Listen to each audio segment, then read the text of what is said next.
Wait, my mic on? Yes? Okay. I'm sorry. I had to, I started the stream up, and I thought all I was gonna have to do was, just pop some stuff, in the oven. Em shifted her work, or added another 4 hours, so she texted me, was like, I'm not gonna be home until, or I'm not gonna be done until 11, so I was like, okay, I've gotta... Alright, so that means I have to cook dinner. Originally wasn't, I was just usually what we do is I'll like meal prep, or I'll prep the food to be cooked, I should say, and then she does them when she's home if I'm working through the day. Anyway, so that was step one, and then I got a text and I was like, your uncle's gonna start bringing your aunt's stuff over to the house, and you need to move vehicles out of the way and come over and do this, that, So I ran and did a bunch of that stuff, and I came back, and then by then, my first round of stuff in the oven was basically done. I just waited, I had to wait another... I wasn't gonna come down here for like 8 minutes, so I just waited it out, put the next round of stuff in, and now we're good until... Oh, what do we got here? About 5 after 4, 10 after 4, got about 30 minutes or so. Maybe a smidgen longer. Ugh. Okay, anyway. Hey, that's 107 months. Let's fucking go. Welcome back. Thank you, sir. I appreciate that. I can actually be here at the start for once. Luckily for you, I was 45 minutes late to the party. Man, so we're babysitting a car for like the next 3 months for a friend of M's who's their family's moving to the States. And don't ask me why. And then insinuates it's something bad. I was making more of a joke about moving to the States. So the anyway, I don't know, I might be offending some people in chat when I say this, but because you might be one of these people, they're the people that for whatever reason are keeping the car air freshener industry afloat.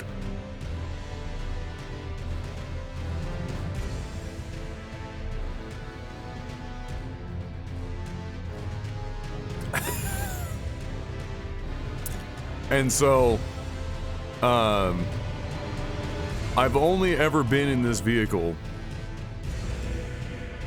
2 times. Long enough to actually get the vehicle from the street into the driveway, and then that was the first one, and then from my driveway, back out of the driveway so that my uncle has a clear shot to back his truck up to take stuff into the apartment. And I'm only in there for like 30 seconds. Maybe 45. And I leave that car, and for the next 3 hours, it's all up on me. I'm just smelling some shit. And you know what the worst part about this air freshener is in this car? It's a Jelly Belly Jelly Bean branded air freshener. And what makes it doubly bad when you turn the car on is that it's the type of air freshener. It's not just the one that, you hang the classic, pine tree in the, on the rear view mirror type situation. No.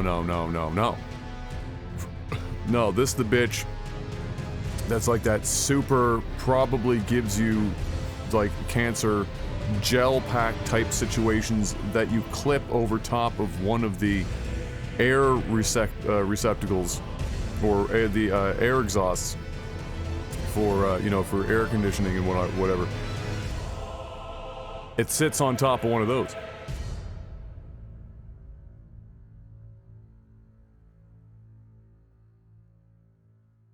And so when you turn it on, it's just like fucking blasting. Oh, Drecka, why? Why? So yeah, it's just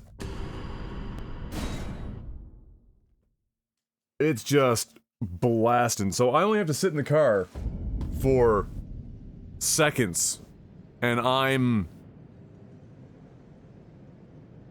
covered. And so right now, every time I breathe in, I can't tell if it's just because it's stuck in my nose, or if it's actually on my clothes, or a bit of column A and a bit of column B. It's probably a bit of both. It is shocking and annoying how long scents can stay lodged within your nose. Your brain is just convinced it's still smelling this thing. This is probably going to be really loud. I'm about to open up this bag of tortilla. This would only be better if it was jalapeno tortilla. Restaurant style. Although because in Canada you're forced to have French and English, what's great about this is that the restaurant style part of the bag, in order to save room and not have to write it twice because the words basically are the same, it just says tortilla style restaurant style.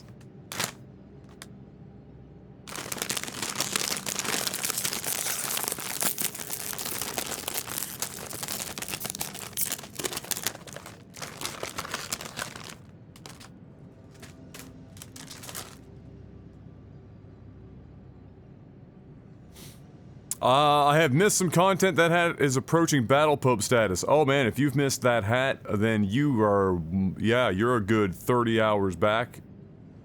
So what happened, I'll give you the rundown, Pastor. We ended up getting to a boss at the bottom, an optional boss apparently, at the bottom of the sewers. And if you weren't here for the sewers, maybe don't watch that one. But we get to the bottom of the sewers, we find this boss, and this boss is, really, really good at, I would describe this boss as the anti-Dark Souls player boss, in that it is one of the bosses that are most clearly designed to fuck with the muscle memory of every Dark Souls player that have ever played the games previous. The timing of every attack is the, like, scientifically proven, like 9 out of 10 doctors agree, fucks them up in the butthole. And so and he has a huge health pool. Now mind you, I was doing good damage, but because of how much damage I was taking and how difficult of a time he was giving me, the amount of health that he had was dragging the fight on too long for my glass cannon build. So, because of that, I finally caved after a while. I was like, I can't be down here. I thought about it, I was like, I'm too old for this shit. You know, in some of the old Dark Souls games, when I hadn't played so many of them and I wasn't so jaded, you know, I hadn't seen like 400 fucking Dark Souls bosses at that point. I was like, alright, it's just expected of me to be here for the next 8 hours. And I just fucking grind it out. I couldn't do that shit. So what I did was I eventually was like, alright, clearly I need to finally cave and put on some armor. And so I put on some armor. And then this was some armor we had gotten not long previous. And it allowed me to stay within the medium weight to roll. And then further than that, I said, alright, what if it was just time for us to start summoning spirits, finally? Been avoiding that the whole time. So I did. I went and I took all of the, all of the resources that I'd gathered, never upgrading any spirits I'd had. And I just absolutely blasted upgrading one of my spirits. More or less, at the time, arguably the best one that I had on hand, if not, like, top 3. And then we went in and beat him in, like, a couple of turns. And that was the show. And ever since, I've adapted a little bit to the whole, I'm not on the light roll anymore. But I've adapted for the most part to the medium roll. It's not terrible. Honestly, it feels like it's somewhere in between. It feels like it's like medium roll in this game feels like it's the light roll from original Dark Souls, but like 80% of that. Like it's the light roll in this game definitely takes you further in the jump, I would imagine, than previous games. At least it feels that way. But I've adapted to it. It's not really that big of a deal, and the survivability, surprisingly, is not enormous. Like the difference, it's there. Don't get me wrong, but it's not like fucking astronomical, honestly. Short of being completely butt-ass naked in this game, even if you just put on a chest piece and some boots, or chest and helmet, or chest and gloves, or something, you got like 50% of the shit on, and it's just like halfway decent. It does a lot of work, but this, you know, it gives you a few extra, you know, a couple extra hits. But ultimately, not getting hit is still king. And then, if you do get hit, having an enormous health pool is still the best. Just armor alone. Not gonna do it. Alright, let's try these restaurant-style tortilla chips with a little bit of hummus. See what this is all about.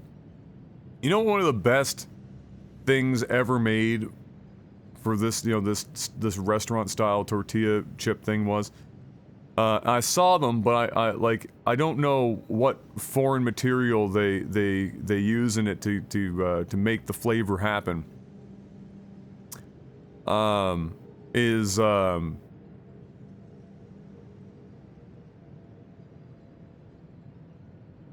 was it? Oh, is the, what brand is it? Tostitos Hint of Lime. I almost bought them, but then I backed off on I just went for the regular. What up, me hugs? Tortilla.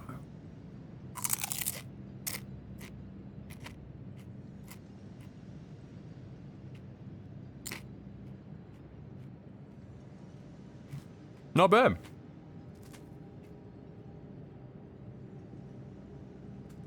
Lighter than the Tostitos brand. And by that I mean not just the weight of the fucking, like I can tell the difference between the weight of the chip, but like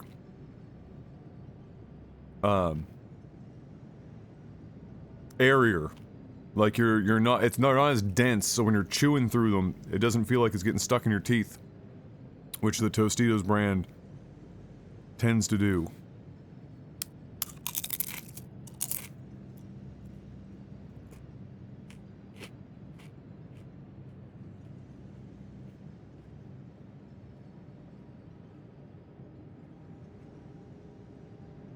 How you doing today, Meox? What do I play with yourself? It's the default solution, really. And if you don't have that as an option because you have family around and that would be awkward, well, I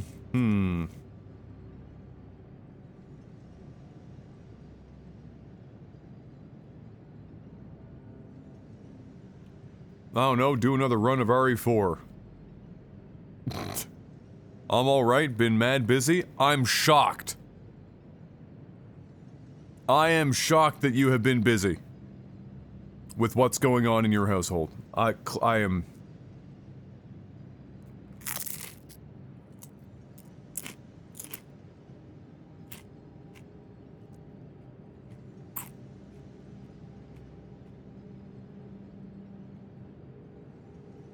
Gotta clean up the yard? Oh. It is that... Are you, on a scale of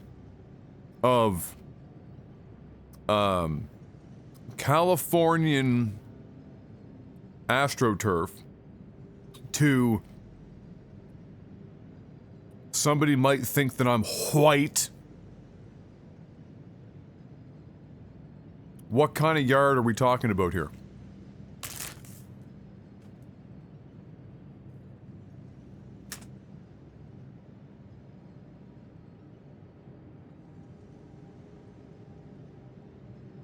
Man, there's some salt on these. I don't understand that scale. AstroTurf on one end, and on the other end, There's a picket fence, a tire swing, but the grass is taken care of more than the children inside the home that has the tire swing and the picket fence. You know, it's the shit that could be in Augusta, Georgia, during the Masters. It's the only reason that the local hardware store is able to continue to sell fertilizer, lime, and seed.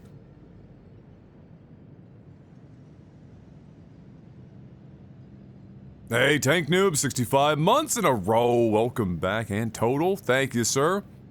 The sound of cleaning up a white terrier.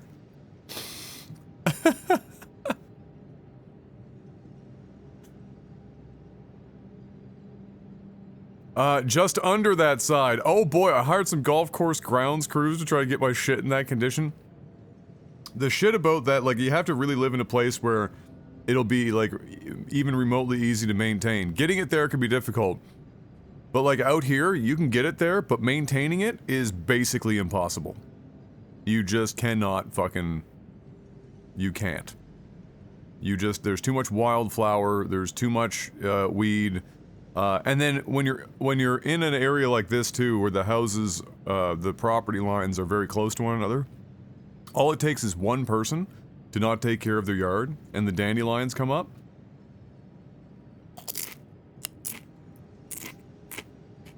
Game over. Dandelions win.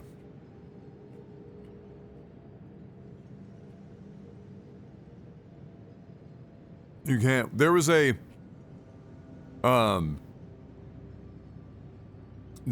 I was my first home that I rented when I left mom and dad's place, there was a one home in a in our cul-de-sac. One that that fucked the entire cul-de-sac because of the direction of the wind, and they did not maintain their yard at all. They let it grow wild, never mowed it, and I'm not joking, the density of dandelion was fucking insane. I don't think there was grass left. I'm pretty sure it was just dandelion. And when they all came to a head and bloomed, it was just a solid brick of yellow, and then a solid brick of white, and then it would get windy one day, and you'd walk outside, and the parts per million for breathing air versus breathing dandelion seed. And so there was no hope. You could, like, the other problem is that spraying your yard in a lot of zones in the city with anything that's actually effective is not permitted.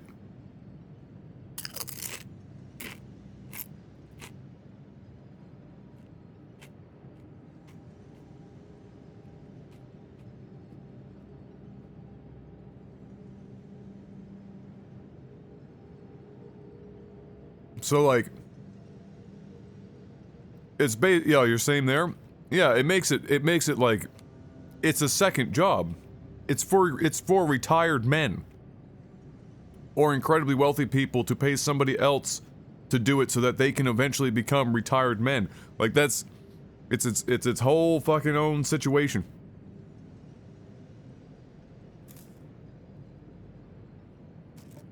Oh, you got the old built-in sprinkler system? Yeah, we just put out an actual sprinkler. There's a few places in Halifax that have a sprinkler system. The challenge is that you have to be in one of the few places with enough soil cover or soil depth to properly bury the lines. Which the short answer to that is, that doesn't really exist. People just do it and hope for the best.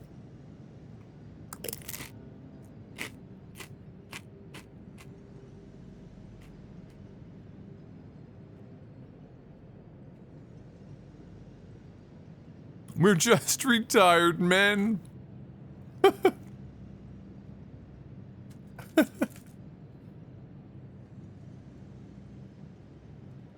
Well, yeah, giant yards is a very fucking North American thing. Because of population density, and then the post-war boom, like, own your little slice of heaven type shit. That was, of course, reserved for certain people in general. But, you know, unless, like, as far as Europe is concerned, unless you're living in jolly old England, which at this point, you need to basically be out there. And it's getting expensive now because like, there's more and more people that want, you know, a big chunk of land and privacy. And so, my god, yeah, in England, you gotta spend some money as well now, but here you can still find your opportunities to have your giant chunk of land for an almost okay price.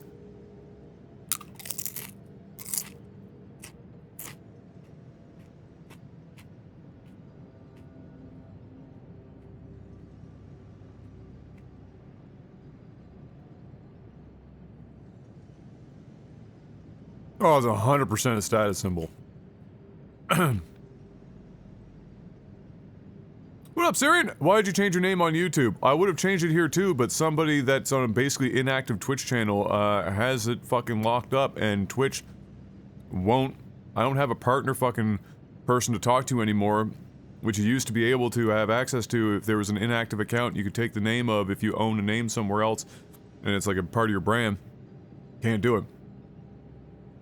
I changed it because I wanted to get war out of my name for years. Like, we're talking almost since the inception of Lag TV. The problem was that Lag TV took off and then I was fucking stuck with it. But now that I'm in the twilight of my career, I was like, well, maybe I can finally fucking get the war out of my name. I'd only put it there when I was 12 years old playing StarCraft Brood War. And so, yeah.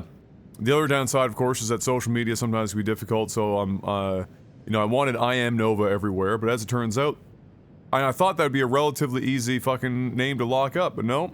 So I've got It's That Nova for most of my socials now, and I Am Nova on YouTube. But yeah, that's really just it. Absolutely nothing, Meox.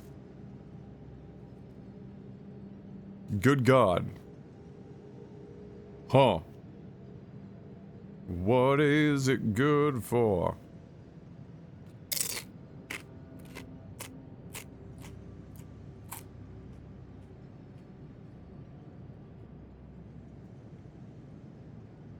Yeah, that was mostly it.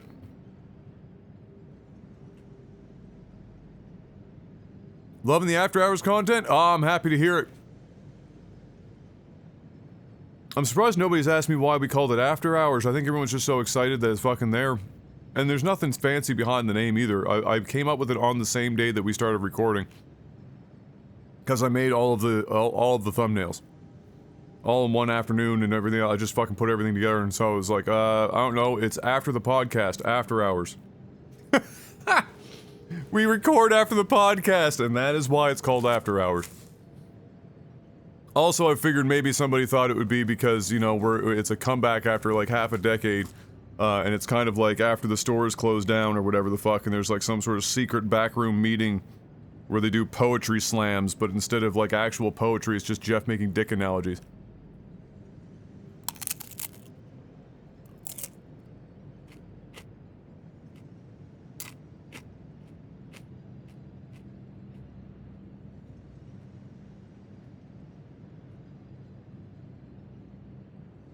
Nova War, what is it good for?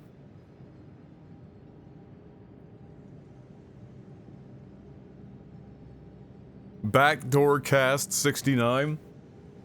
If this was still 2011, I could probably get away with that on YouTube. Now we would just get sent to the Shadow Realm. Sorry I'm not playing yet, I am just enjoying my food here, but I'm not because I know that in only a few more minutes I've got to go upstairs and take something out of the oven. So, we're gonna get to the gaming, don't worry. A bit of an unorthodox day. One of those days, you know. Unpredictable. I'm not doing too bad. I had planned to be live at like 7 o'clock this morning. I was home at that time.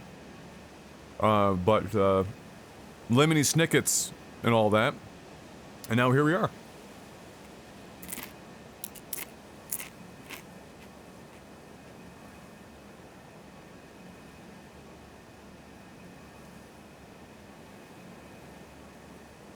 Otherwise, not doing too bad. I got some of my least favorite work around the house done. It's garbage day, but it's recycling green bin day. I guess technically. And I didn't used to hate it too much doing the cardboard for collections, but it drives me nuts now because it used to be that you could just fold the cardboard up so it wasn't just a box, and then you could tie a bunch of cardboard together with like twine or something like that, put it at the curb, Bob's your uncle. Can't do that anymore. Now it has to be in a 2 foot by 3 foot by 2 foot cube. You can imagine that there are many cardboard boxes that don't break down easily into a 2 by 3 foot fucking section once you've compressed them, and so it's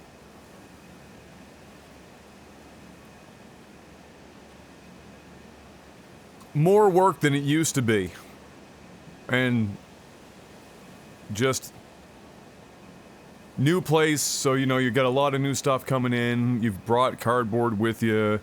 I'm going through old boxes and shit of stuff that I don't use anymore that I was keeping for like warranty purposes and whatnot, and cutting those boxes up. And cardboard, styrofoam. Fuck me.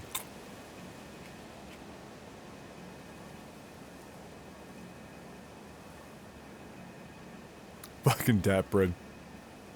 What made you guys finally decide to get back into StarCraft 2 casting? Well, I was properly out the game. I mean,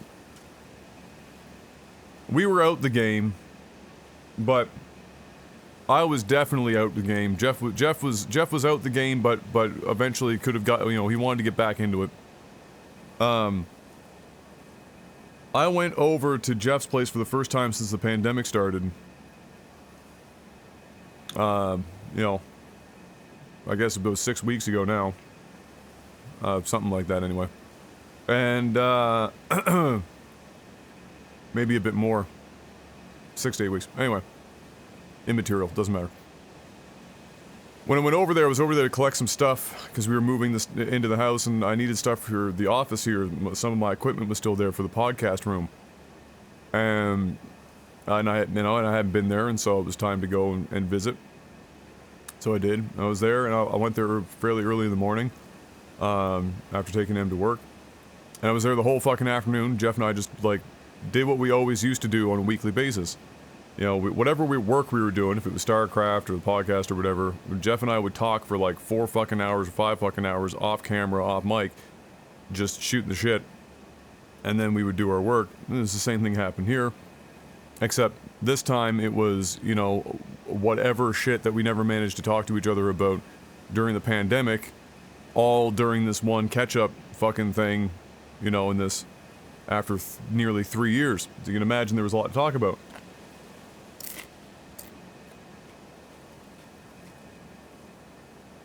And, you know, Jeff had been bouncing around the idea, even last year, oh, maybe we should do a couple of casts or whatever, or like, oh, I'd like to get into some casting again maybe, and, you know, just some fun stuff. Maybe we should just do one more run of When Cheese Fails or whatever. And that picked up even more so when Stormgate was announced and whatnot, because now he's, you know, oh, here comes another possible, you know, game that he's going to be very, very excited over and play the shit out of and want to create content for, and shares the StarCraft community. And so he was already in the mode that he wanted to get back into StarCraft casting and stuff ahead of time, get back in the groove, maybe get the audience primed for Stormgate content if we were to choose to do that. And I was just not on board. I'll be honest. I was like, man, look, I'm not making the money Jeff makes. I'm 34. I don't have kids yet, which is a saving grace. Em and I just got into this house. We are house poor, as most millennials just buying a house are. I'm in the midst of trying to figure out what my career shift is, because this just doesn't make enough money to be my primary source of income anymore. And the thought of, like, The thought of like once more into the breach type situation.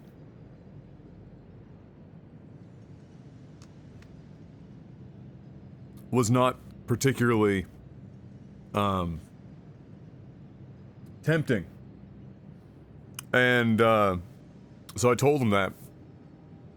I was just like, man, I don't know. Like Storm, and I have a feeling, I have this gut feeling from what we've seen so far anyway, even though it's a very small amount. I was like, I don't know about Stormgate, man. The odds of that being, you know, anything remotely approaching StarCraft 2, both in quality and then the size of the community looking for content to be made seems slim.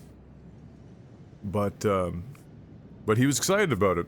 He was like, man, we should, you know, wouldn't it be cool to just do one more run? So we left it at that.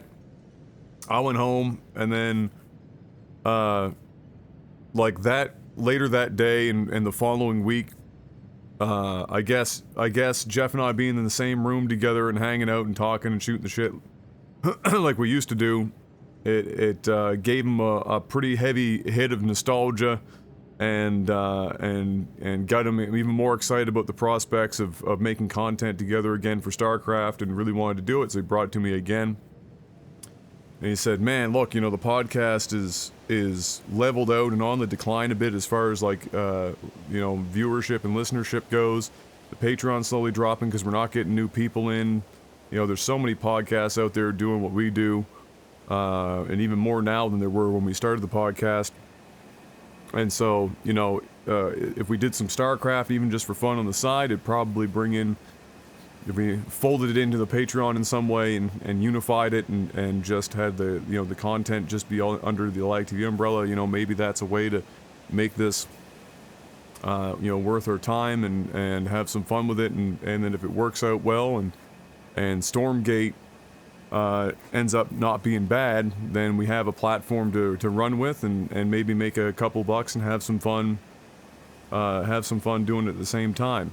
And so I thought about it, and my only grounds on which I agreed to do this was that I said, you know, I can't afford to be giving up more than a day a week to do this stuff, because to prep for the podcast, record the podcast, edit and upload the podcast, and record the StarCraft content we do right now, is more or less, that's a day. It's a day. I'm done around 8:30. I start around 10 o'clock, 11 o'clock in the morning, typically. Because I'm not just raw dogging it the whole day, I've got other stuff that I have to do as well. So like all of that happens in a day. That pretty much chews up a day. I said I can't, like I'm not gonna do, this is not gonna be 2014, 2013, where we're doing 10 casts a week. I don't think we'd get that many submitted anyway that'd be worth casting. And that was basically my baseline. And the other baseline was that he handled the StarCraft cast side. So I'll do the podcast side.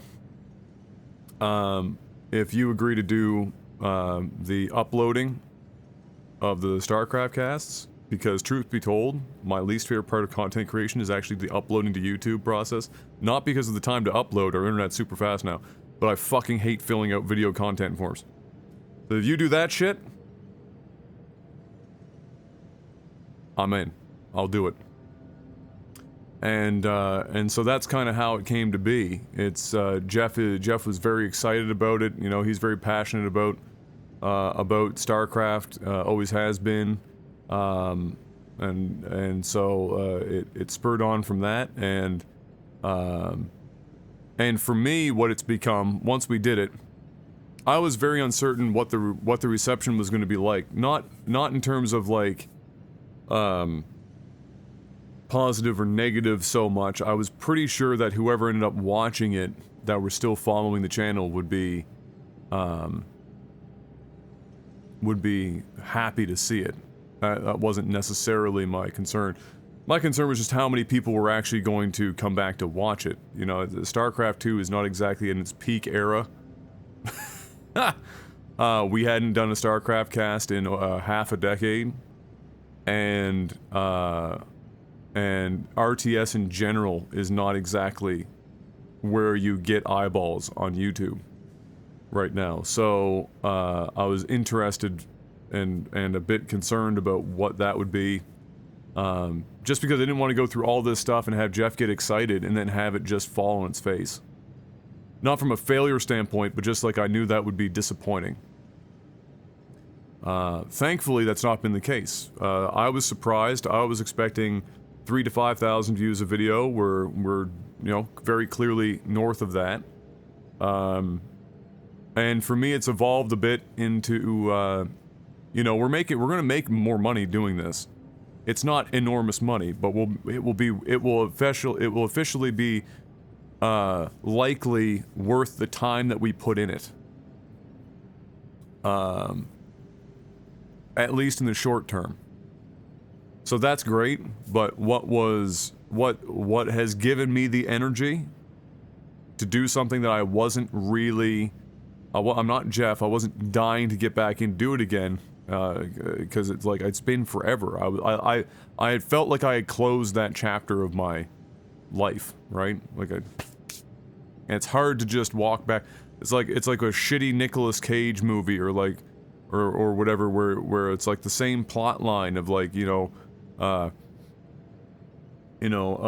ex-car booster, the ex-assassin, the ex-whatever that got out the game and he's retired, and now he's getting pulled back in. He thought he had that chapter wrapped up. It was like some of that shit. I thought I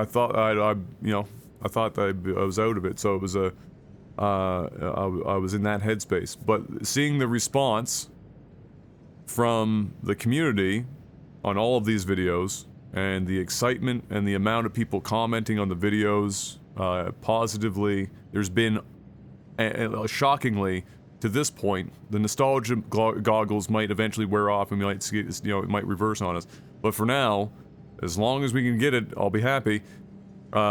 People's responses have been just across the board very positive. Everyone's very happy. They're getting a lot of joy out of it. We've had some good casts already, which is I'm thankful for that we got a couple of good replays, and we really aren't watching them. That's the crazy part. Or we're just fucking doing them. So, we got very lucky in that regard. So that's what's been giving me energy now to do them. Is that the money is good, and believe me, I need the money.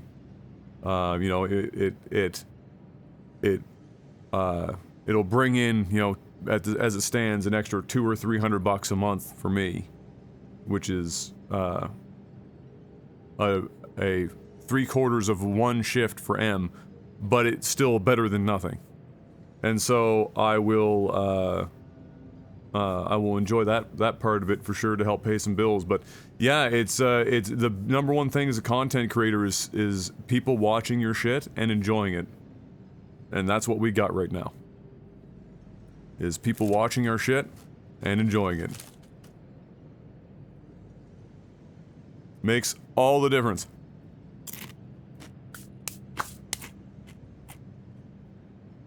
And Tank Noob, yes, both of us are salty as fuck that we didn't start like 3 years earlier when we planned to, because I bet the podcast would have been a lot bigger.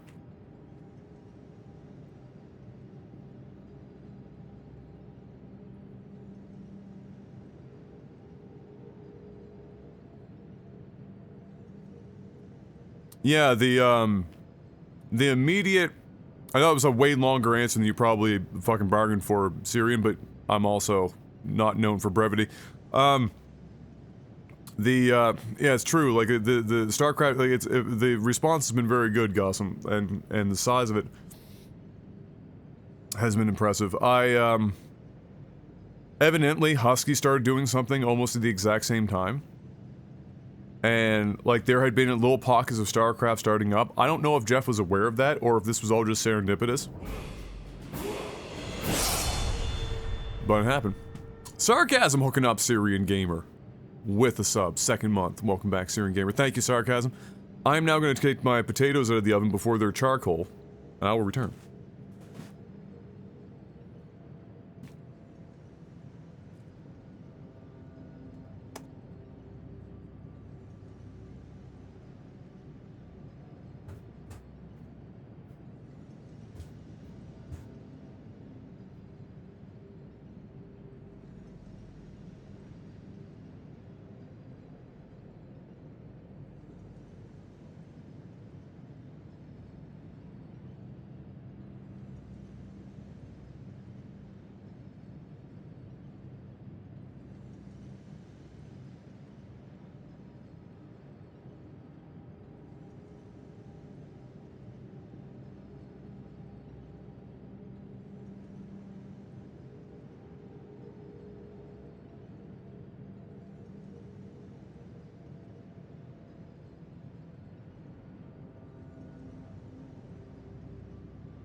Hey, thank you for passing it on, Syrian. I appreciate that gifted sub. Hooking up Mind Rage.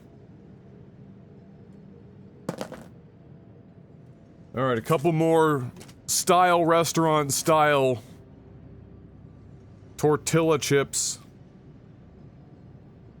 And, we'll actually get to dying.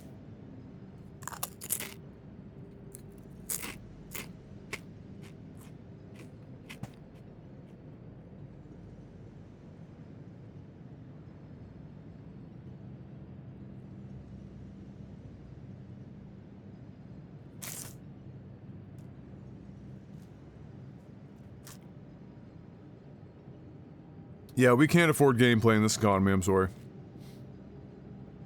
Requires too much power from my computer.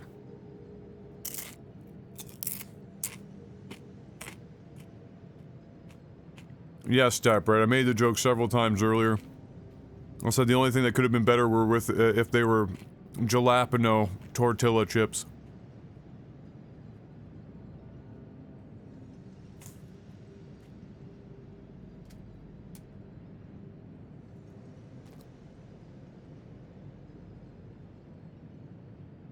Oh my god, these are too... There's the salt ratio is too good on these chips. You hit the right... You hit the right ratio on something with salt, and like you just eat it for the rest of your fucking life. Shit's crazy.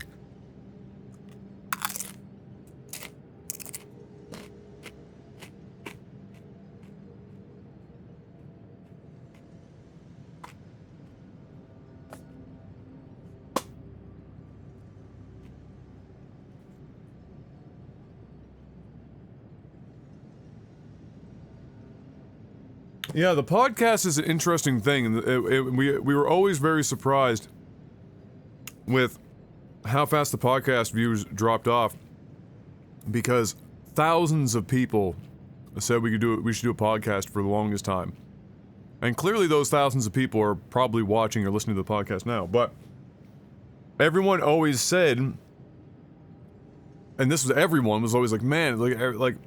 You guys are amazing at just shooting the shit and talking about literally anything. And I mean, my god, what else could you possibly want from a podcast?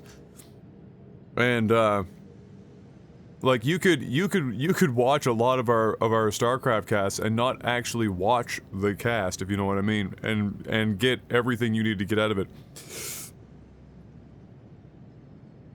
And so, we're like, man, it seems like a perfect opportunity. All we need to do is replace the StarCraft as the jumping off point for for our discussions and random bullshit, and replace it with like, you know, your typical podcast jump off points, whether it's game news or movie and TV news or whatever, and then just do jump off points from there. Did not carry. Did not carry.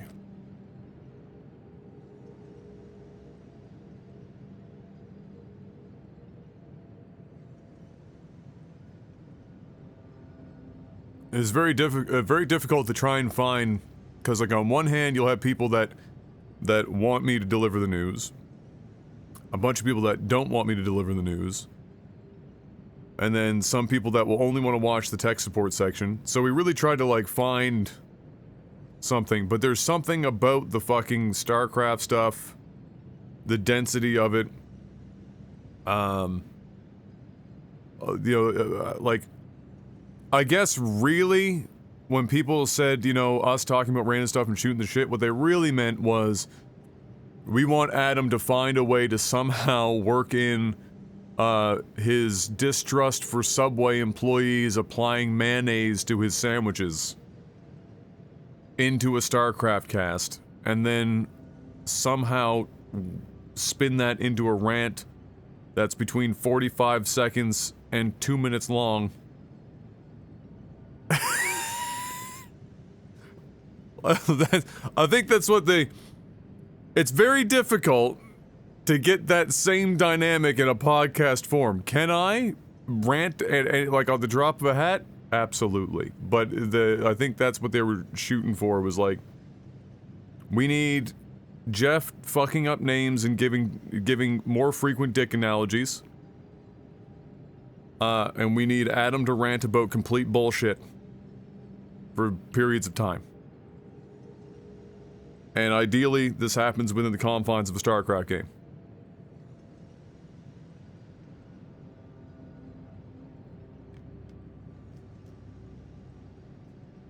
Whatever it is about that formula.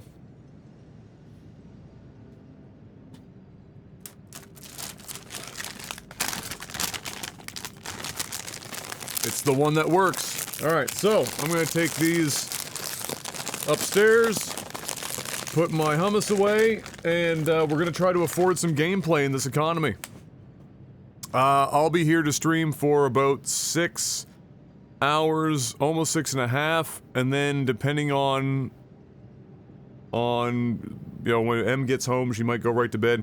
I'll probably be up for a little bit longer, so what will be is probably about 6.5 hours now, and then there will be a 30-ish minute interval where I go and collect her from work, and then probably there's a chance of another, you know, 2 hours on the other side of that. I'll be right back.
There are times in the podcast it feels a bit like an interview. Oh, it's probably like every fucking time.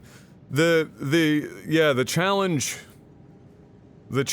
is, or the thing is that, you know, with StarCraft, Jeff and I are both invested enough in it and can spin it out of that about in equal portions and go back and forth, right? But with the podcast, my interest in gaming news and Jeff's interest in gaming news are in totally different stratospheres, and Jeff's knowledge on gaming news and my knowledge on or gaming industry and my knowledge in the gaming industry are very vastly different as well, and so it's a balancing act of trying to find how to deliver something in a way that Jeff can take what he is really good at doing, and get that as part of the news segments, which is what you know, part of what I've been trying to do when we changed the format of the podcast here to reduce the number of talking points or news points and down to like 3 to 5 is to allow for more of that. So, like, that's part of it. And then in the movies and TV side is that the problem with movies and TV is that there's not always enough happening that's actually worth talking about, or even interesting to talk about in a way, even though that's where Jeff's knowledge falls in, right? And so it's a weird balancing act there that definitely doesn't lend itself in the same way as other things. If there was a topic that we both were as roughly equally invested in, then it would be less, it would be less of an interview style feeling. And the early podcasts were easier because there were 3 of us, and we were also covering topics that weren't necessarily just, existing news, but we were, if you look early on, it's like, here's our top 10 games, here's our top 10 movies, here's our top 10 whatever, here's our take on this, that, whatever. Like, that's easy. But once you get into a routine of doing like the weekly news cycle, it becomes challenging. It changes the dynamic a lot. Being in the same room or not, I know people have said multiple times that that the vibe changed. I agree and I don't agree at the same time. It like, I think what changed was just that we did the podcast for 4 years or 5 years. If you put Jeff and I in the same room, like if somebody, like, because here's the interesting point, right? So if all the comments and all the stuff in the recent StarCraft videos or whatever, not a single person has mentioned, oh, the vibe has changed because you're not casting from the same room. Which is what we've done. Previous to this, exclusively in the same room. For a decade. So, but nobody's brought anything like that up. Not even hinted at it. They're like, man, this feels like old school lag TV, the boys have still got it, it's like you never missed a beat, etc, etc. Meanwhile, we're in two totally different places. I'm watching the game through Jeff's Discord window. My microphone, in order to make it sound good enough to send through Discord for Jeff's end, is on a 250 to 300 millisecond delay, which means anytime I'm trying to talk, I have to try and fucking savant status guess as to when Jeff's sentence is actually going to end so that I can line that up at a fucking 300 millisecond fucking offset. And nobody has said anything about the vibe, nobody has said anything about, like, any of this shit. It's just been like, fuck it, everything's fine. So, like, does it change things a little bit when you're not in the same room? To a degree, because you can't read each other, like, Jeff and I can't read each other's body language as easily.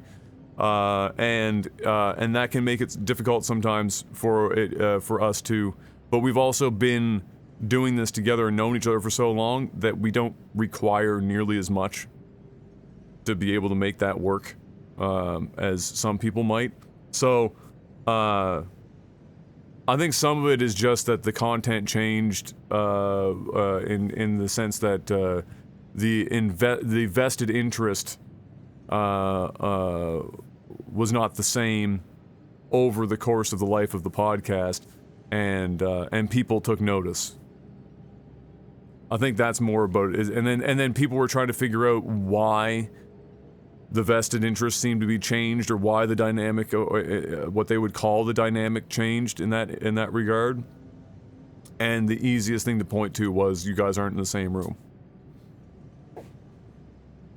Because otherwise, you know, if that was the case, then one would imagine that for something as far higher energy and a more of a trapeze act that our StarCraft casting is, and our quickfire situation, you would think that not being in the same room and having all those other technical obstacles in the way would have dramatically shifted everything, and it just has not. We've had some of our best casts in the last couple weeks.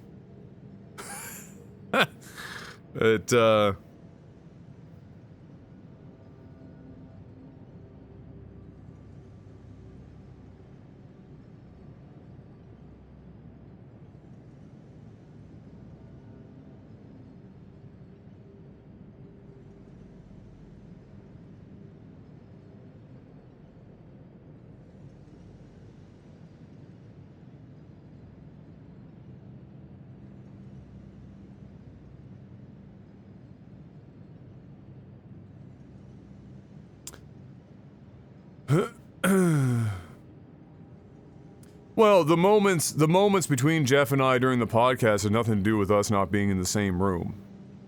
Like, that's like, if people were like referencing, for example, when,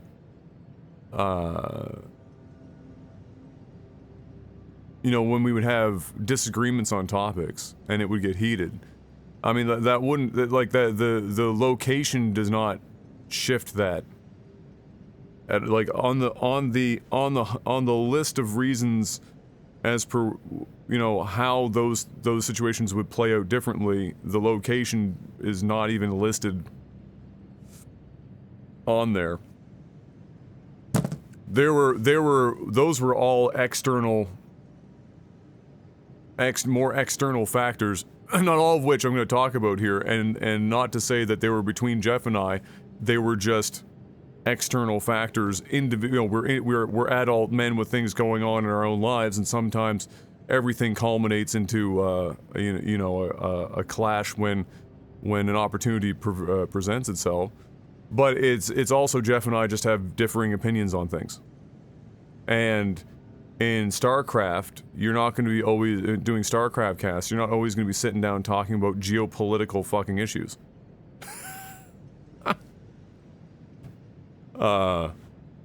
It's like that's just not going to present itself. So, like, what people don't know is that Jeff and I have had those types of discussions since we were like 13 years old.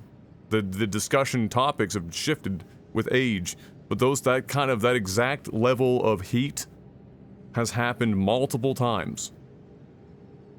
Like over knowing each other for over 20 years. So like but the audience wouldn't necessarily know that, and we know that, and so when those things happen, we expect that there are going to be people that are concerned or bothered by it, or they start to try and like drive wedges, or they'll join sides or some other thing, or they'll and man, people are really bad at misconstruing things, and that's just typical YouTube shit. But like it's just like, yeah, it has nothing to do with not being in the same room. Like that doesn't actually factor in whatsoever. Is it hard or inconvenient for you guys to meet in person to do the cast? Well, the notwithstanding the COVID part. So the reason why we stopped doing it, I mean, if you think about it, if we were able to and it made sense, we definitely had all of the reason to do it. We just spent, before we had to stop, like $5,000 on a podcast room. Adding to our equipment to make that work, building the podcast room out. Dad and I went over to his house and built out the podcast room, and got it all set up, with sound dampening and the whole 9 yards. Got it all ready to go in this room in Jeff's house that he dedicated a whole ass fucking room just to the podcast. It wasn't like before in his first place when we started the podcast, where the room that he was in streaming was big enough. And what we did was we set up and tore down. So every week I'd go over and we'd set up the fold-out plastic table, put the fucking tablecloth over, set all mics up, etc., etc. Like, it wasn't like that. It was a whole ass fucking room. Like, we had a dedicated space for it. So we were all like, if there were reasons for us to be together, that there were many of them to be, for us to be together, but we weren't. So it was obviously for good reasons. So the first of those was clearly COVID was a thing. And Jeff is in a household with, at the time, basically newborn child. Like, toddler at the time. And I'm living with my parents. Marcel and I were with my parents because we were there. We were only going to be there for a couple of months before finding a place. It was just because finding a place, when I left my previous apartment, it was very difficult to find a spot, and the stuff that was available was very expensive. And so Mom was like, just move in, whatever the fuck, for a couple months, and it's whatever, it'll be fine. You can pay us money if you feel bad about it. So, but we were stuck there. Pandemic happened. Now we're there. And it's better to be as a familial unit than it is to try and move out and separate us, because it means that we now have a nurse in the home, with Marcel and me to be there to help with Mom and Dad, and my grandmother at the time, who's now passed away. But at the time, she's 90 fucking 98, 96, I think, when the pandemic started. 96 years old, heart failure, bedridden.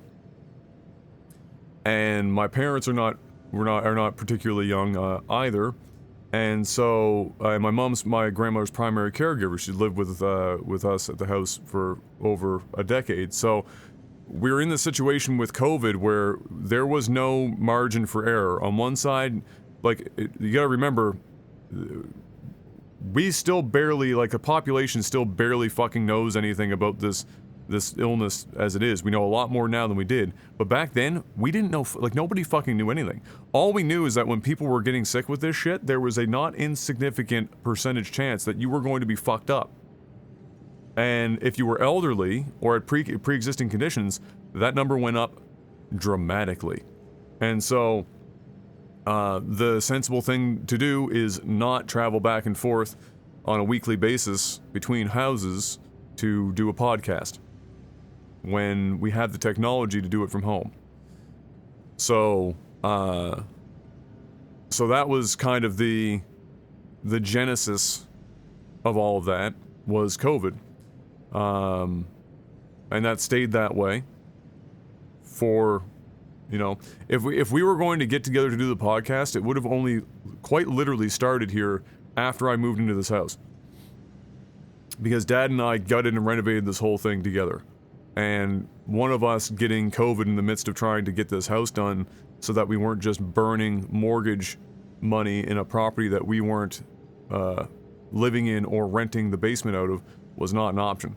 So it would have only started happening just recently. But, you know, you do a few years of it, and at some point, you just gotta ask yourself if it's even worth it to go back to doing it in the room. And it really wasn't, truth be told. And Jeff had a whole room for 3 years almost, just sitting there, filled with podcast shit, not able to really use it for anything. And so he eventually, since everyone's been locked inside, the podcast room became an exercise room. And that was that. The other thing is that the distance between Jeff and I, now that he's moved again, is, it's like a half-hour drive almost. And so, an already long day gets longer when you tack on an extra hour of travel and then a bunch of gas on top of that to go to and from. And so what I would have to do is I would drive to Jeff's, a half-hour drive to Jeff's, then I would sit down, I would set up the podcast room, I'd get everything technically prepared. Jeff would come in afterwards and we'd do the podcast, and then I'd have to try and edit and everything from that room, and start getting things posted, and then hop in the car and then drive back home and then finish the editing and the posting here, and it added a whole bunch of fucking time. And the benefit was very minimal. So now, you know, we do the podcast as we do. It still takes a fair amount of time to write the podcast for the week, but and then upload it and stuff. But the process of recording, from the part of getting live, recording the podcast, ending the podcast, and editing it, is like 1/5 the time. Makes a huge difference.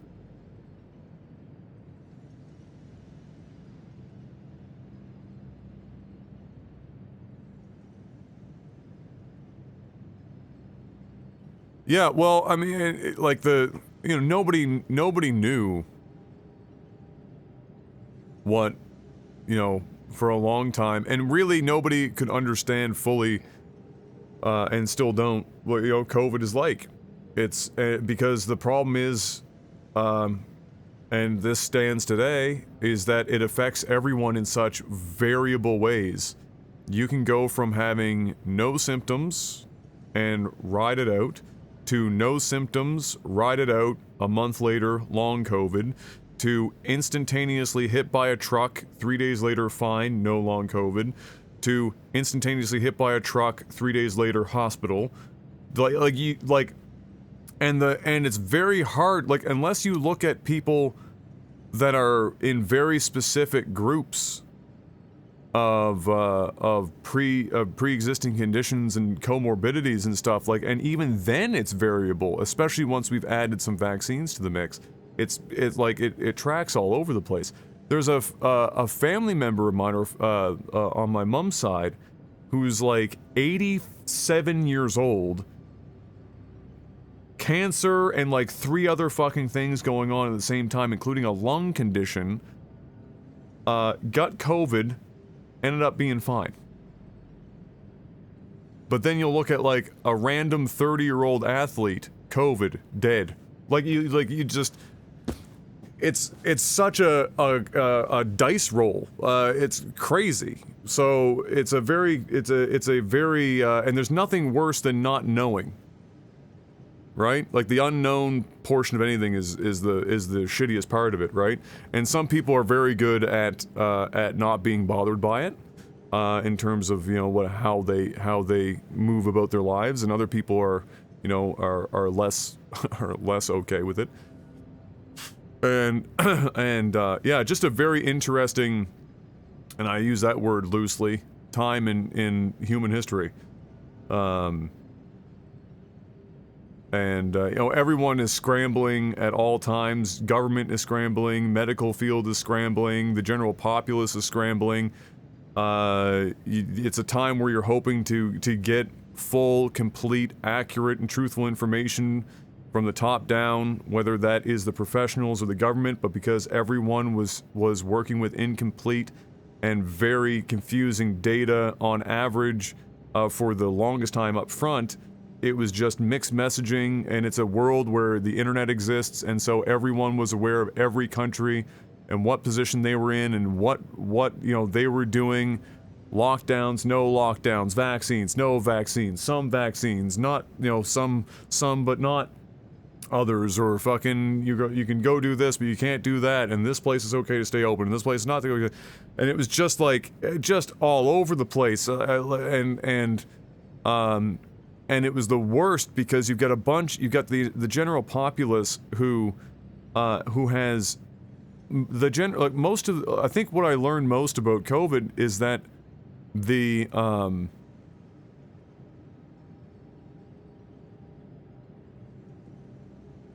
general populace doesn't know how to read most graphs or understand statistics. I also learned that some professionals that should know how to interpret statistics don't know how to interpret statistics or graphs. And it was nightmare fuel because we finally started getting phenomenal data from like South Africa, who's like the best place in the world for this kind of data to come out of, because they've had to be, because of all of the issues that the country has faced medically for so fucking long. They're like the epicenter of good, strong medical data on disease like this. We finally started getting good data from all over the place, and we were starting to get it collated and fucking turned into, you know, visual friggin' whatever the fuck.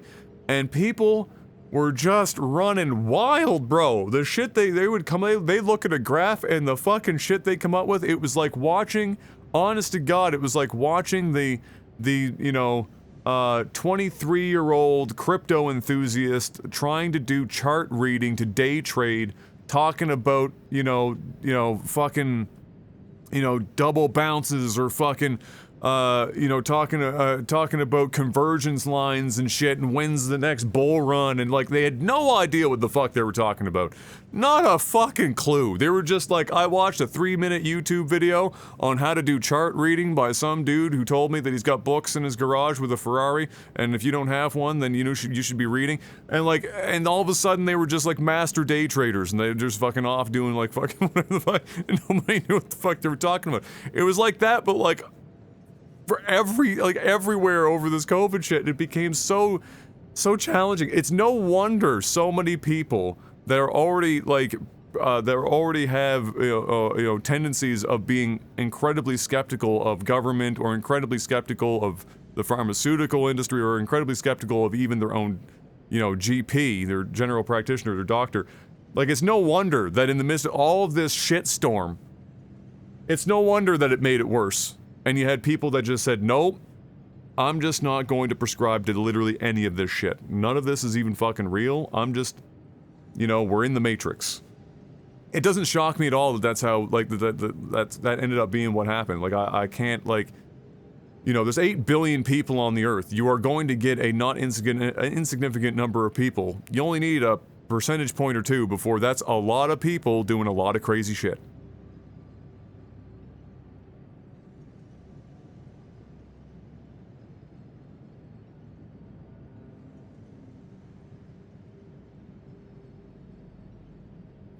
So I mean, it was, you know, very, very, very challenging time. But that's all that is to say that was the primary driver of the podcast not happening at Jeff's anymore, was in our household. You know, there was no real margin for error. Nobody, you know, I think my biggest stress point through all of COVID was not necessarily what it would do to me. But what it would possibly do to my parents or my grandmother if I were to be the one to bring it home. And I could not fathom the crippling fucking anguish that I would be in mentally if that was, you know, what happened, if I was the one to bring it home. And so Em and I only left the house for the most, you know, to go somewhere publicly, absolute necessity. And in and out, least busiest times, the whole 9 yards, for years. And I'm typically an introvert anyway, for the most part, and I can sit in a room, this is what my job is, for hours on end. It doesn't really bother me that much. It eventually, towards the end of the third year, or the second year, started to get to me a bit. It was very difficult for Em, who was a much more social person. A lot of her friends were still getting together and having, like, you know, get-togethers at apartments and stuff like that, which was surprising because so many of them are nurses and many of them ended up getting COVID. But I guess a lot of them just, you know, she has her own take on why that's the case. But yeah, it was a wild ride. But you know what? You know, for some people, they would say that it's because of our protocol at the household that it didn't happen, but I'm going to give a big shout out to the man upstairs for keeping us all healthy, because none of us yet have had COVID. We didn't have COVID when Marcel was working directly with COVID patients at the hospital for 12 hours a day at the peak of Delta before we had proper vaccines. For years. Nobody brought it home. Nobody. Nothing. Nan got to pass away of completely unrelated causes called age. We were all there. She didn't have to be in a room by herself like so many other people with grandparents who were in homes. Like, she was supposed to go into a home 2 months before COVID. And then they didn't have room anymore and she had to be delayed, and so she ended up staying home through the whole pandemic. And it's good that it happened, because she would have been gone faster, she probably would have been gone due to COVID, and we would not have been legally allowed to enter the premises to see her. So we got to be there. Mom was with Nan at the very end. Em and I were with Nan at the very end. Everything went as storybook as you could hope for it to possibly be in that situation. Nobody got it through the whole fucking time that Em and I were living with my parents. Dad and I never got ill during the whole year of he and I being here, to and from public places, getting stuff constantly for the house, and redoing this entire house, just the two of us. And Em as well, still not, and working with COVID patients on and off throughout all this time. Their protocol is not the same at the hospital. They don't even have to be wearing full PPE anymore like they used to. Still not bringing it home. And so, you know, at this point, you know, it is likely as anything, like the flu, inevitable at some point it is likely to happen. But we all have our vaccines. We're now separated from the homes, so it's not going to be Em and I necessarily. You know, we don't have to worry so much about, you know, taking it home to mom and dad directly like we were when we were living with them anymore. You know, we've gotten to that point. So, magical, as far as I'm concerned. Fucking absolutely magical. I mean, I was in and out of the hospital during COVID as well, and I never got it. Having a lot of work done, trying to figure out my heart and my legs, and that was very nerve-wracking because, you know, COVID is a pretty well-known cardiovascular problem maker, and so I was like, well shit, I'm already kind of fucked here. If I catch this shit going to the hospital just trying to get tests, ironically, to figure out what's going on, I could be up shit's crick. Ha! Thankfully, did not happen. But, you know, Em and I still mask when we go into a public place like a grocery store, or if I'm going to, you know, Home Depot or some shit, or Costco or whatever, we still mask. You know, we'll go out, Em can go out, she goes out with her friends to, once in a while, because we're not trying to spend too much money. She go to restaurants and stuff if she wants. It's fine, mask on until you're at the table, mask off, we still follow that, because we wear actual masks. I think some of the problem is that a lot of people were still hung up on the whole, like, everyone just wearing, like, cotton over their face. As soon as we discovered the size of, you know, COVID's, you know, particulates, the cotton mask was like, bordering on performative, and because it's aerosolized, unless you have a good fitting N95 or higher, it's also still kind of performative. But you can reduce your exposure even going to a restaurant where you might take your mask off to eat at your table, simply by wearing a good mask to get to the table. And that's the difference. If masks did not work, then nurses would not be wearing them. They'd just be raw dogging that shit the whole time.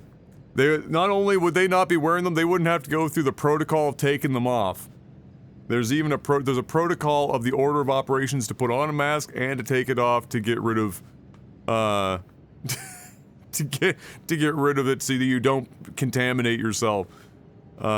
So yeah, it's a so that was, you know, so a good, and they're fitted masks too, like they're not just like off the shelf fucking shit. So what we've got here is a Canadian company makes what ended up being called Can 99, and it's a 99 rated. And very, very good masks. And so, that's what we use when we go places.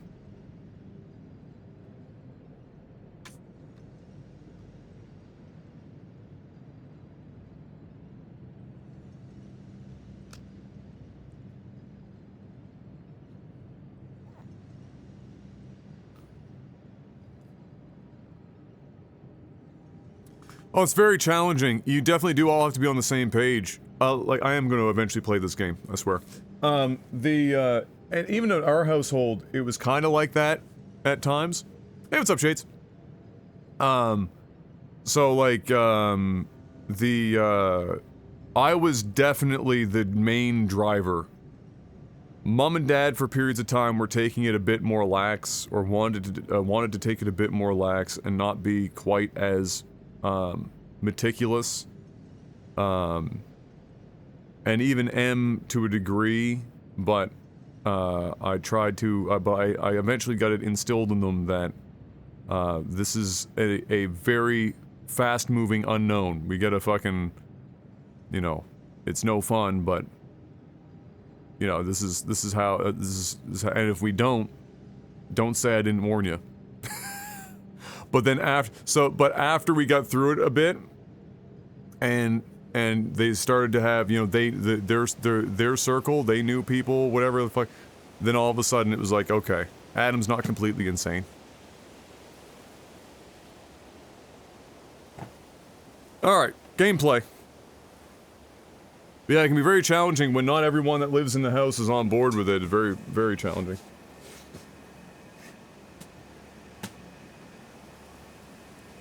Okay. In fairness, the last, like, 4 streams have been, like, 13 plus hours of just raw dog gameplay. You know, you had to get a chit-chat in eventually. It's gonna happen.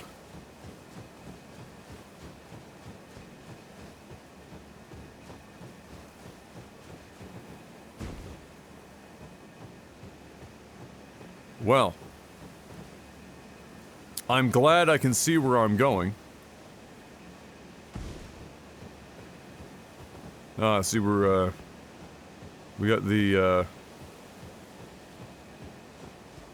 flags.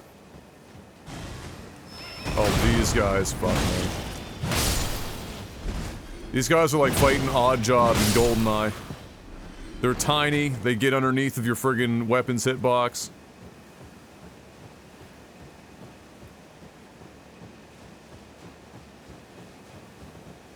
Yeah, that's the fun part. Now back to the boring.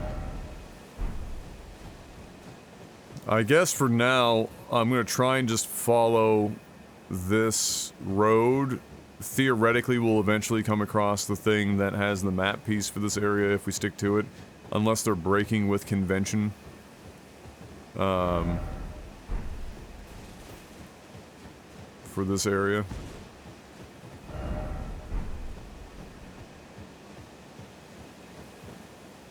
We should eventually find something. Unless they stuck it like way the fuck up there. Which I think they did. Oh, that is a meme. Isn't it? Oh, a friggin' horse boy.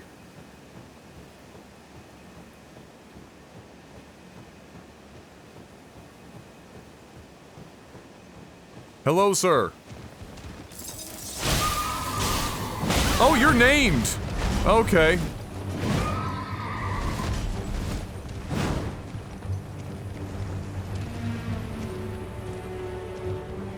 Bro. You like that?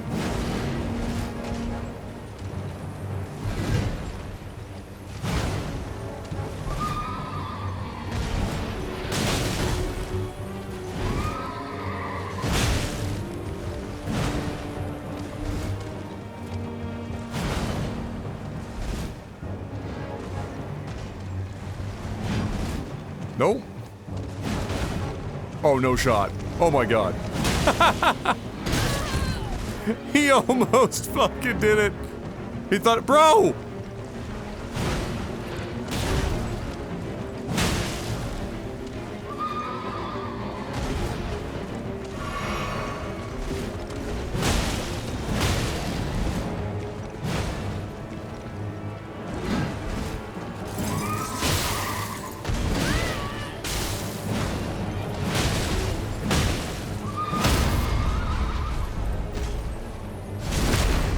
Sorry, bro. Oh, you're alive? I'm impressed. I have killed a guy that looked exactly like this. I just don't remember if they were also named. It matters not. He is dead.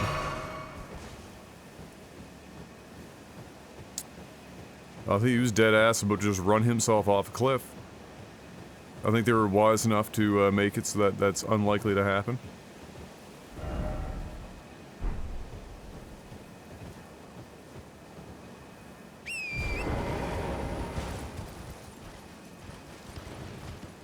Whoop.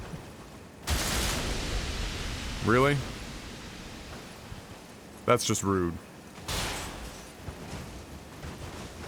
He just run himself off the fucking edge.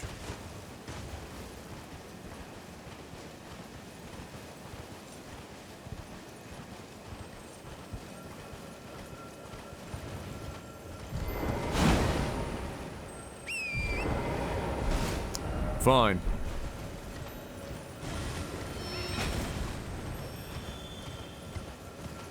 I'm not particularly interested in exploring too heavily until I get this map piece.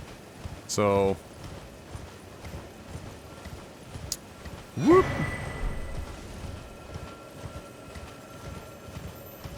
Man, they are loaded with shit up here.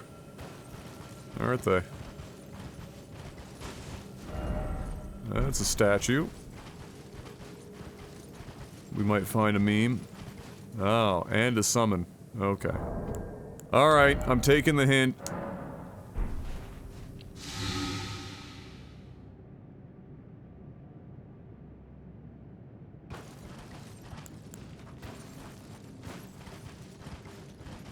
Yeah. Yeah. Alright.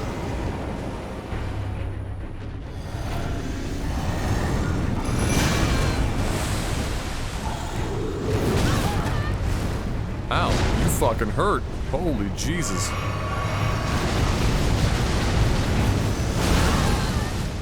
Why do you hurt so much? The fucking... What is this, a fucking health check?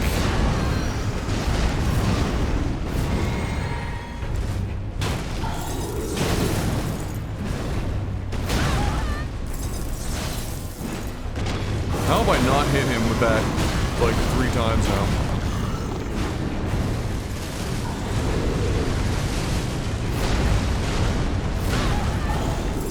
Oh, you're gonna be one of these guys that just never stop jumping backwards, aren't you? Okay.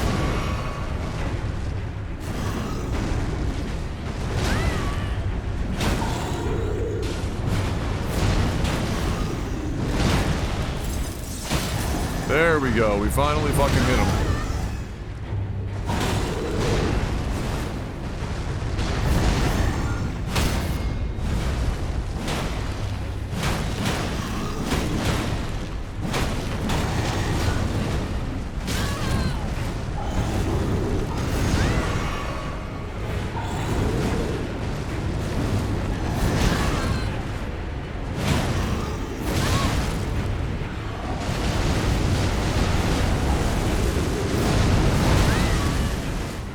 Neato.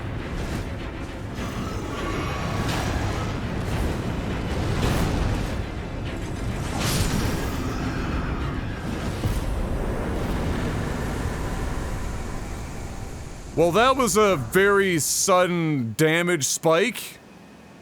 What?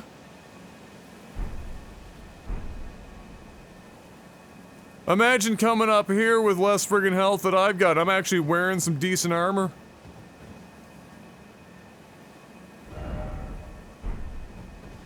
This man showed up to the party ready to fucking rock. Very annoying, those gargoyles. The amount of backwards jumping that they do is, one, an enormous amount of fucking space that they jump. Just huge. And two, they tend to have a lot of health. That was a beefy boy.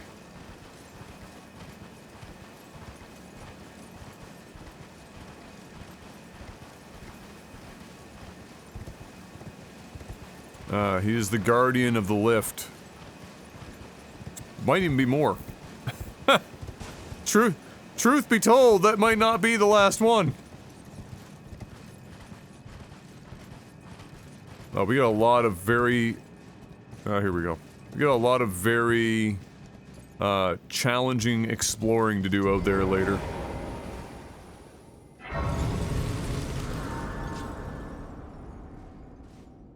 I wouldn't want to fight him without a mimic. Or a spirit. Not that I don't think I could beat him. Just I wouldn't want to. Too annoying. Of a fight. Very difficult to judge my distance from him. I don't know if you guys felt the same just watching it, but like even when I was hitting him sometimes, I had no idea how far I was from him. Like it looked like he was too far away to hit, but I was still hitting him. And then when he looked like he was close enough and then I wasn't hitting him. And then I was just like trying to figure out where the fuck I was exactly. Uh-oh, we're down to 19. It's really scaling back now. Next will probably be 18, 17, 16, or whatever the fuck. We'll get to 60 vigor and then consider our options.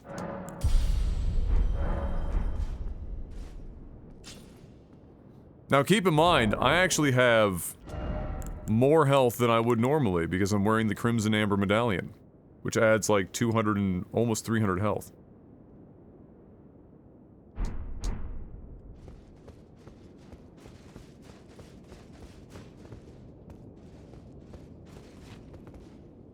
Let me smell your fingers!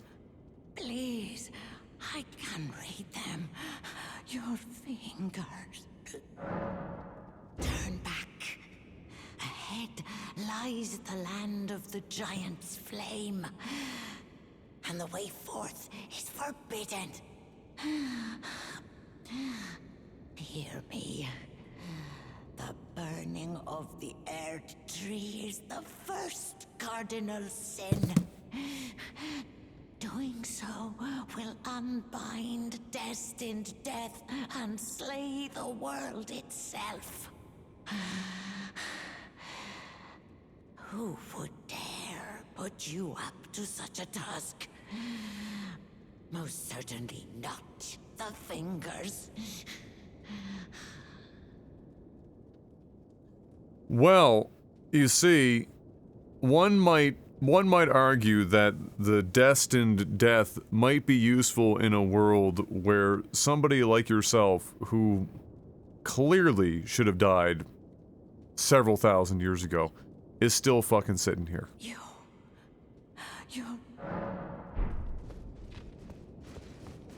So one could argue that, you know, the grafted and all the crazy fucking nonsense probably shouldn't be.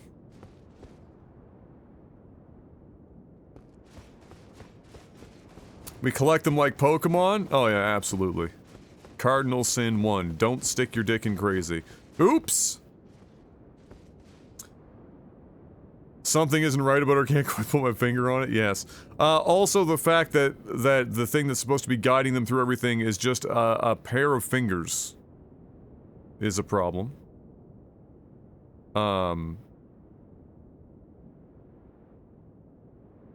You know, supposed to be like is it supposed to be like some sort of indicative thing of the hand of God of this, you know, universe? Either way, it's very fucking weird. It doesn't make sense. And even the lady that was sitting next to the fingers were like, well, on the other hand, rules were meant to be broken eventually, and the fingers haven't really said anything for a while, and we haven't really been getting any guidance here while the world burns around us, so, I don't know, maybe burn down the tree.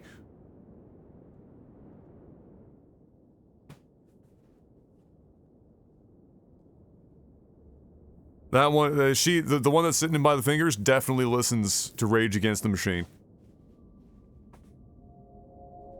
We left that room and she just like, softly in the background you're hearing like, ding ding ding ding ding ding ding ding ding ding ding.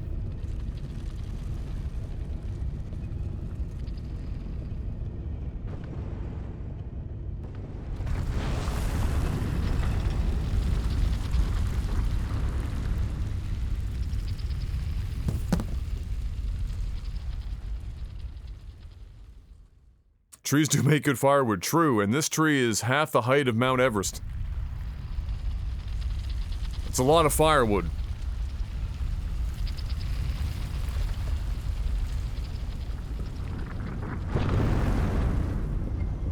I understood that reference. Fellow Imagurian, circa 2015.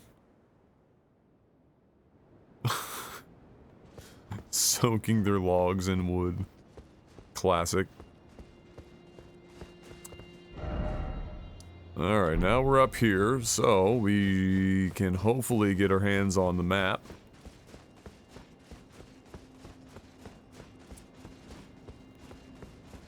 But where's Razor, though? Because at some point the legend stopped upvoting ass, and the world has never been the same. Notice that? Coincidence? I think not. Oh, the Michael Cera or whatever, the guy, yeah, he was doing God's work. There's kind of a version of that on Twitter, the Paddington Bear guy.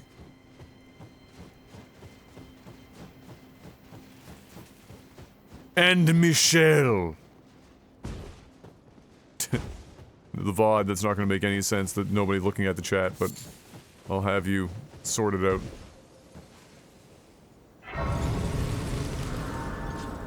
I mean, just the name alone, pushing the limits of the internet, and you gotta love it.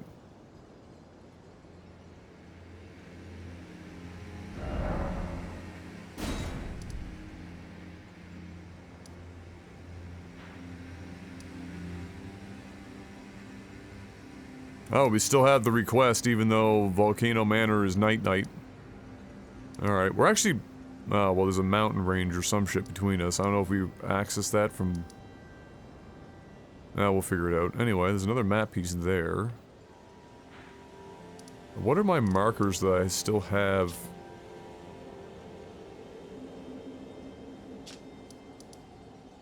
Placed. They're like impossible to fucking see. There's one.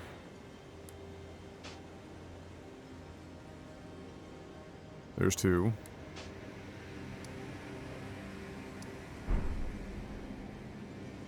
Alright, that's all of them. I wonder if there's gonna be a secret for fuck, god damn it. There is almost guaranteed a secret tunnel, yes. Oh, they look fun. I mean, we're just right up on the Erd Tree now, so I'm just gonna assume that everything that we face from here on out is going to be what I will call fun.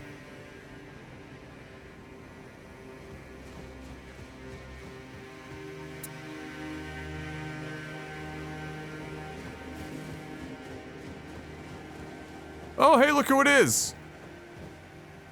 It's Strainer Hat Guy. Why is his face covered? Finally, we meet the Tarnished, who would be Lord. Oh my. Why the long face? We're round, really. You were previously acquainted with this vessel. Well, that is most unfortunate. For he is dead. That is unfortunate. Flesh. He gave it to Oh, me. no shot! Shabriri, I hope you can make your peace with that. Wait. You were about to sacrifice something precious, the life of a fair maiden, that you would toss into the fiery forge, only so that you may be Lord. What a horrible thing to ponder. Your ascendancy requires her sacrifice, whether she wishes it or not. But how would the Lord, crowned so, be looked upon?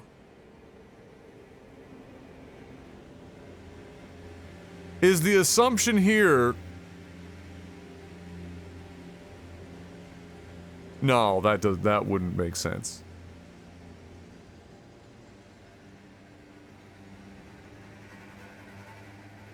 The blind chick took his body so that she might see again, ironically covering her face with her hands. Chosen, tarnished, and would-be Lord, dare to tread the path of true rigor, spare the poor girl, and singe your own flesh in her stead. If you are prepared to show resolve, and attain lordship through righteous hardship, then heed the words of I, Shabriri.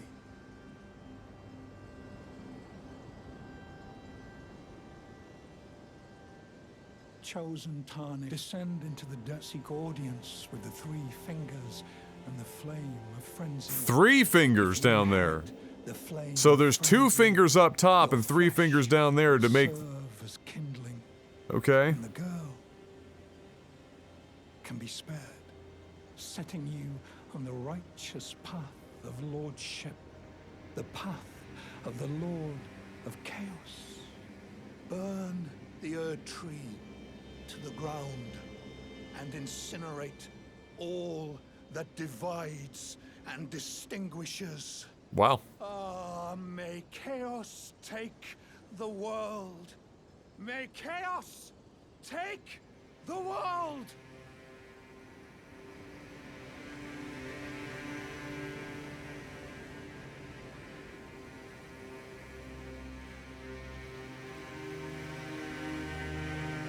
Chosen, tarnished, descend into the Deathseek. Okay, yeah, that's a... They seem sane.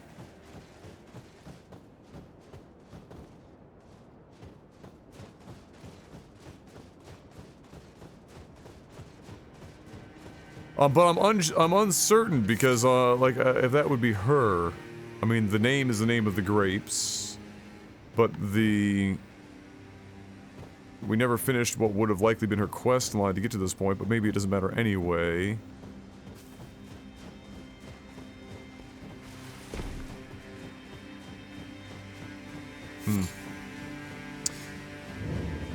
Moving on. So there's one guy here, but how many more nearby? Good stuff. Oh, yeah, everything. Oh, everything hurts here.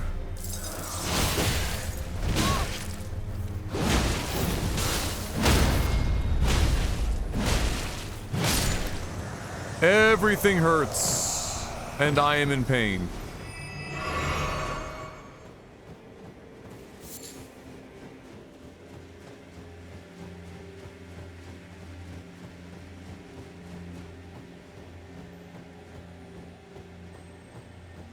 Nobody knows, but it's provocative. It gets the people going. Seems to be what Shabriri is about.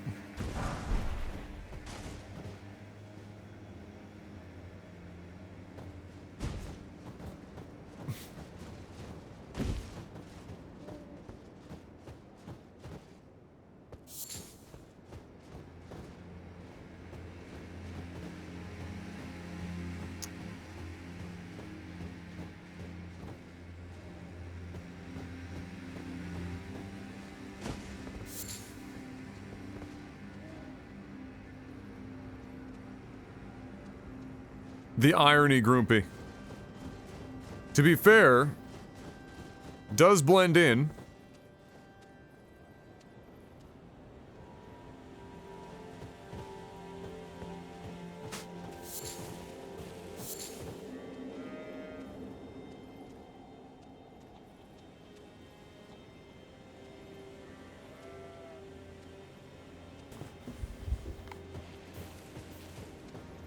Two of them.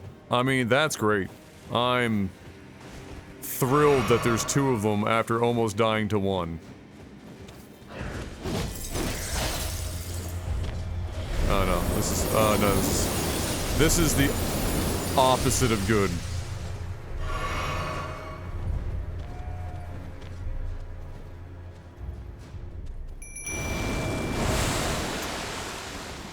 We're gonna want two for this.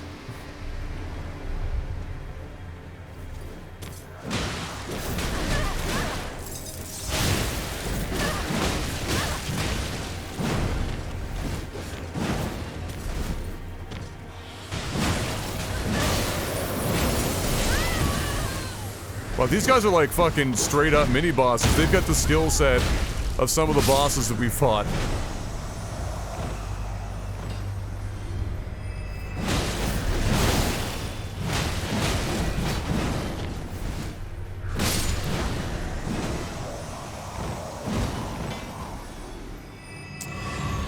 Alright. I'm finding the reuse of enemies really disappointing. Well, it's like it's the classic open world thing, right? Where you get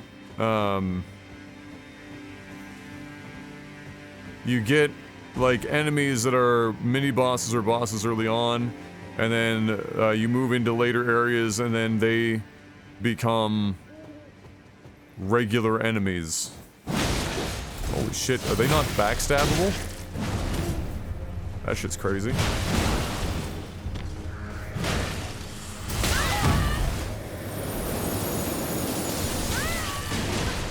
Man, two of these guys at once is truly unhinged.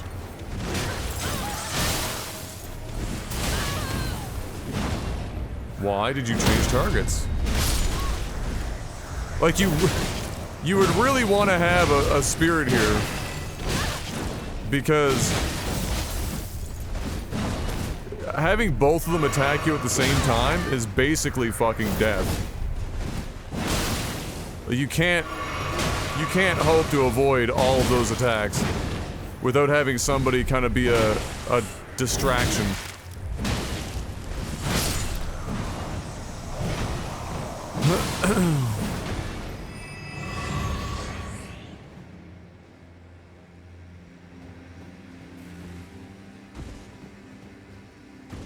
Like, that would be... Fighting two of those guys at the same time would be without a spear, it would be very hard. Crazy challenging. And my hat's off to whoever did it. Like, that would be a very... Like, even if you can do it because you've gotten very good at dodging, it would be a very long fight, because fighting two of them and finding an opening...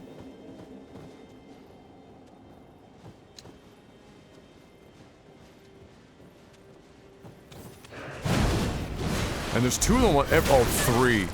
Oh. Fuck no. They're, like, how the fuck...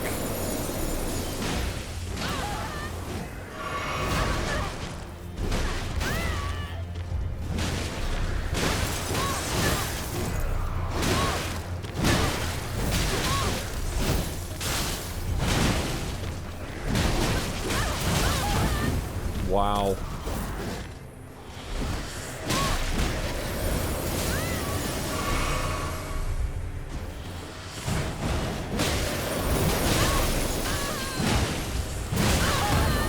Oh my God.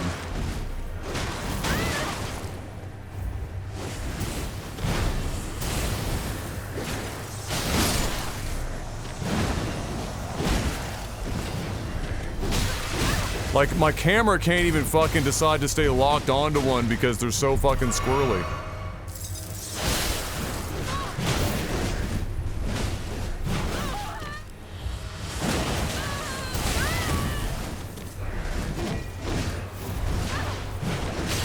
Holy fuck, that managed to miss my hitbox?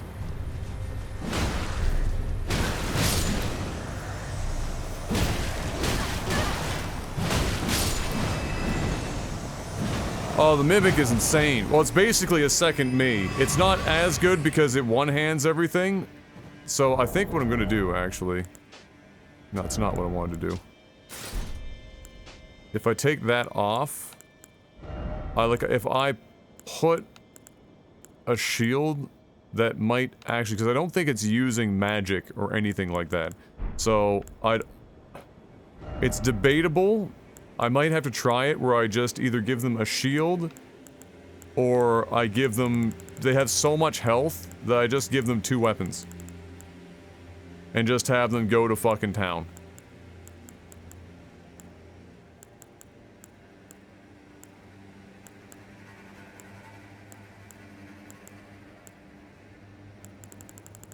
And I don't know if they, like, if the Mimic gets the same weapon with levels, like if that affects their damage output. If so, then I just give them that as a secondary.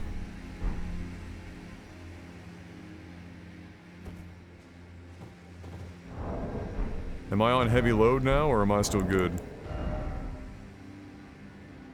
I am heavy load now. See, that's the problem. We're like right there.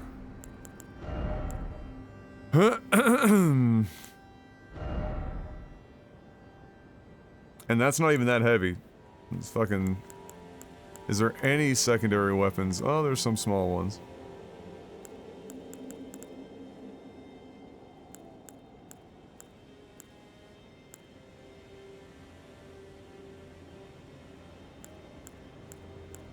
Alright, so I mean some of these...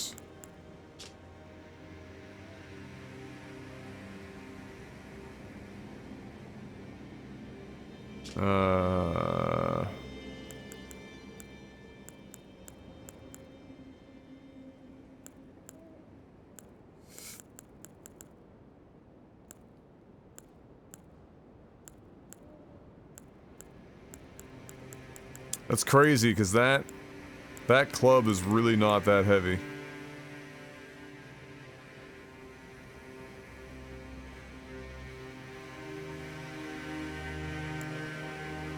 The hatchet, if I give myself one more dex, which would also cause frost buildup, that might be fucking nutty.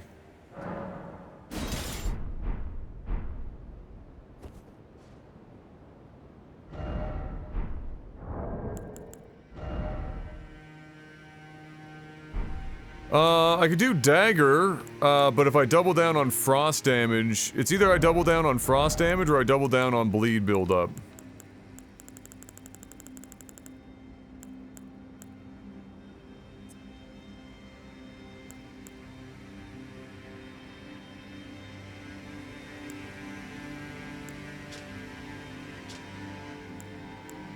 I got Scarlet Rot. The Mimic seems to basically, yeah, screenshot the build. I don't know if it also takes into consideration the level of your weapons and gives them the exact same one. Because what happens is, if I summon it right now, like you can see, they're one-handing their weapon while carrying the fucking dragon, fucking whatever it's called. I can't remember what those are called. Which is what I had on, but I was two-handing, I two-hand my weapon, so they won't two-hand it. And I'm not sure if you give them nothing, if they will two-hand it. Or if they'll always one-hand the weapon.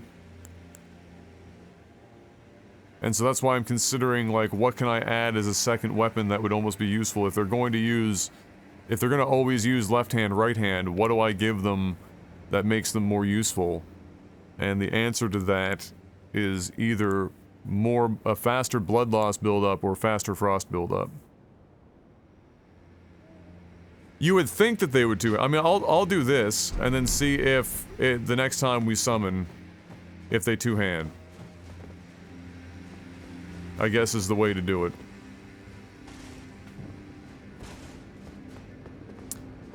Sword and dagger for blood loss? Well, when I say double up on blood loss, they're using my club, right? And so I can just leave them with the club and then give them something else. Because if they have...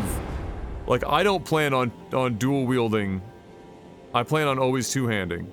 I'm just thinking about my Mimic. How do I make my Mimic the most efficient? Based on how the game brings the Mimic into the world. I guess I'll hand Banana here. Does anyone know if the weapons the Mimic gets are identical to yours in the level?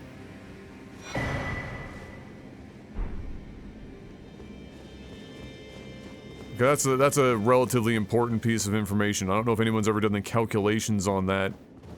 I'm sure they have at this point.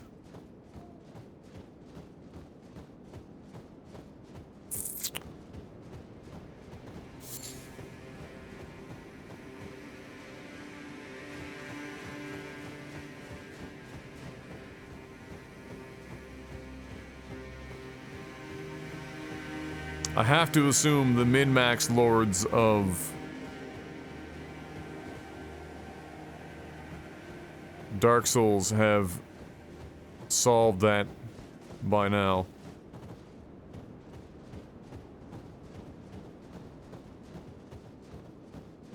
One thing's for sure, those guys give you a lot of runes. Like we killed how many of those? 2, 4, 6, like 70. Like we got like 60,000 runes for killing like 7 of them.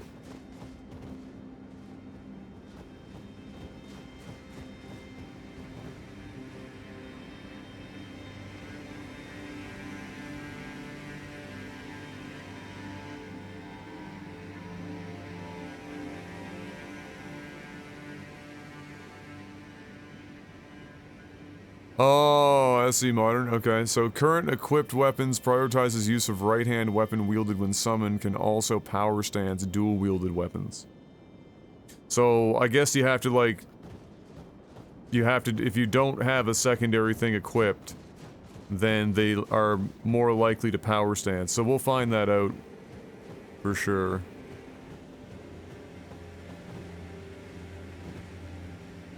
Well, that's just... a meme. The grand lift. The back side of it. They share your stats. Yeah. Yeah, I figured they would share your stats. For sure. I did, like, the weapons were that was the big question mark. Do the weapons also share their weapon level?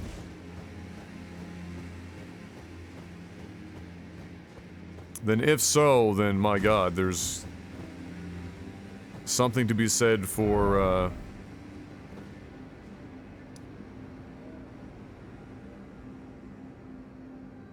leveling up endurance enough to be able to give them the club. Almost.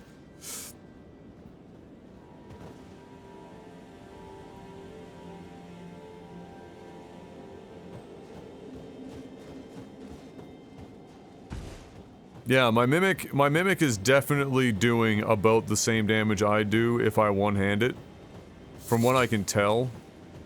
So I think it's a safe assumption that the weapon probably is scaling. Just hard to say.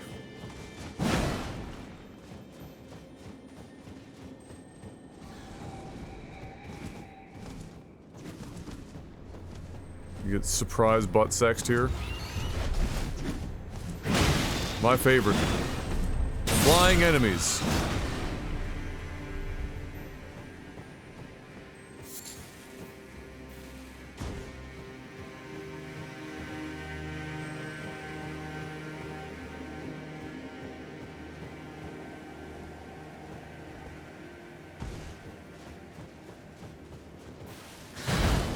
You're kidding me.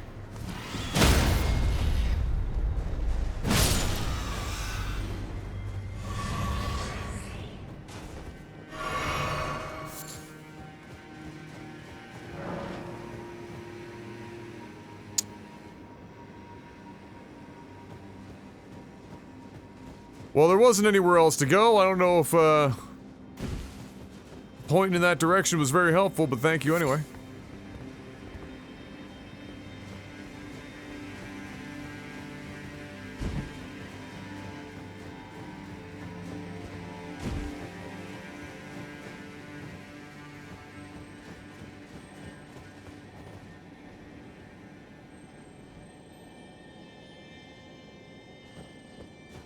Sounds like he's down there, but I didn't see anything. Must have missed him.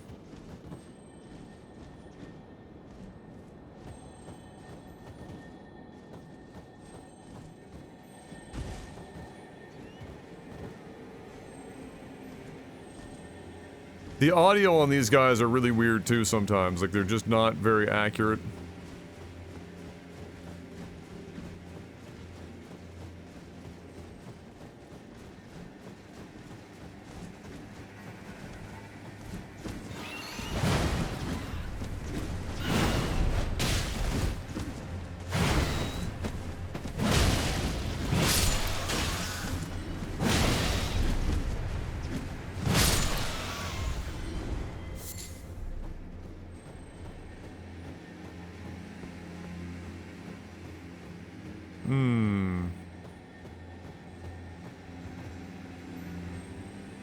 Yeah, I don't have a clue where that guy is. Not a clue.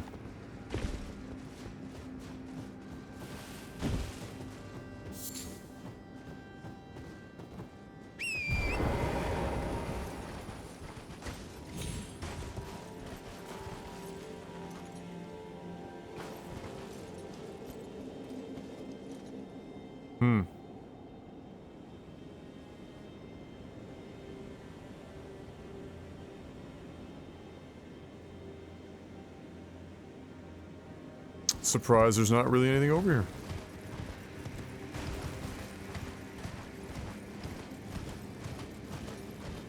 Surprising.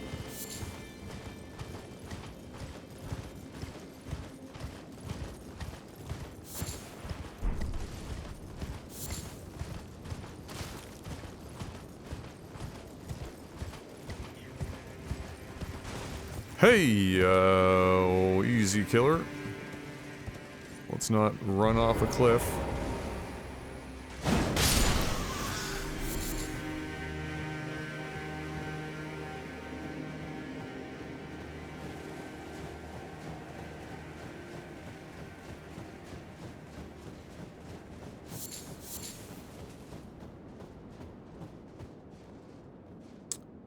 Alright, we got some fire boys here.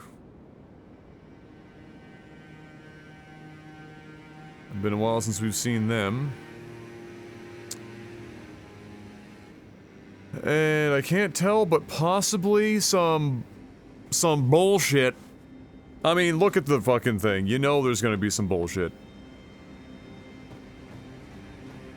You know there's gonna be some bullshit. Oh, we can summon here? Oh, yeah. Would you look at the time? It's 1/2 past bullshit.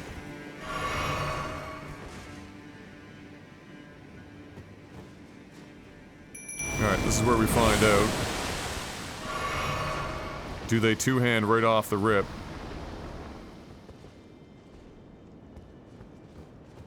Yes. Fantastic.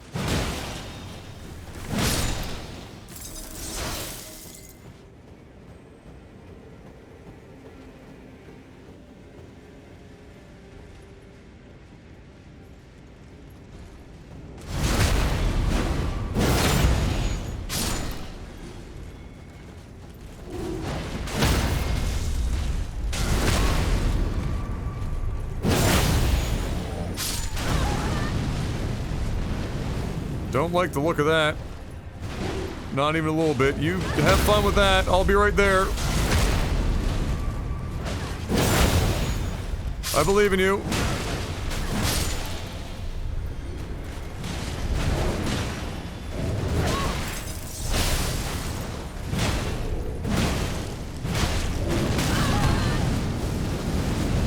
Oh, it's this guy again. We've fought one of you before.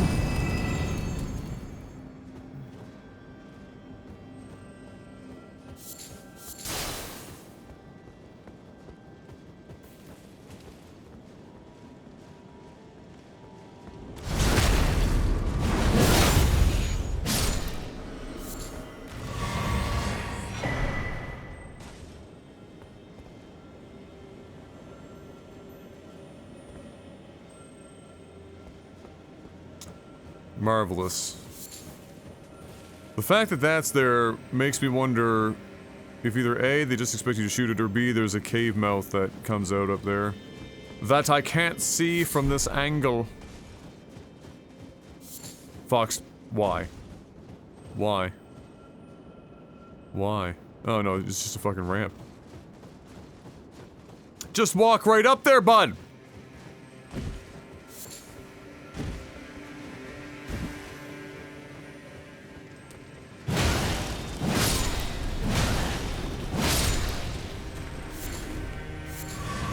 Give him the old 1-2.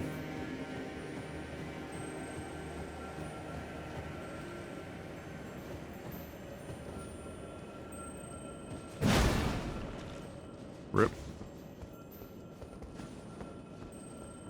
Don't fucking disappear on me now. Gotta be careful when exploring that you don't just lose your mimic in the middle of nowhere.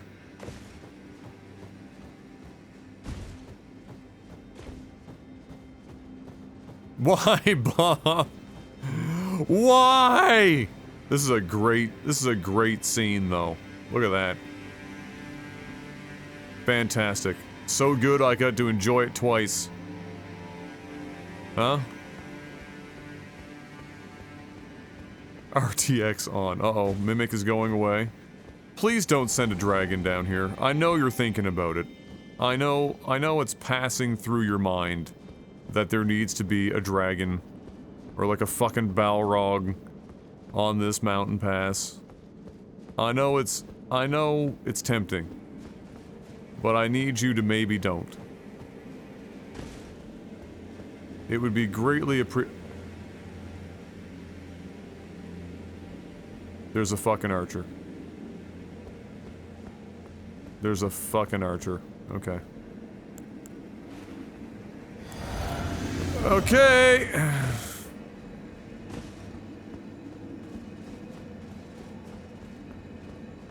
Question is this item where he starts being able to shoot you? Where's the magical starting point of death? Yep. Right here. Just fucking go. Just fucking go. Crazy train.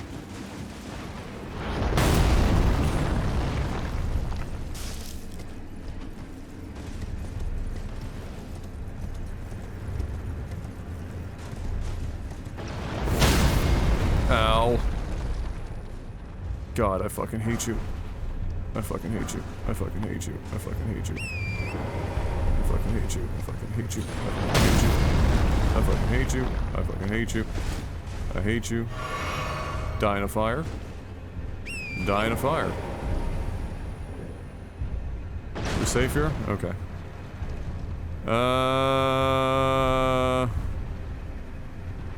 Great. There's a good chance this guy's got an uncanny amount of fucking health, too. So if I want to kill him... Oh, this is bold. Nope, we're okay.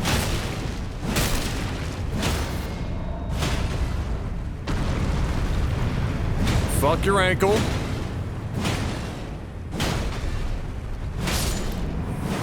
And fuck you.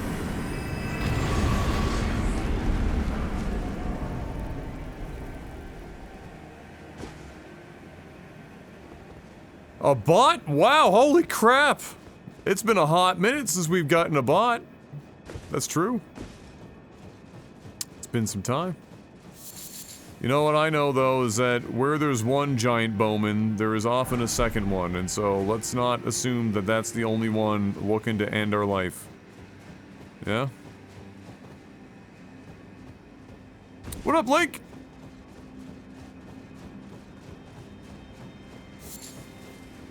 Yeah, there's gotta be some ass around here somewhere, right? This would be... I mean, it's gonna have to be a relative distance away from the giant for it to make any sense, because he's just gonna fucking line of sight your ass into the ground. But you gotta imagine.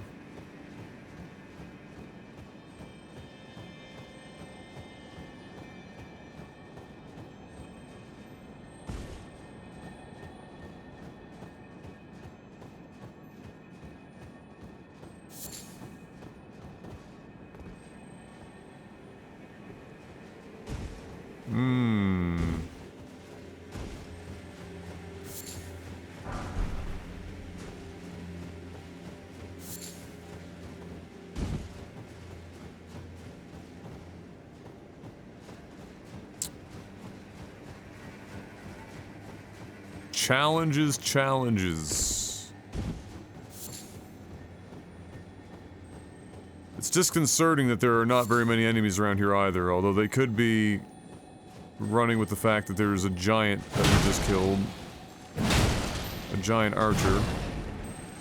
Bro. Oh, it's a somber. I got excited. I was like, can we finally fucking level it? Nope. Chuck Testa.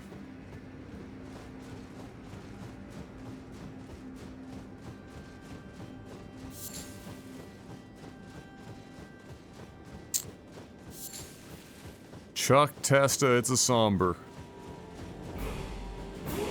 I am Epsilon 90 months. Welcome back. Thank you. I appreciate that, sir. Hope you're doing well. That's a big hat and a big stick. If you're only gonna have two things in life,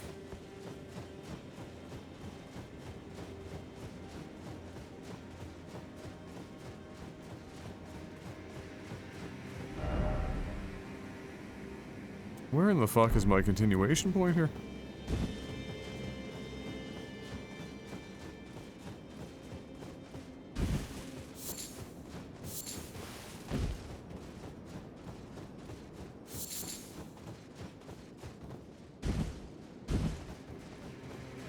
Enemies taking damage beyond this wall. That's always an interesting sign.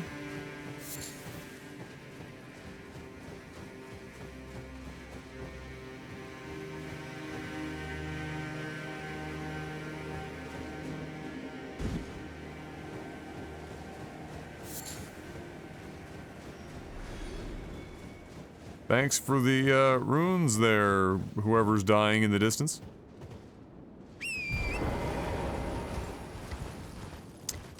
Alright, let's try and follow some visual cues here.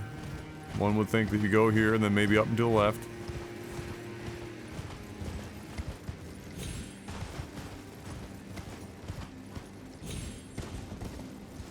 One would think.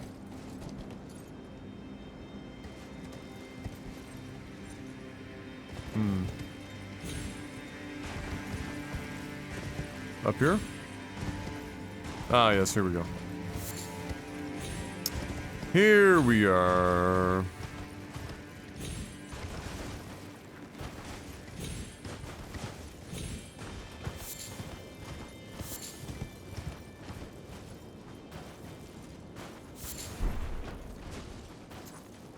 Finding a couple of formic rocks out here is an interesting discovery.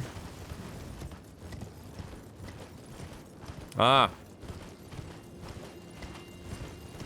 I have discovered ass. And now I shall touch it.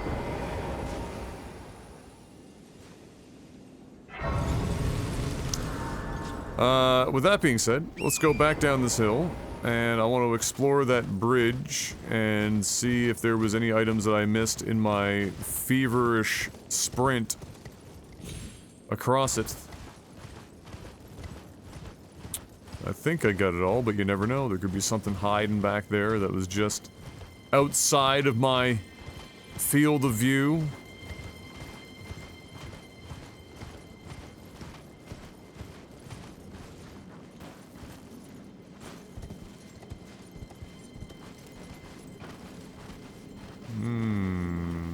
Yep. Yoink. Fucking terrifying camera.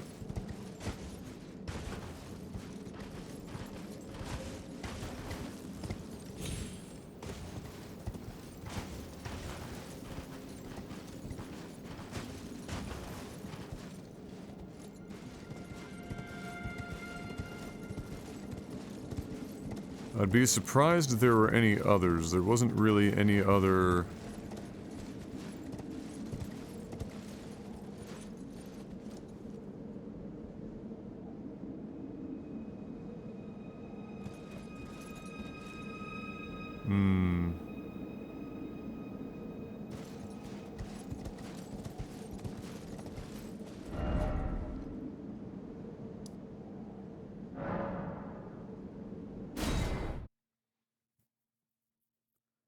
Think we got her all.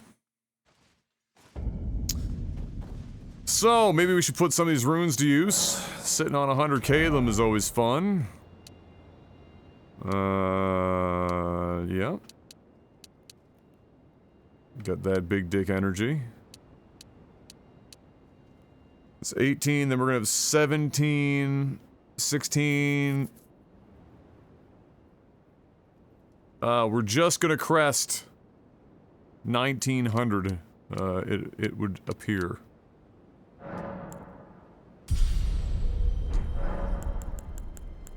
Oh shit, I can talk to Melina here, of course I can.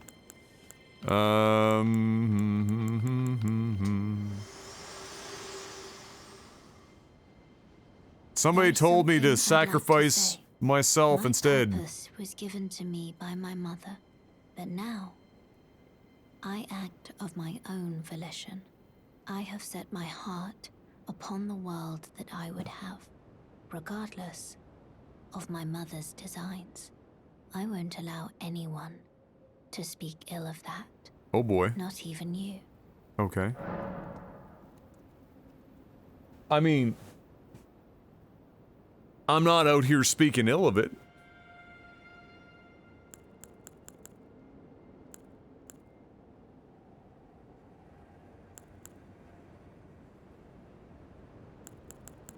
I'm just, you know.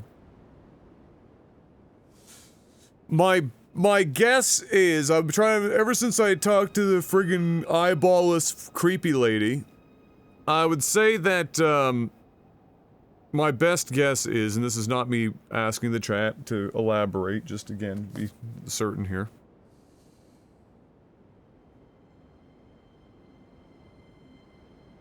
One sec.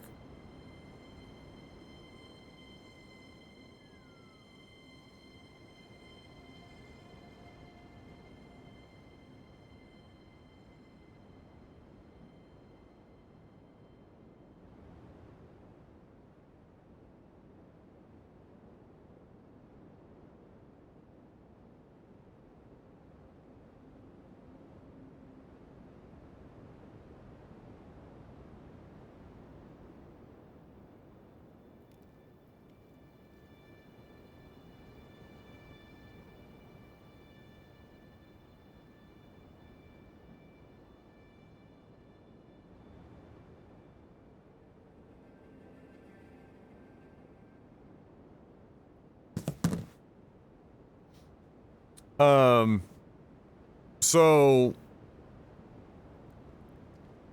I would say, let's see, Link, did you 100% side quest? Do you choose to skip anything? I have, all I can say is I have explored about as thoroughly as I would have whether I was streaming or not, like, you know, and I've been, to my satisfaction, pretty thorough, and I have not skipped anything in which I have come across that I can recall.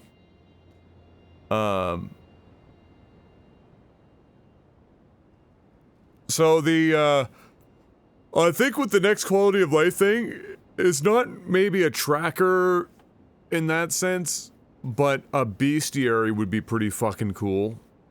And then as you kill things, it adds them too. So it doesn't spoil. You don't see a bunch of question marks like, oh, I have this many things left to find. It's just, oh, this is what I have found and killed, and now I know. And then it gives you another way to add lore if they want to go that route.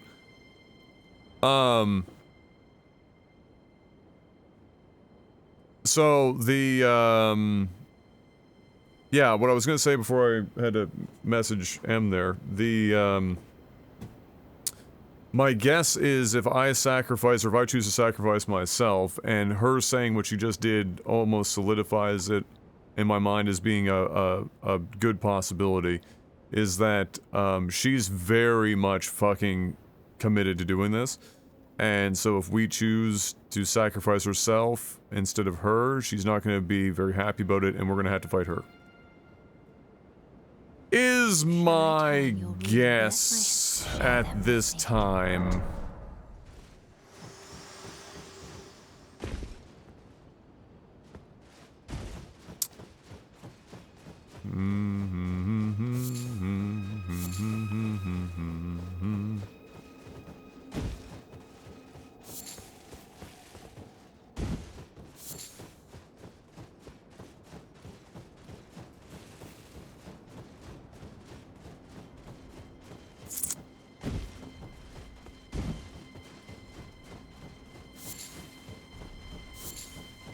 I hear big feet, and they're not my own.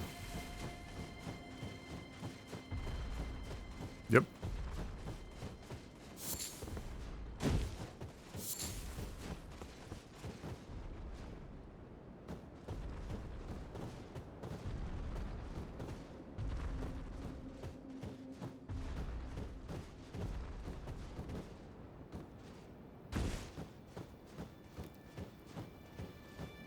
Oh, I just realized something. I always forget to do.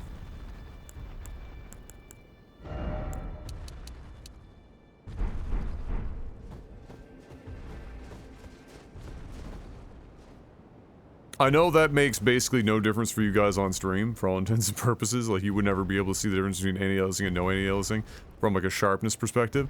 But on my screen, oh my god, taking off TAA, it's like taking the grease, like, it's like somebody smeared grease all over the screen and then took it off. So stuff like the snow falling is a massive difference. This is almost as loud as Mom walking around upstairs.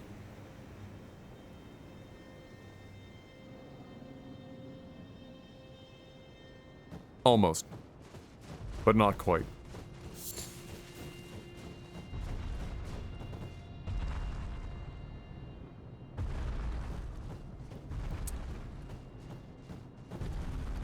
Alright, let's try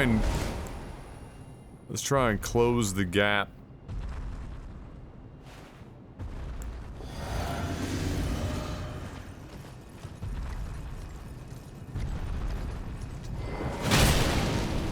Oh, he's got a lot of health.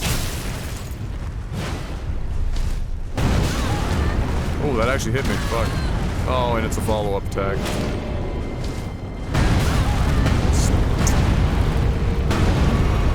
This guy chose violence. That hit me too. Holy fuck, this guy's gonna be a pain in my ass, isn't he? That missed?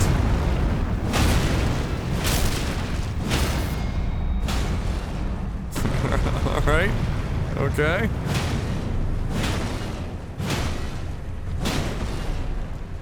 Just keep going.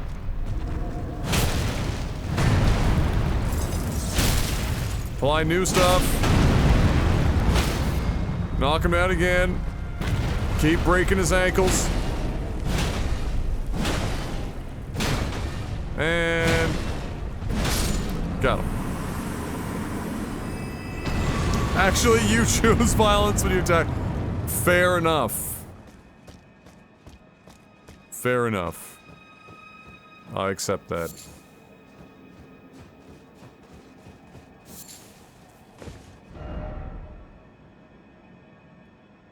So this manor request is here, which is funny because the manor is already, you know, we already killed Praetor. Can I just say that the name Praetor Rykart is one of the hardest fucking names I've ever heard in a Dark Souls game? I mean, they've had some pretty, like, dope names, but Praetor Rykart, just, that shit hits. It is a phenomenal name. Hello, sir.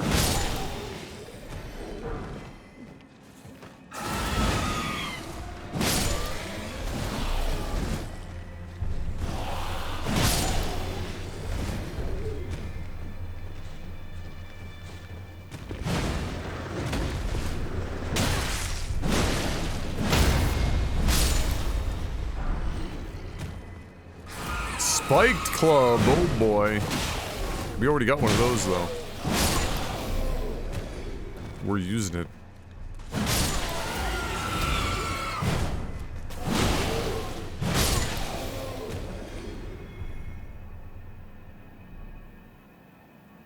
Oh yeah, hard ass name. You get there together.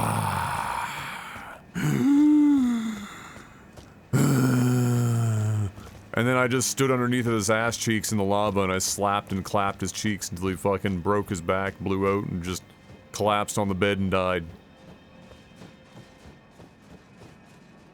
Shadow Realm.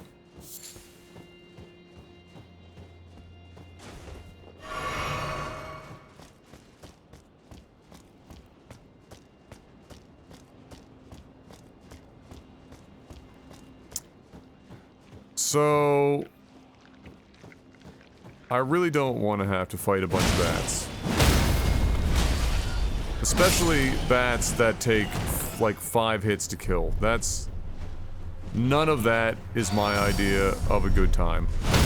I'm just gonna be honest.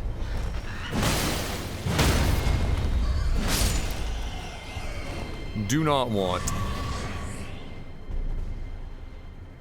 You brute force that fight to a frankly ridiculous degree. And you know what's crazy though is I didn't even like burn through that many pots. Like I was still able to dodge a lot of his attacks successfully enough to not be, you know, too worried about it. Alright, here we go. It's double trouble time, boys.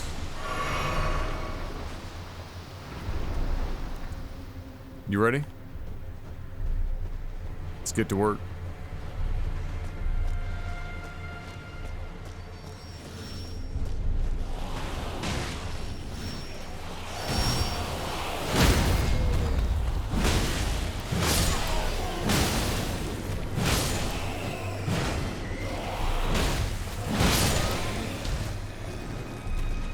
Turn down for what?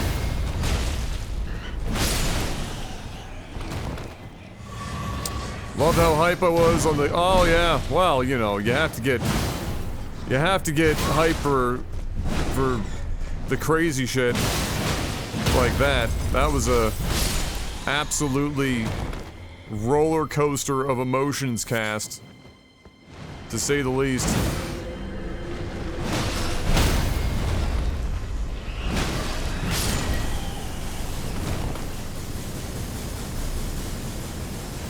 Yeah, I was getting interrupted a bit. Like, that's actually how I died the first time and why I didn't kill him in one hit, or one attempt. Was because I got chained between lava tick damage and just unfortunate hitbox timing. I can't tell if they're trying to fight us or somebody else.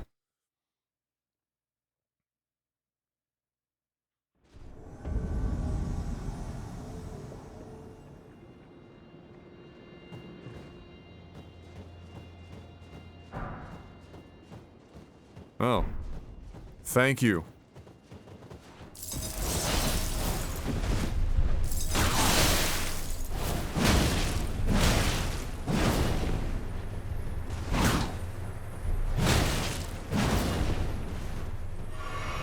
Oh shit, that's a lot of health off that pot.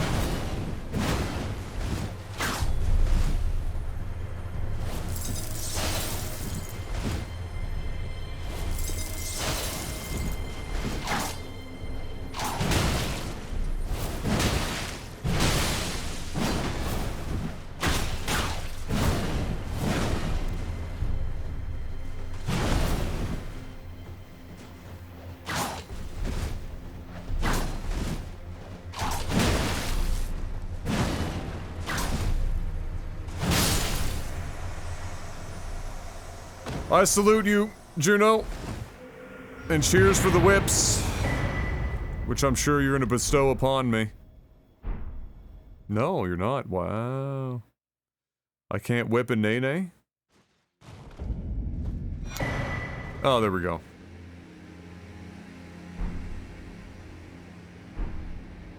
I like the armor set. Very nice. Now watch me whip.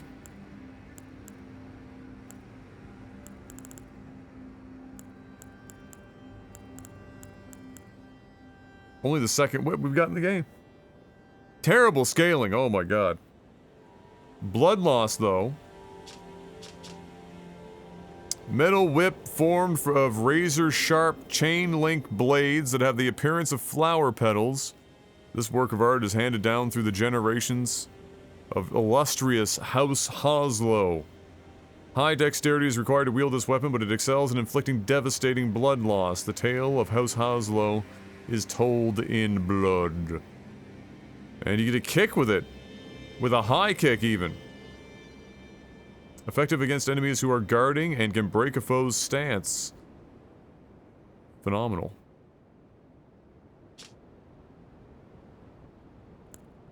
Phenomenal!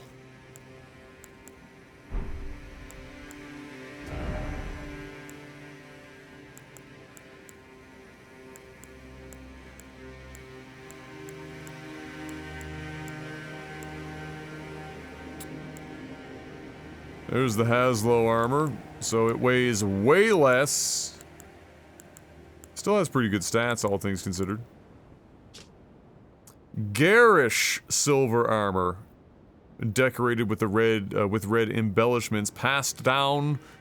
All I can think of is fucking what's his name from Full Metal Alchemist.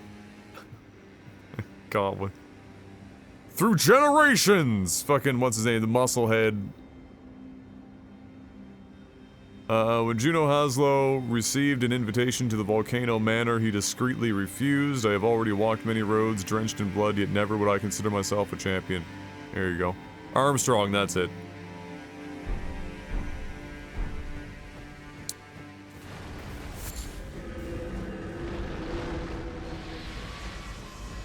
Armstrong is definitely in the pantheon of greatest anime characters of all time.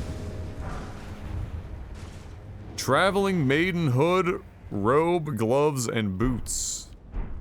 That's actually just her shit, isn't it? Well, I have her weapon now, and her armor set, so...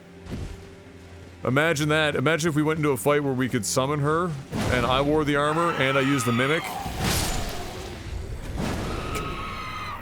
Three's Company.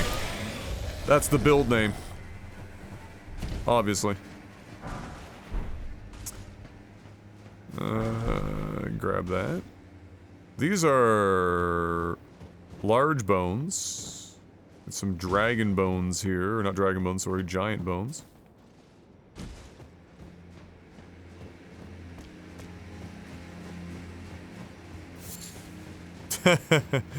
Come on, knock on our door. We've been waiting for you. Oh my god. Dad occasionally watches that if he's bored out of his mind. He's got on TV, there's nothing else. He's no golf or some other shit, and he'll have it on. And It's just... Some of those shows have aged well, like I can still watch them. Three's Company is power cringe for me. I can't watch Three's Company anymore.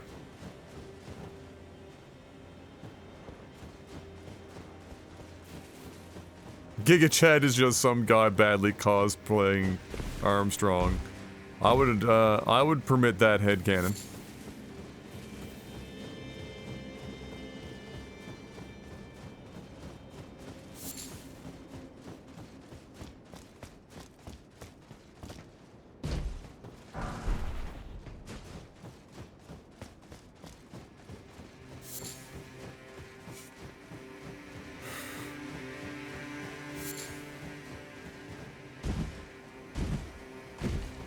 Alright, so we got a way up here.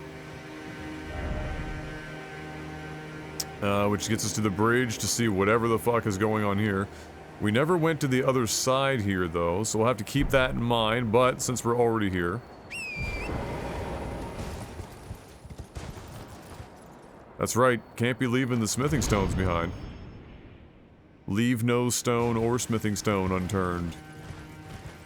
That's true.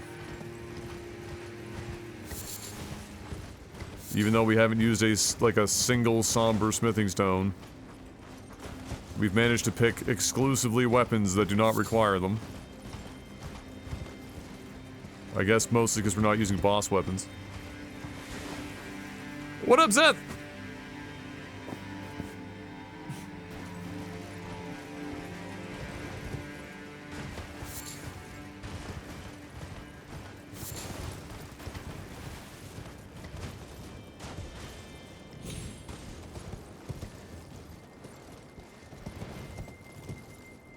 Oh, Mark, you'll be so proud of Em. She's a big Jessica fan, if you know what I mean.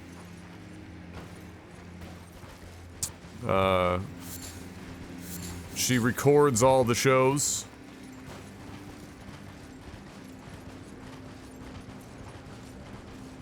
And, watches them whenever she can.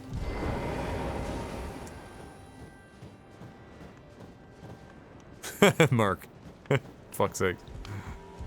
Must be a Breath of the Wild of Souls games. How long has it been?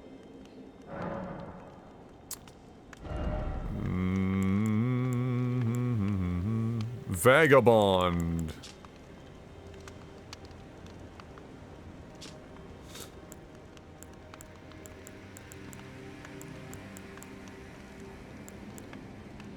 Just a single large fucking, yeah, alright. Oh, he just has infinite of these? Fuck yeah, bud. I'll buy some. Take them off your hands. Yeah. Sure. Why not? I haven't even looked to see what I'm able to craft in ages, but I'll take it. That'll be useful. More than likely.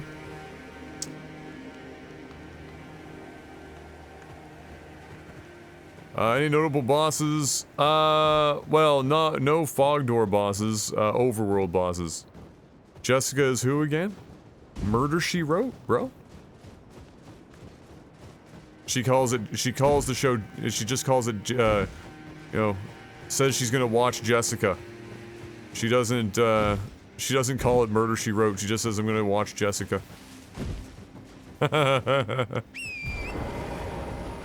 Watching Jessica.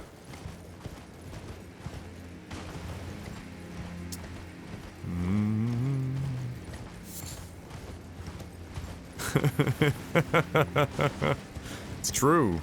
She is a national treasure.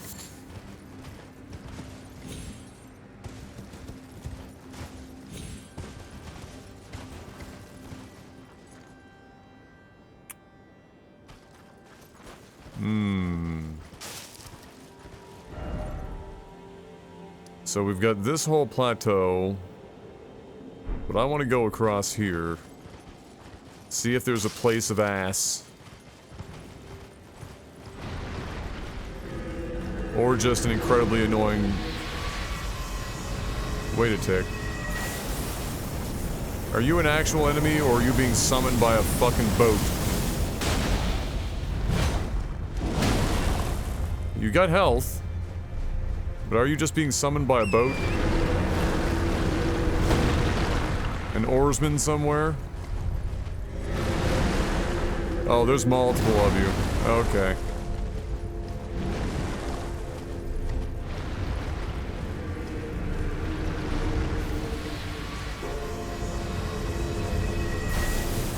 Huh. Well, that's where we spawn from, evidently. We're summoned from. Ow.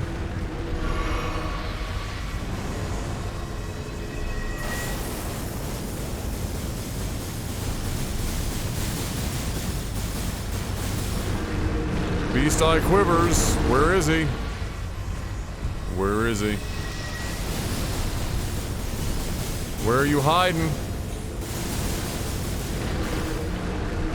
Where are you hiding?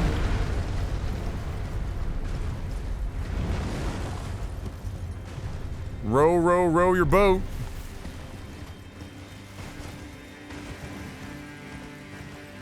Gently down the meme.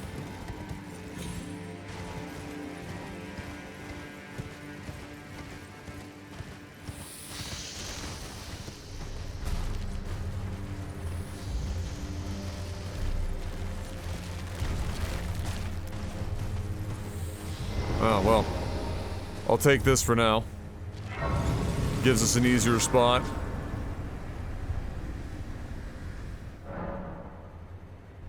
Almost every 80s and 90s star got to start on that show. Oh, it's true. Oh my god, dude. Everyone was on that show. Everyone was on that show. Dude, what's... Bill Maher was on that show.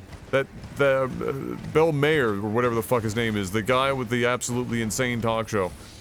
That might be out of his mind. Even he fucking had an episode. And thank God he stopped acting.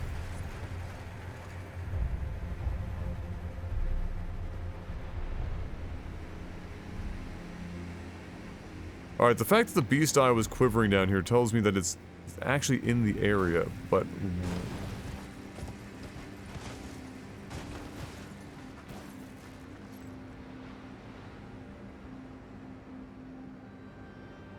I'm wondering if it's something insane, like it's actually not a boat, but an oarsman or whatever, but it might be a snail, and the snail might be underneath one of these fucking, like, hay piles. And you have to, like, have the fucking... Skelly Bros blast it.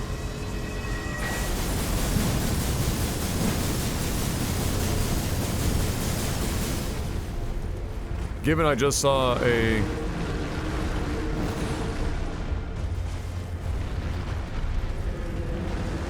snail bro.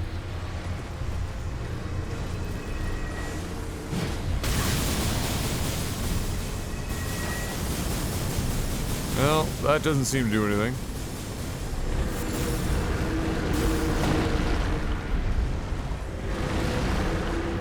I can't imagine it was the snail that I saw up there. That would be nutty. Oh, for fuck's sakes, really?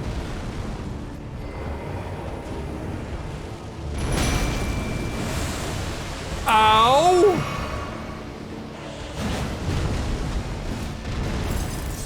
Holy fuck!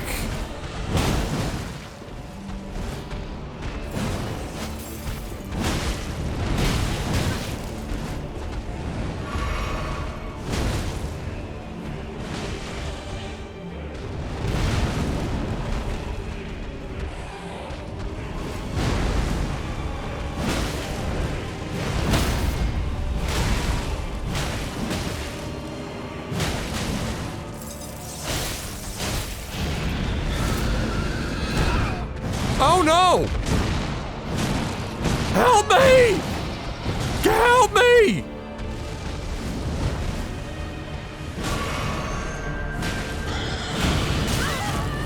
Oh, that's probably bad.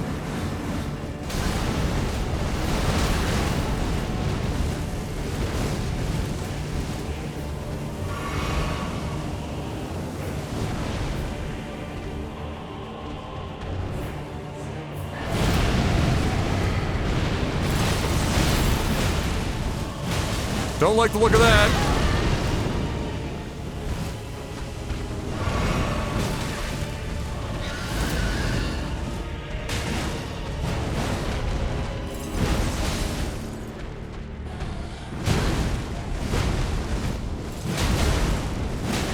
Come on!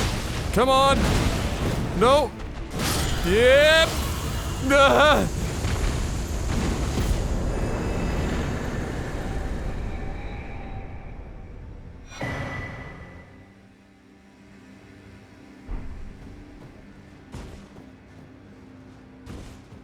Oh, having any spirit that just has a bunch of health, like, the damage is nice. I hit for so much damage it doesn't matter. The damage is not that important.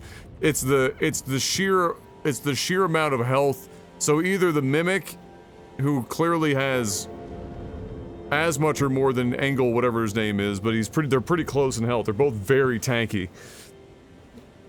That's the biggest boon, is do you get lucky enough that whoever you're fighting spends more time targeting your mimic than you for at least some time. Like, it's very helpful. It means that these fights that I'm taking one time to do don't have to take like 5, 7, 10 attempts, which is wonderful. Especially enemies like that, where they're partial flying or they do a lot of like long distance back steps, because it just takes forever to finish the fight. That enemy couldn't pay the bill. It was so beak. You gave it a foul time. Looks like they had a really hard time getting off the ground. That plan never really took flight.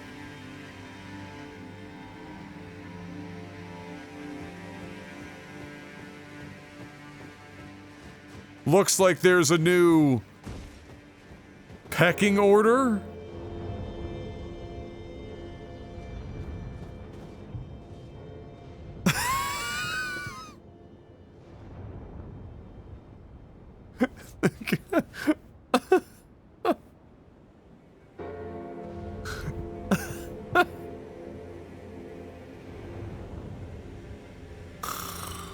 Oh, it's so terrible. Pole dryer. Oh my god. That is terrible.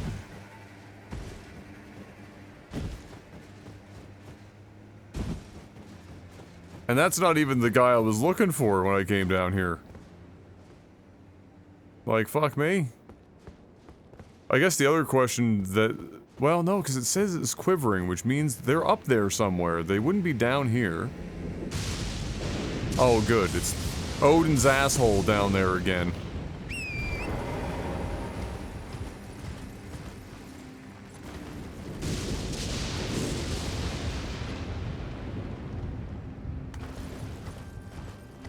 Comedy was as dead as that bird.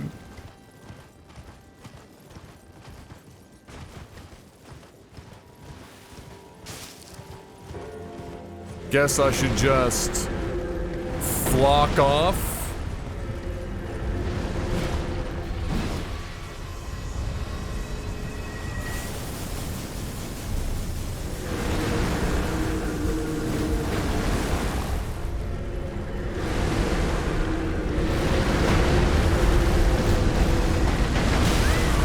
Ow. Ow. slow down. Yeah. Yeah. Yeah. Yeah. Yeah. Nice shooting, Tex.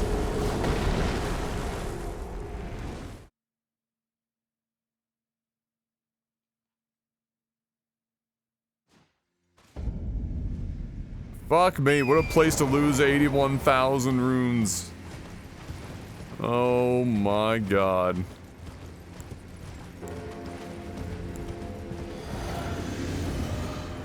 Yeah, it's quivering. They're down here, so where the fuck are they?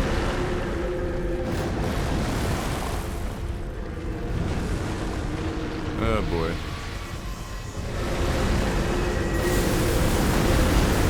Quickly! Oh my god, there's so many of them. What the fuck?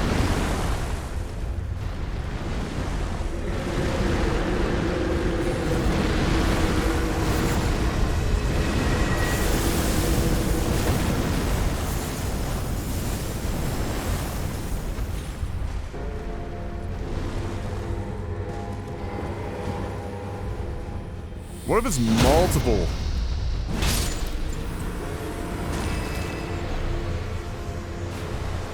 Oh, he's fucking literally right here.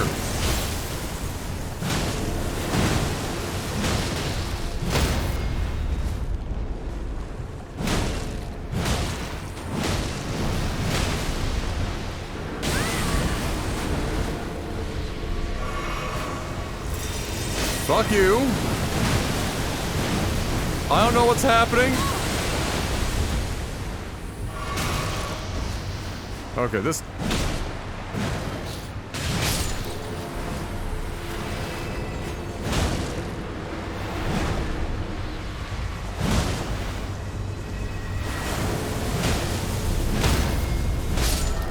Okay. Helfin Steeple. And another death route. There you go. Boating on land is the hardest fucking maneuver.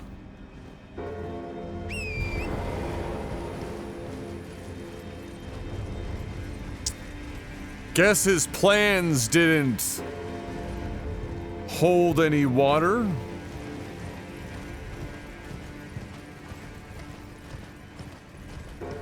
I guess it's true what they say, the captain always goes down with the ship.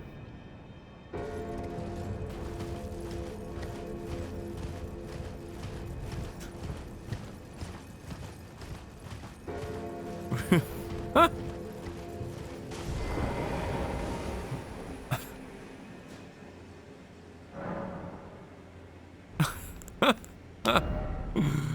Oh, we're 1K short. Okay, hold on.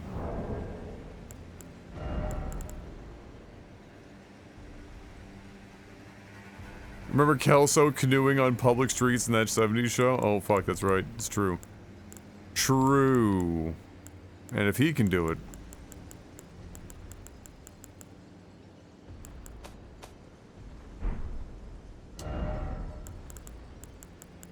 Whew.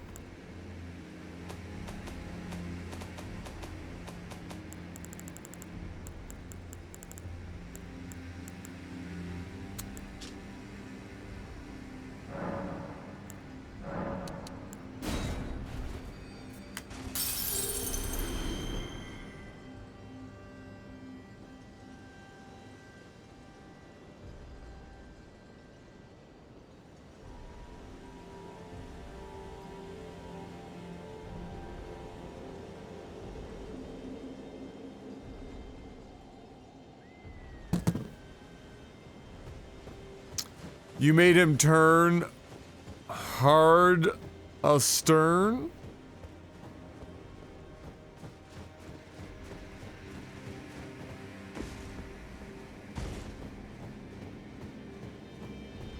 Guess he's really gonna be enjoying the aft life.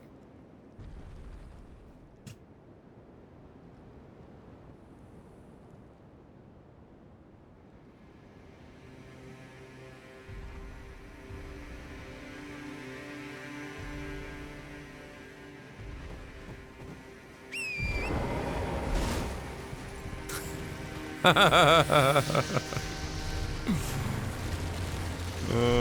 my.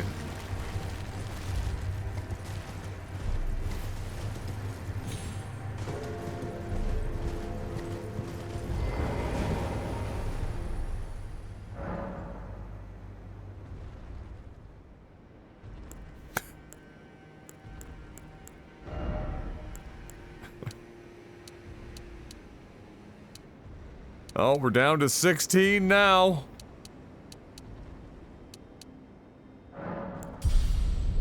One more for 60 vigor. The dream is almost ours.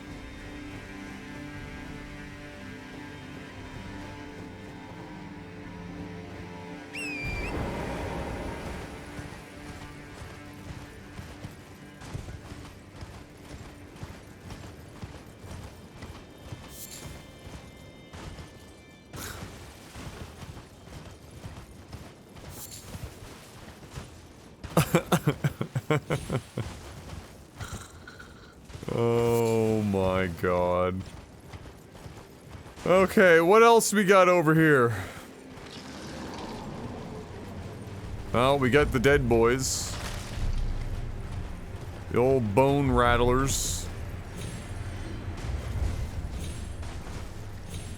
You guys protecting any items over here? Oh, Steve! Steve!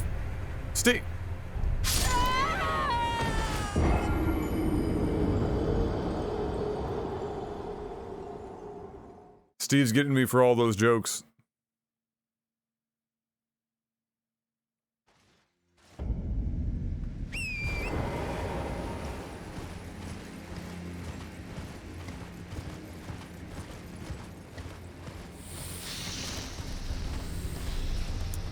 Steve didn't appreciate the nautical humor.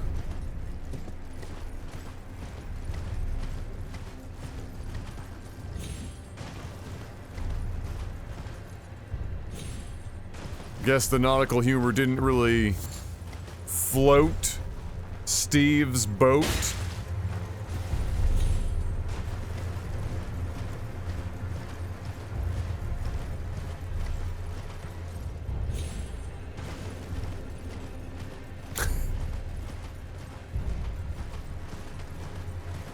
Oh my lord.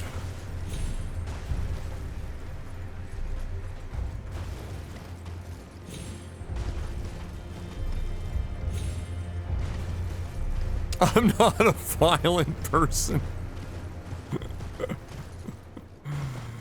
Are all these nautical puns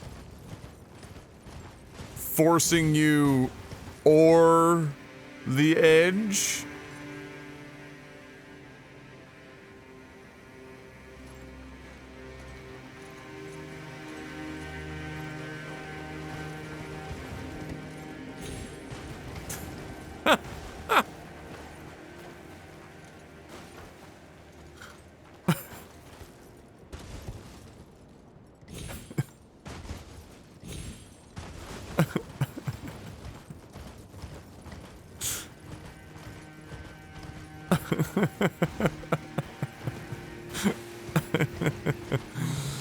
Oh my.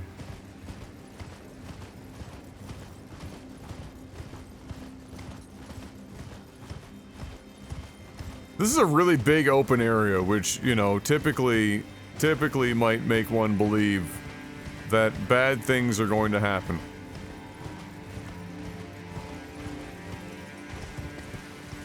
I'm just waiting for the summoning sign.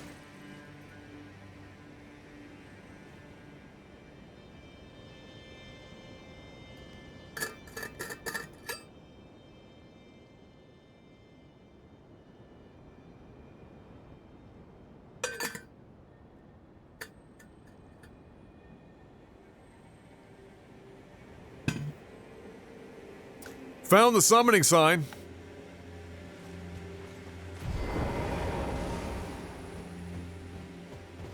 You guys are killing me.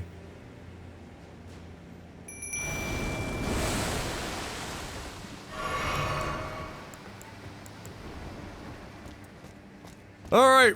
I'm gonna bet on... Dragon. What do you think, Frank?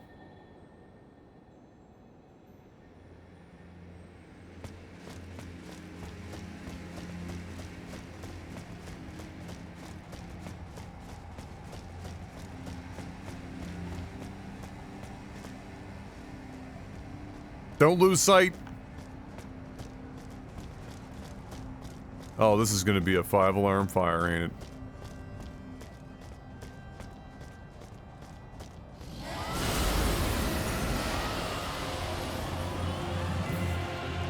Borealis the freezing fog. Oh, Adam, why are you so good?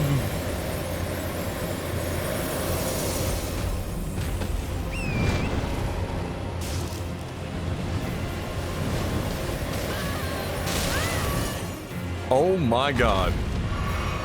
Borealis hits like a fucking truck.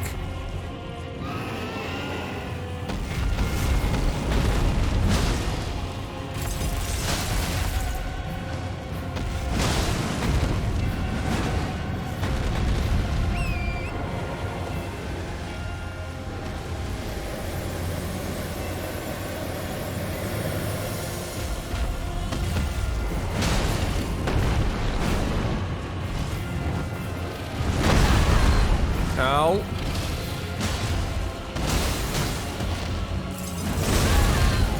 Duh.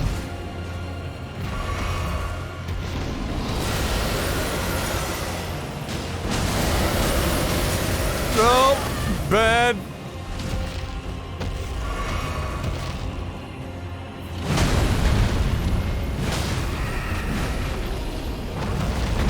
Alright. Tickle the toe. Tickle the toe. Yeah. Yeah. Yeah. Yeah. Yeah. Yeah. Yeah. Yeah.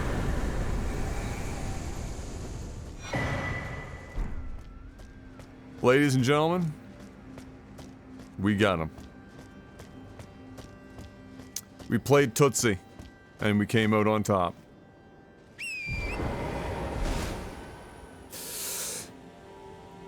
Oh.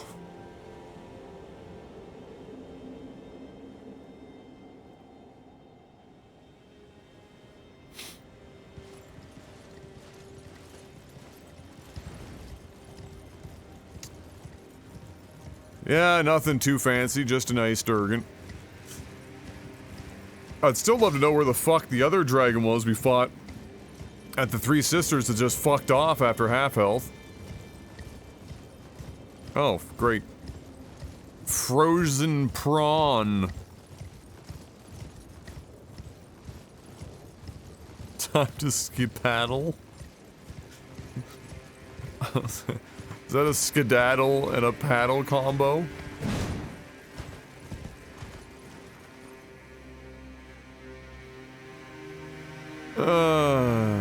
Who knew poking a toothpick with a dragon's foot would kill them? It's all about going after the toe. You guys aren't like hugging an item or some shit, are you? You're just chilling. Arteria leaf protecting? Okay.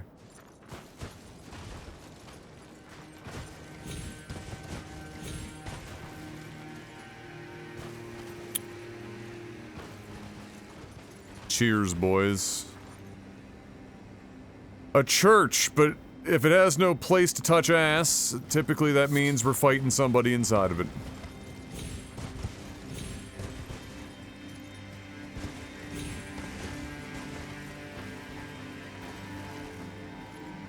Certainly a place to put a chair.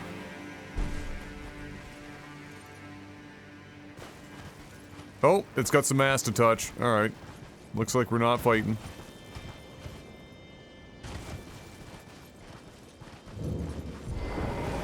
Oh, this is the first church of Marika, which I guess makes sense, given its distance to the tree.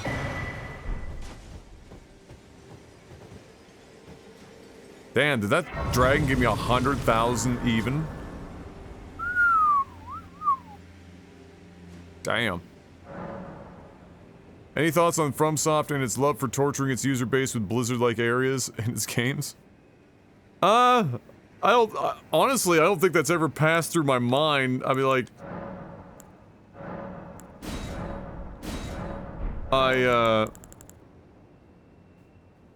They definitely like to, you know, play with the vision, you know, obfuscation. For sure. But I don't think I've ever thought about the Blizzard part. I think their bigger erection comes from the crippling depression induced by having to go through excessive, long and convoluted areas that are also poison.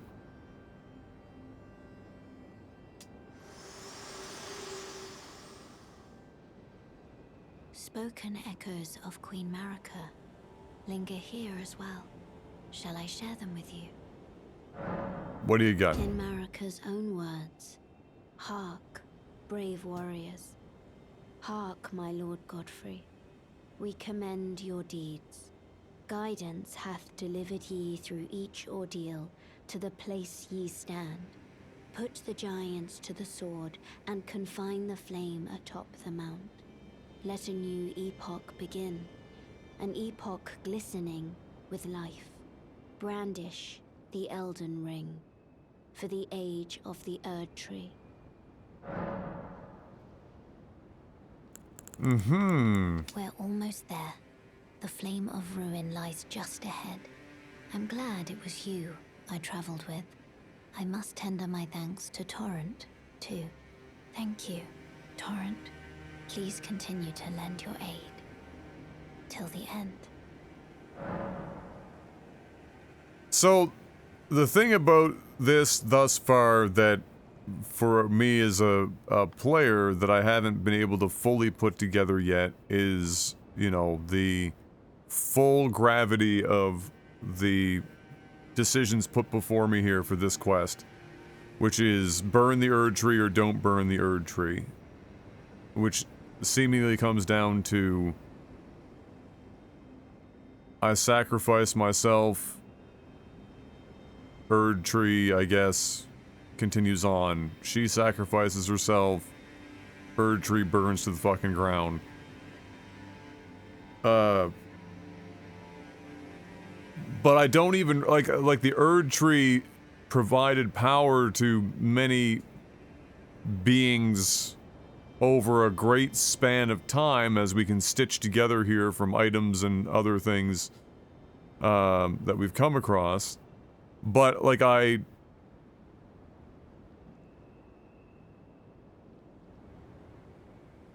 But, like, at this point, it's seemingly not doing dick all. The world has fallen into complete fucking ruin. And so... and then, of course, because you have fervent followers of the two paths in which we could take, you're getting both sides saying that the other option is the wrong option to take. It does seem that burning the tree down, obviously, they've tied that to a whole lot of crazy people with the chaos and whatnot.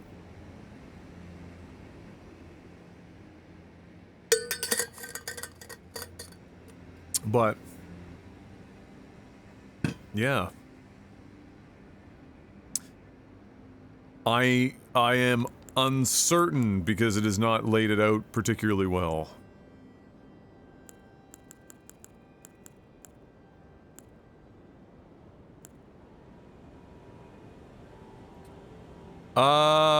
What's the punchline, Exceed? Did I watch the crowd work video yet?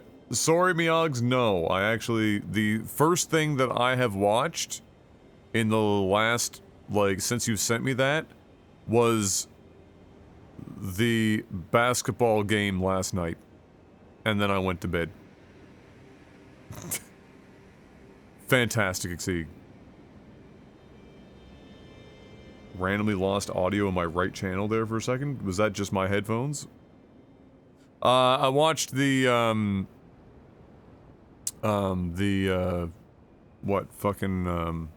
Sixers.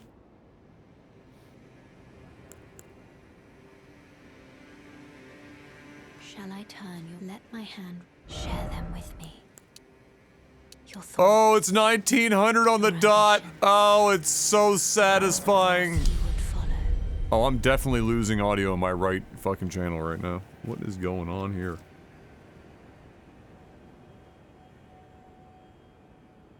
Are you guys hearing that? Or is that just my headphones? Randomly fucking shit in the bed.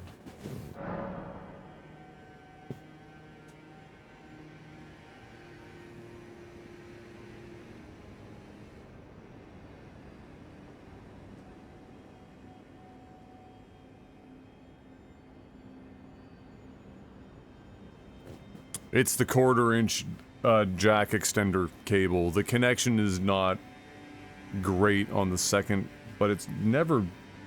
Usually once you find the spot, it's never particularly...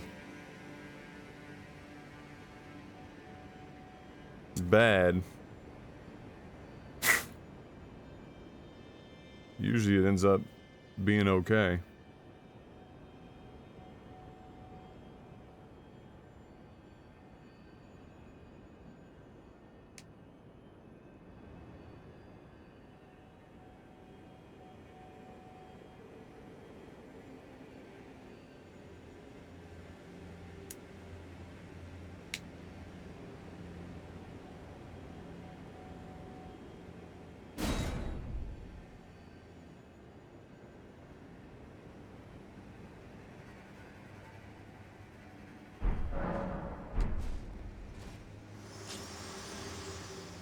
Huh.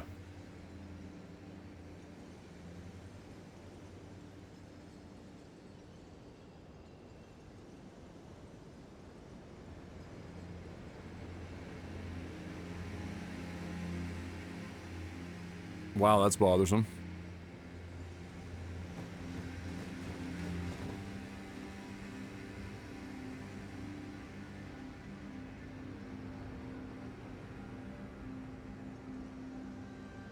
Oh, it's this. Hopefully it's not the headphones. It's these haven't fallen to the floor or anything, but they have been yanked kind of hard a few times because cables eventually get underneath the feet.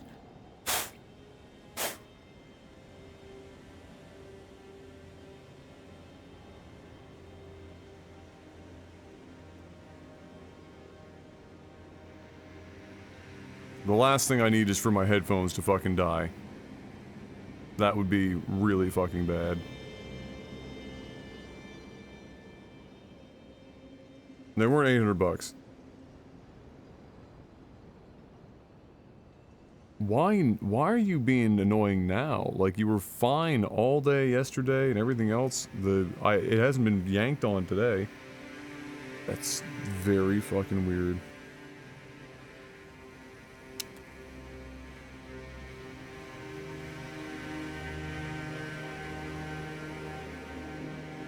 These are 6XXs, which they were on sale on Master Op. They were probably, I don't know, 300 bucks.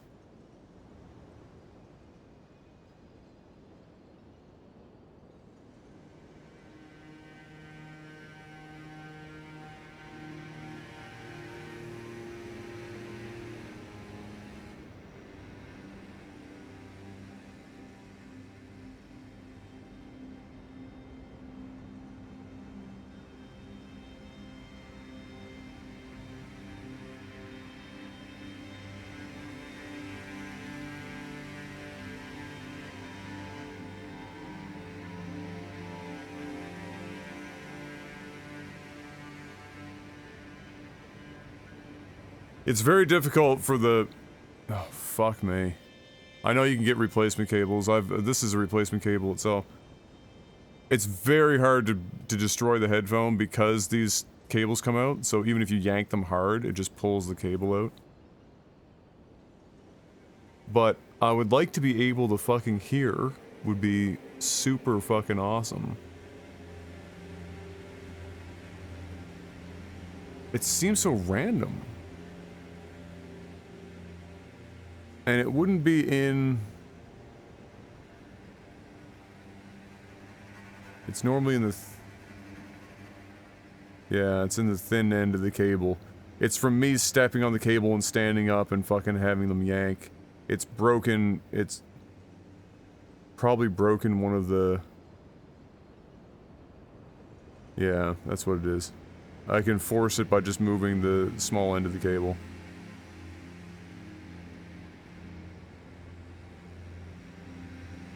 No, it's not, it wasn't static, no. I've stepped on the cable and stood up. Because it would get, like, caught on something and then it gets underfoot. And then I'm tall and it fucking, like, yanks the cable. And so... the question is, can I maybe...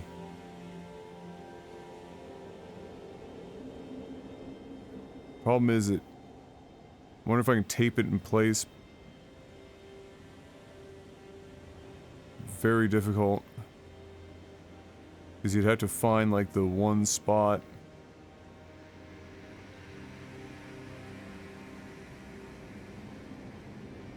Whew. Alright, one sec, guys.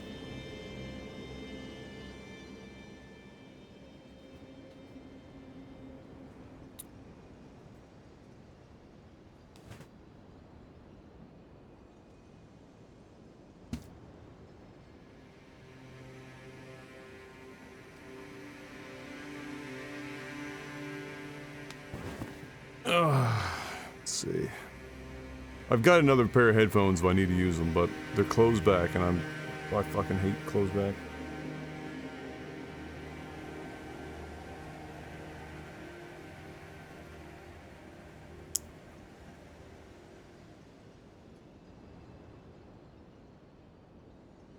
Yeah, the challenge is I have to tape it, but I can't, like, tape it while also hearing if it's in the right spot.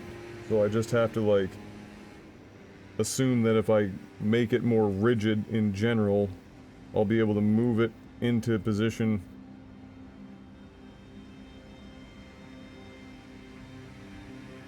Afterwards.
Fuck.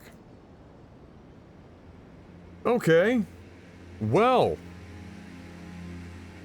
Shit.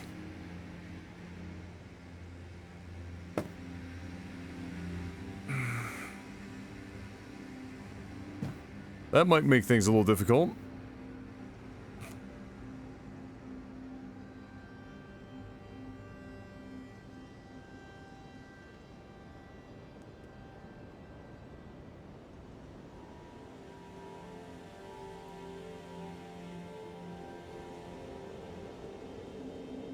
Oh, I've got it back. Alright. Now, if I just don't fucking move, hopefully the tape does the job.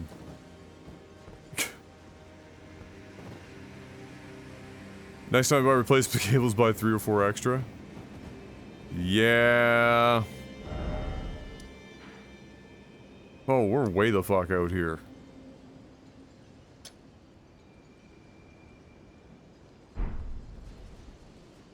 We gotta go and...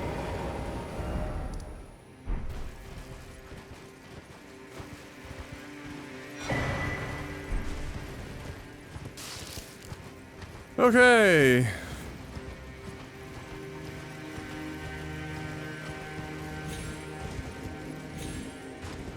Now, I suppose that's like way the fuck down there. Yeah.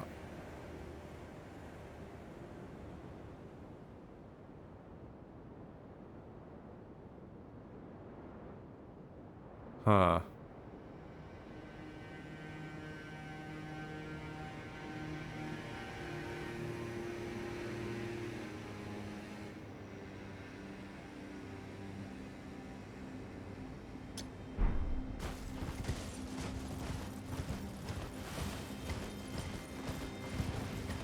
Gotta find a way to get down there now.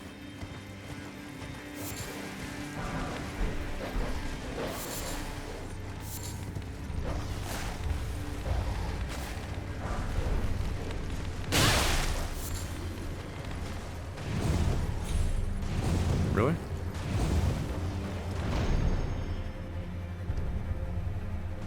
Oh, it's an Everjail. Interesting. Okay.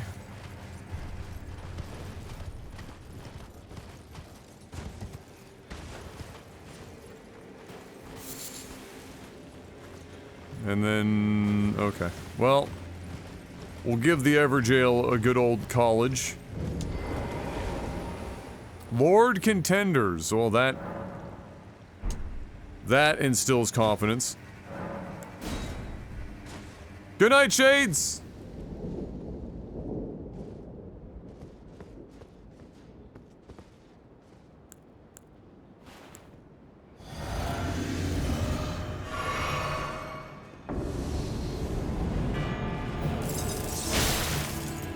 Round table night fight. Oh shit.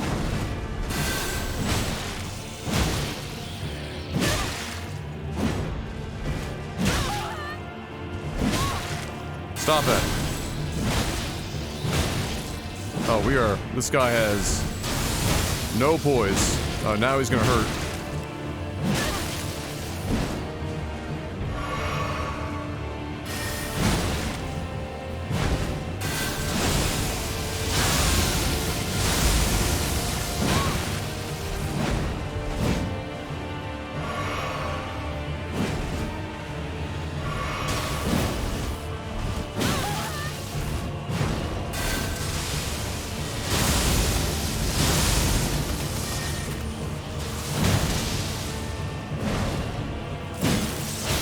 I think I needed to kill him earlier, because now he's gonna be very bothersome, but I'm not able to keep my fucking stamina up against him. Damn, those iframes are as good as mine.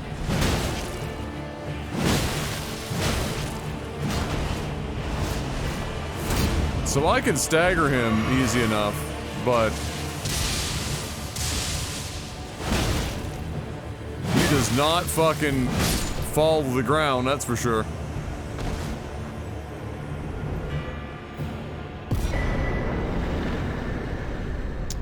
The Dragon Bolt, fingerprint, helm, armor, and more. Alicia Vikander. God.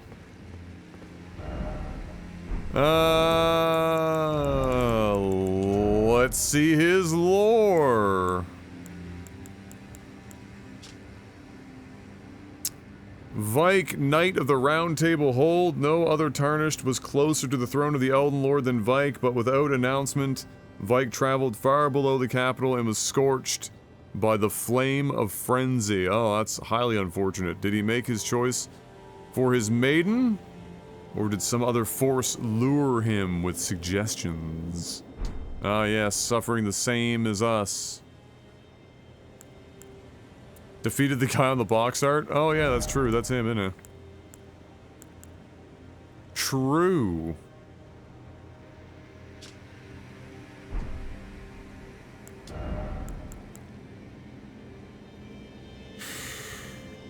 And his armor sucks. Alright. Well, it doesn't suck, it's just not amazing. Alright. Let's see if we can get back down there and get that map piece. One thing's for sure, he fucking hurt. That magic hit like a truck. A rare time in which I could actually use this.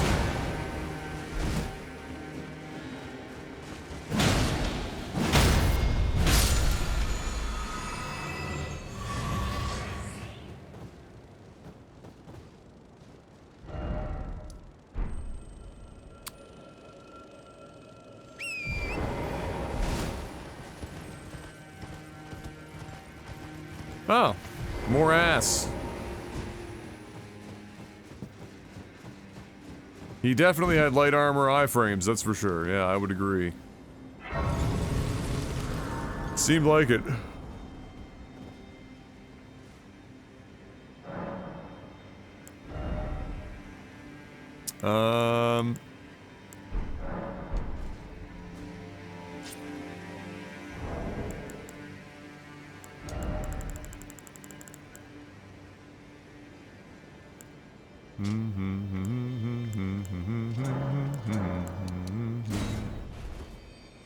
Oh wait, I did not look to see how much I actually needed in that. 90,000. So I need 3,000 more.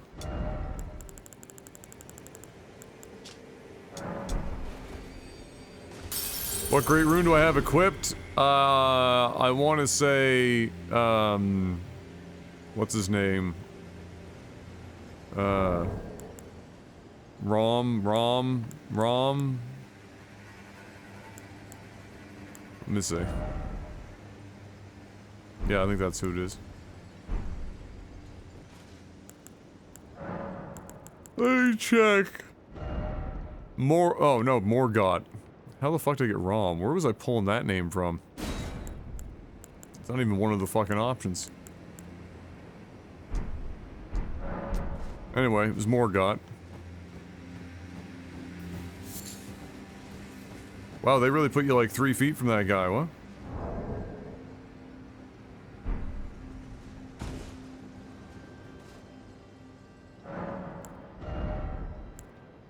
So...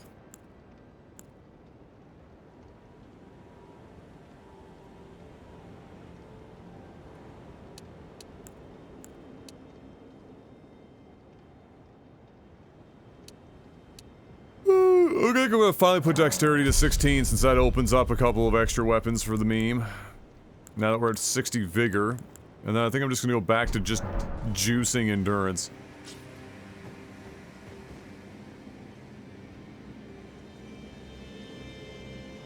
And Rom is definitely not... Yeah, it's definitely a boss, just not the right one, and maybe not even from this game. Oh yeah, there's another one of those boys. Oh, this is the bad place. There is a lot of fighting to be done here.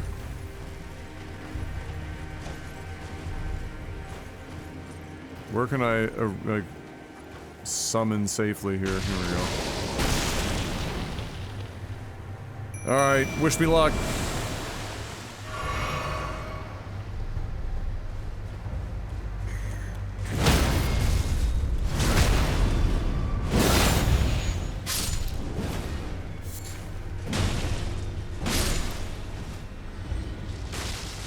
This guy's going to town.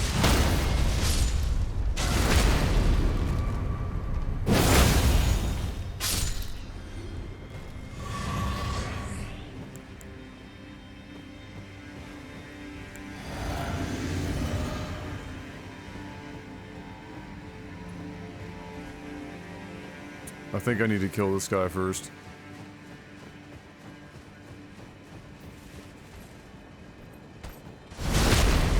Oh, wow. That's a lot of health.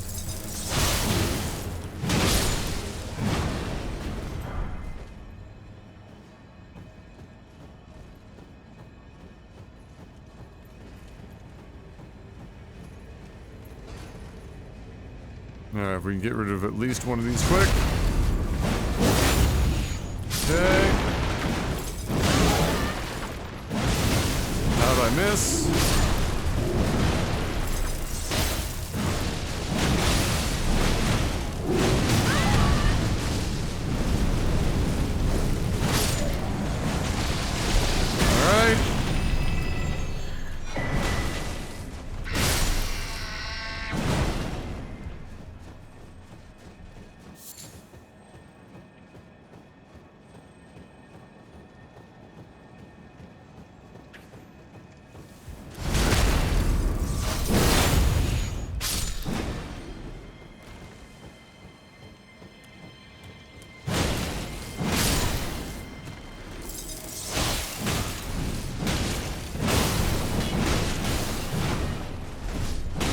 do it!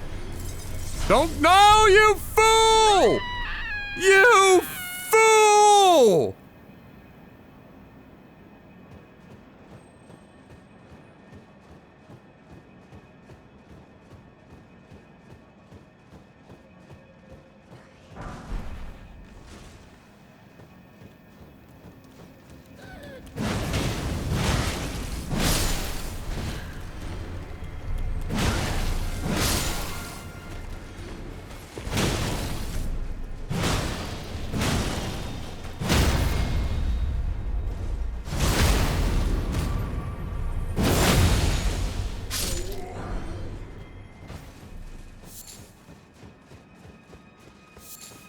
Sag.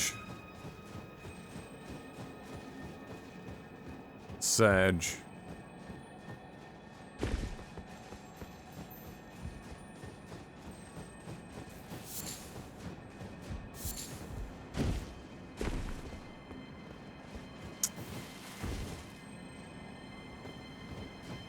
Sag.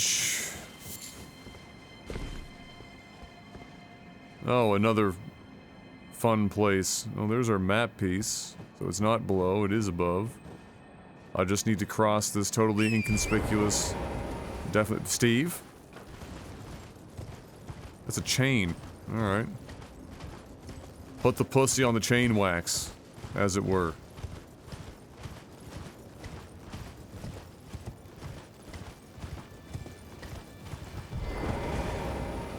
Map piece. And some ass.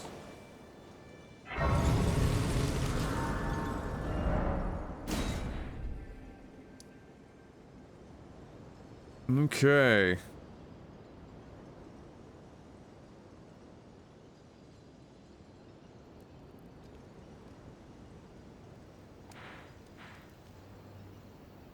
Oh, that looks fun.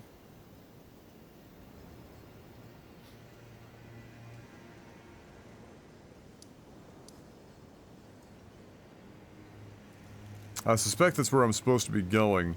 Up here, over here, across the chain, into the fiery pits of hell. So, what we're gonna do is not. We'll explore around here a bit, and then we'll turn back around, and, make sure we're not missing any memes, as it were.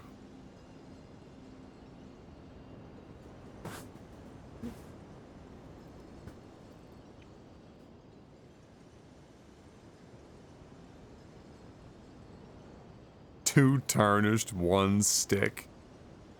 Oh my lord. Yeah, you can do a bird's eye view thing from these telescopes. It's a interesting feature I only used once out of curiosity. But, it is there. Oh boy, we got...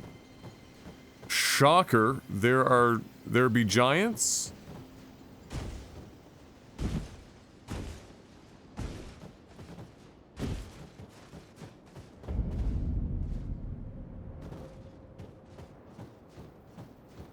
Actual giants, and then trolls, descendants, bitch boy versions, if you will, of the giants. Alright, there's no reason to fucking go that way right now. We're just gonna head back.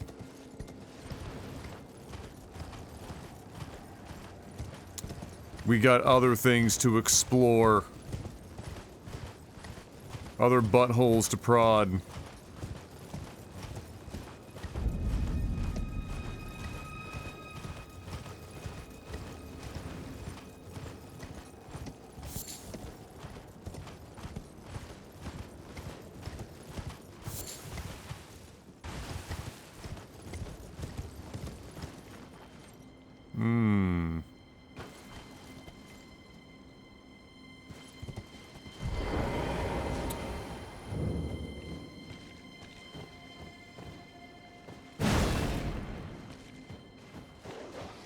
Those?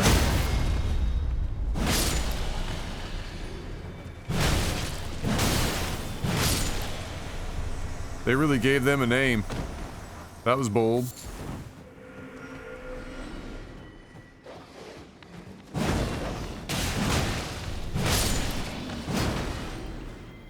What level am I?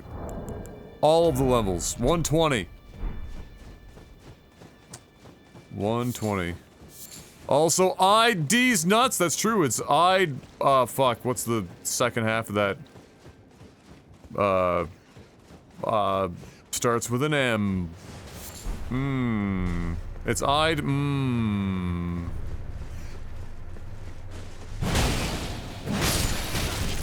Whoop. Mubarak. That sounds about right to me. Probably pronounced wrong, but nevertheless. How do I get up there? Yes, which means it's time for you to eat all sorts of delicious foods and forget the fact that you just tortured yourself for the last month. With much fasting.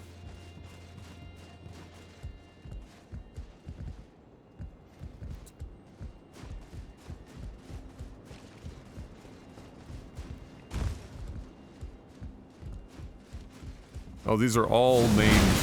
Okay.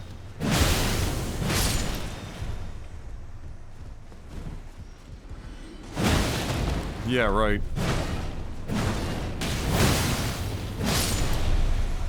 Yeah, right, bud?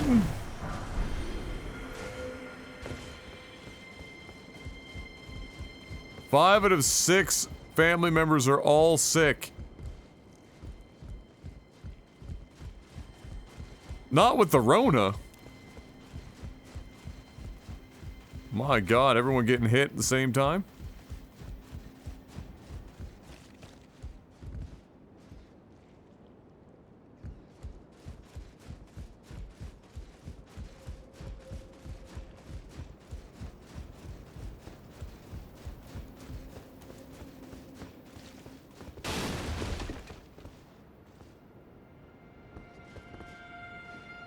Okay, what's the... Okay, here we go. I was gonna say, this is nothing going on in here that necessitates...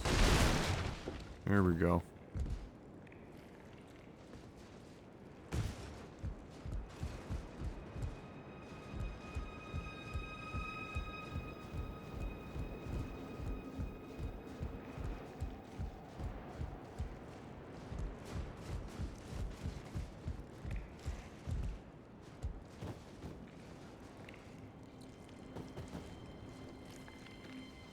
Yes, as it turns out, it is difficult for your immune system to maintain order when not given food.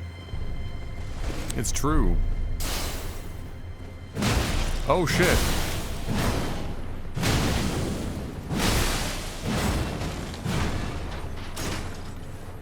I'm sorry, did you just like fucking load up some shit in your shield?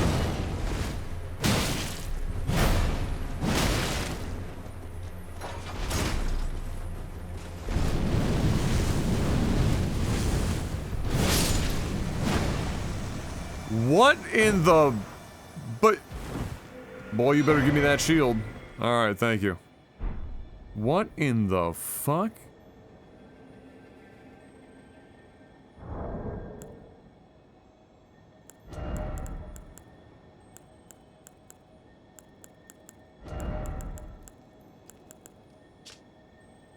Tricksome shield made from white stone depicting a malformed, one-eyed god. The barrel of a firearm pokes through the open mouth.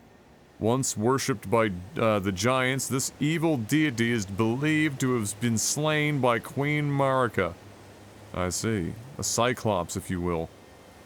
Ready the shield and then launch a fireball from the barrel. The fireball explodes on impact and does an obscene amount of damage. Okay. Why not?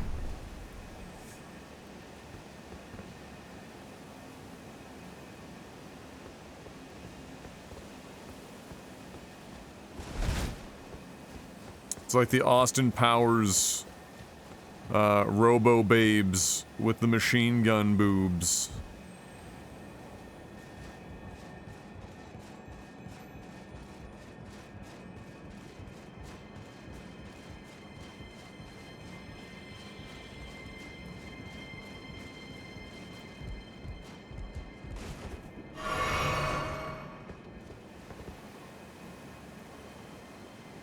Everyone's praising this chest.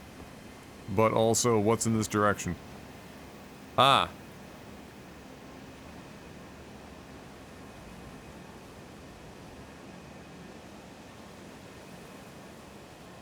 Right. This seems like a precariously close place to be housing the thing that is capable of burning the Erd tree, you know?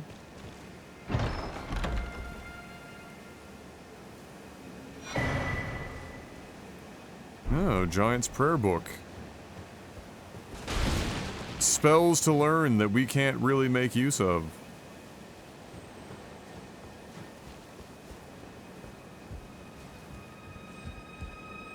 Whoop.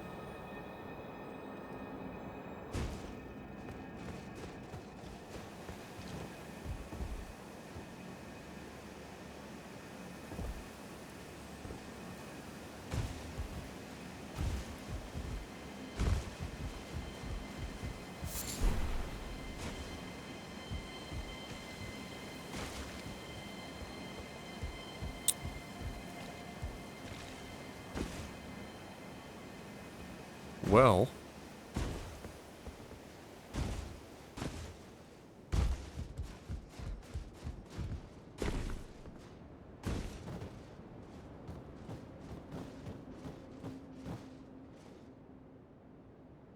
I still feel like I haven't seen everything here.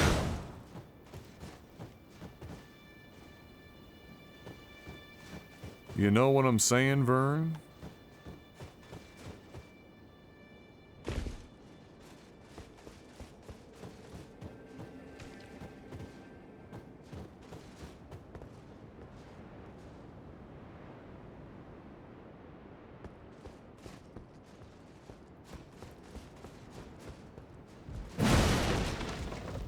What is this, a prayer book for ants? Oh my god. How are the children supposed to learn when they can't even fit inside the building?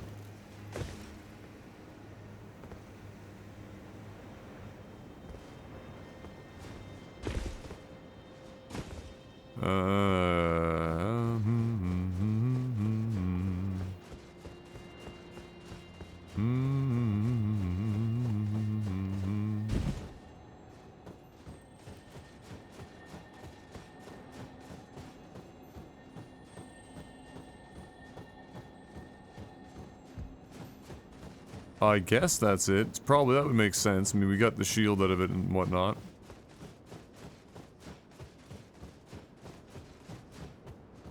I suppose. As such, you can continue to explore. There is some sort of structure up here. I don't know. I don't remember.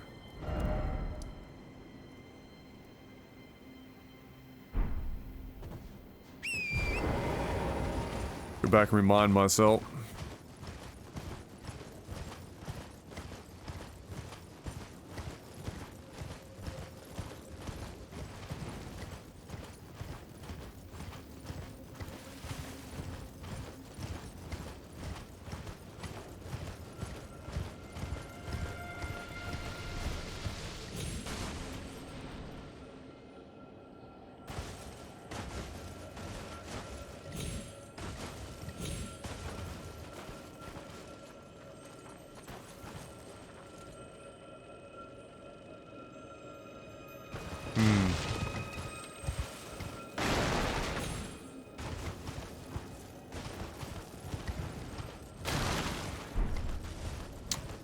Explosive Great Bolt. Alright.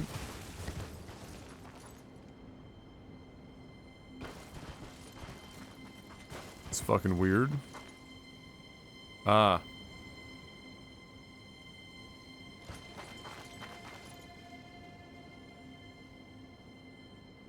Normally you've got like guys hanging off of those balloons. It's been a long time since I've seen one of those.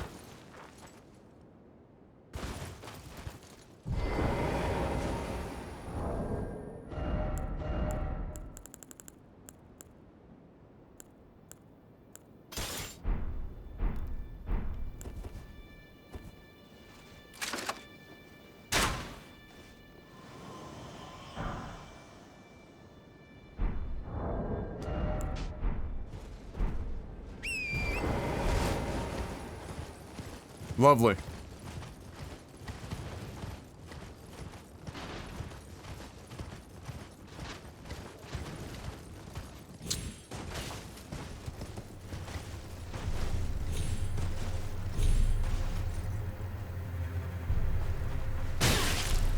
Ow.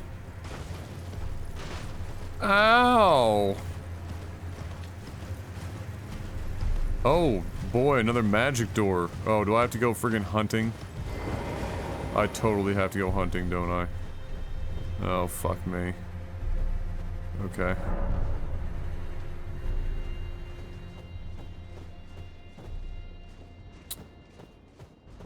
Oh, boy, alright. Look for the thing that's more or less interrupted by the snow in some way, shape, or form.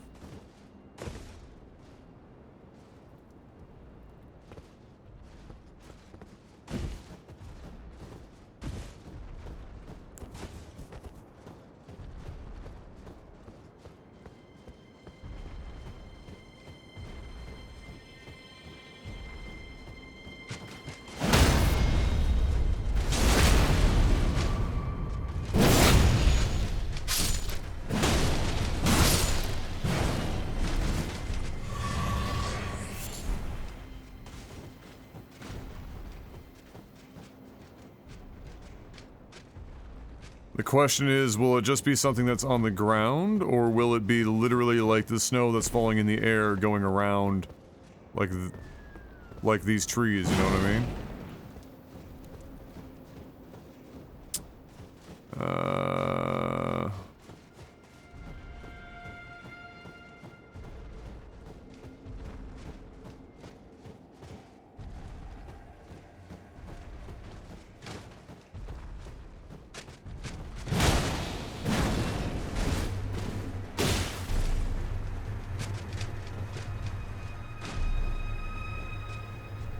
Okay.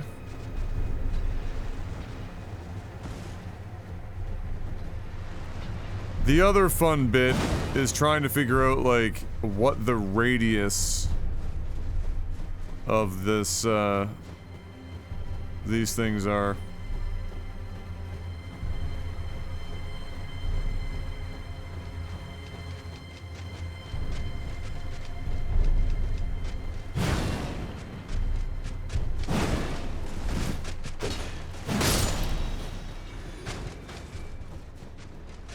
And then how obvious are they gonna make it?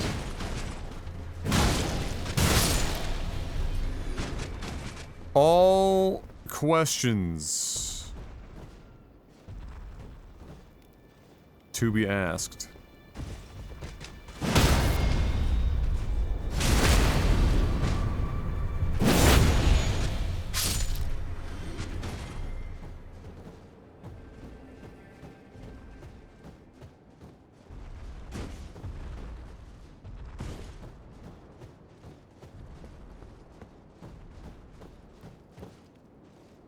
And then the question also is, since we've already shot a balloon in the air, is it something that they've put up above?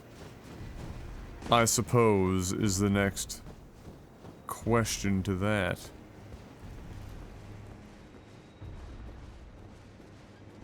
Hello, sir. Goodbye, sir.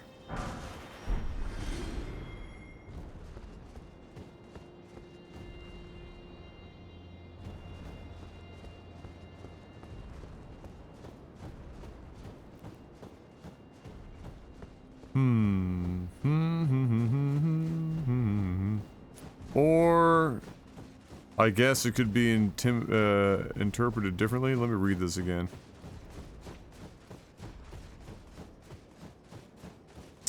Interpretation might be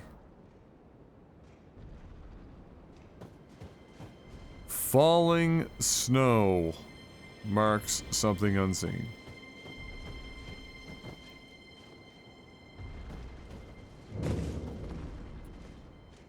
Yeah, unfortunately that can be interpreted many ways. I like how they just straight up call it a puzzle.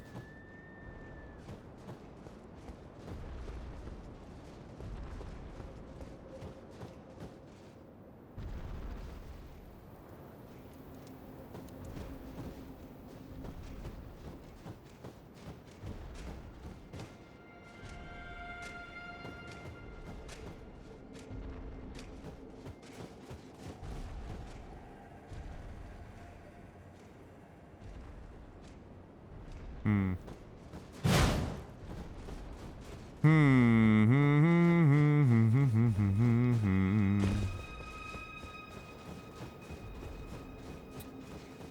Like, is it I wonder if it's like an illusory situation?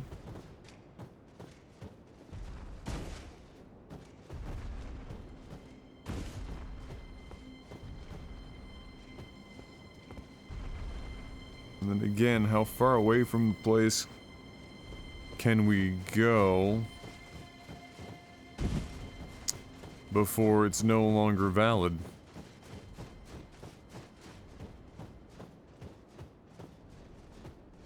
They don't really give you much of an indicator for that.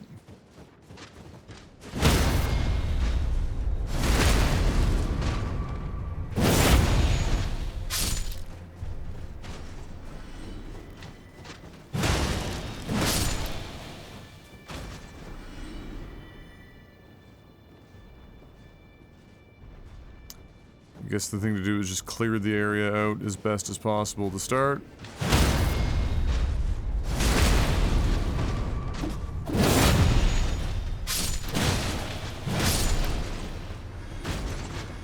And then we can be free to look around.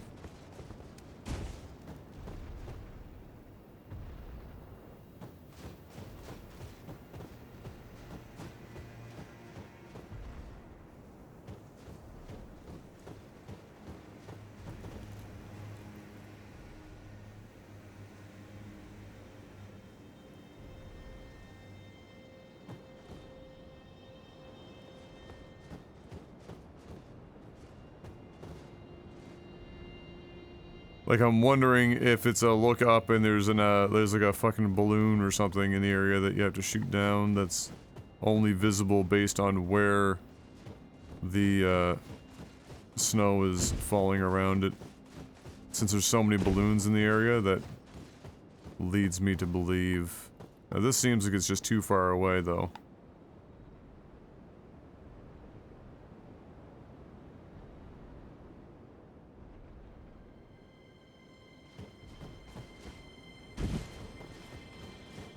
Hmm.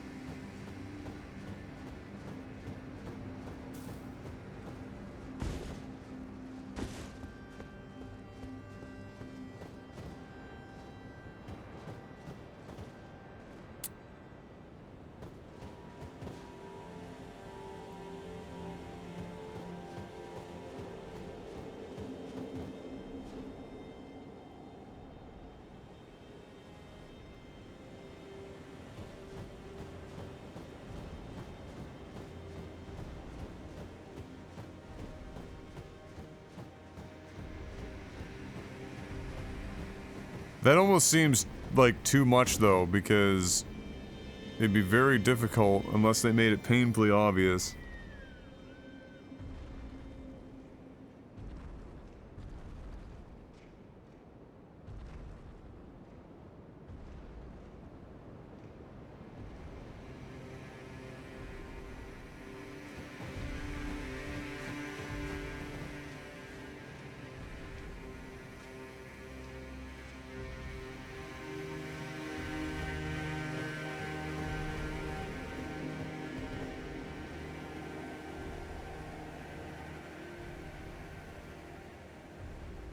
Hmm.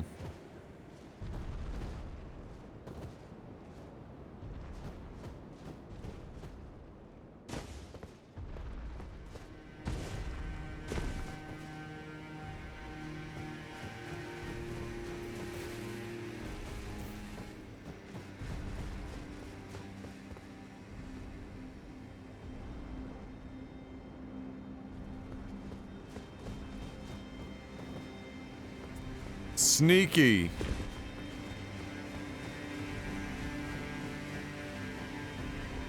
I would appreciate if they, in the game, at the very least, gave you a better idea of, like, the area in which you are you know, the puzzle is tied to. Because otherwise you're just taking like a, you know, a vague stab at the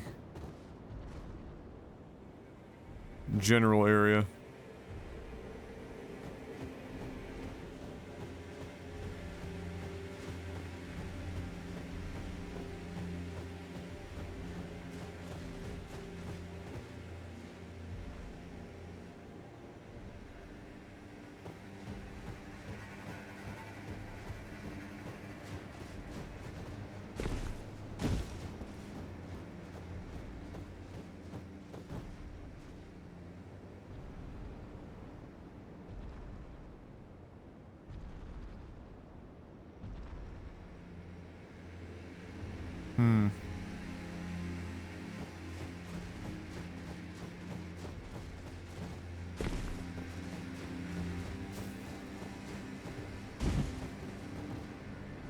And then there's the possibility that around here somewhere is one of those enemies that are invisible, but you're just seeing them, like, show up in the fucking snow?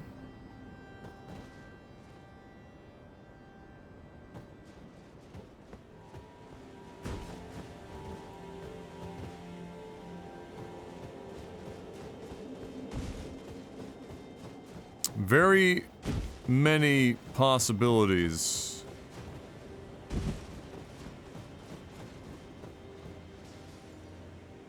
But many of them so far away, it's hard to tell if you're still in the appropriate area.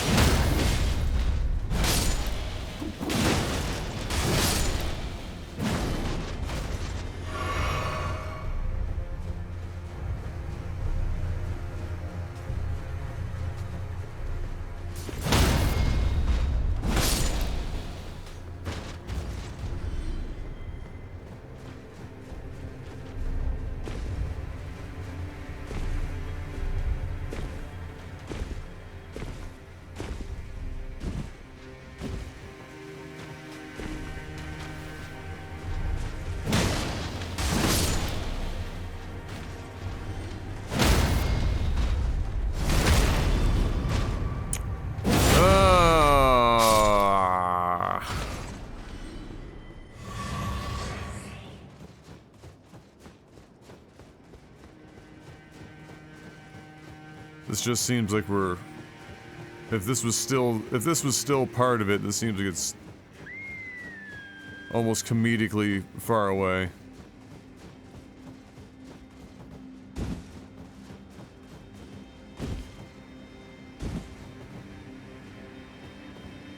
Like, this is definitely got to be the outer bounds. I can't imagine them extending it out and below.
Like, the fact that it says falling and not fall in is what makes me think that you're supposed to be able to see something in the air.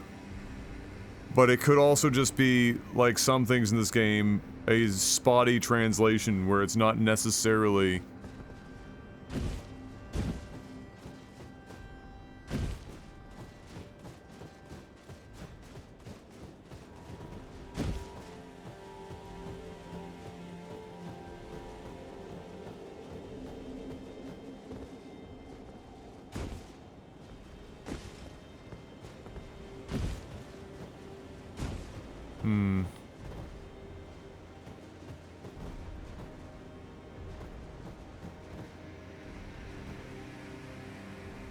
And there are directions, at least at this time of day, that you can't really see much. You'd almost have to be...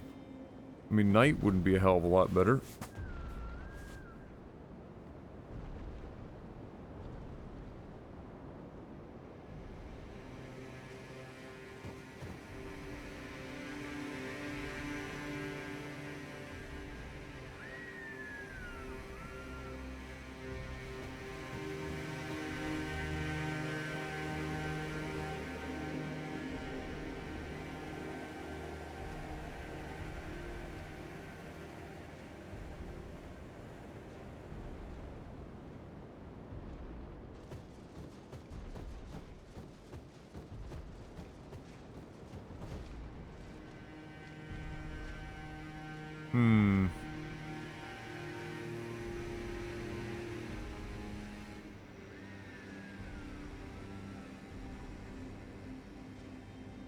I guess there's a possibility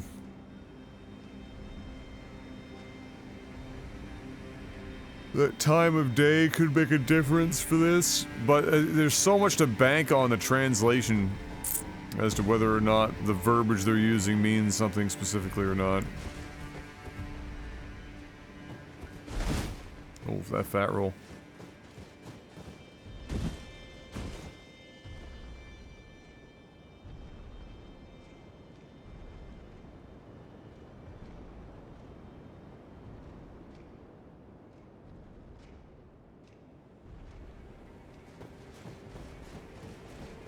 Like, I don't know if different times of day will actually change the amount of snowfall. Since we've been up here, it's been pretty steady, except for, like, areas that have been designated for it, like the dragon fight.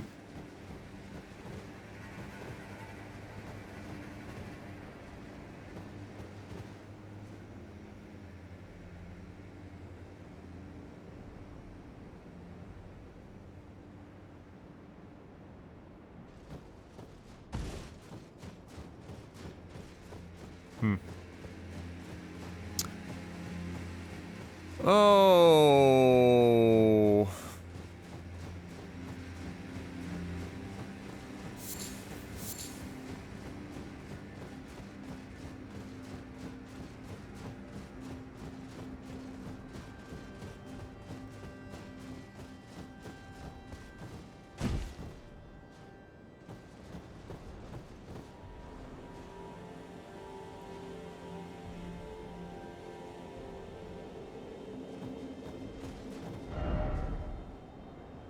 Well, sir.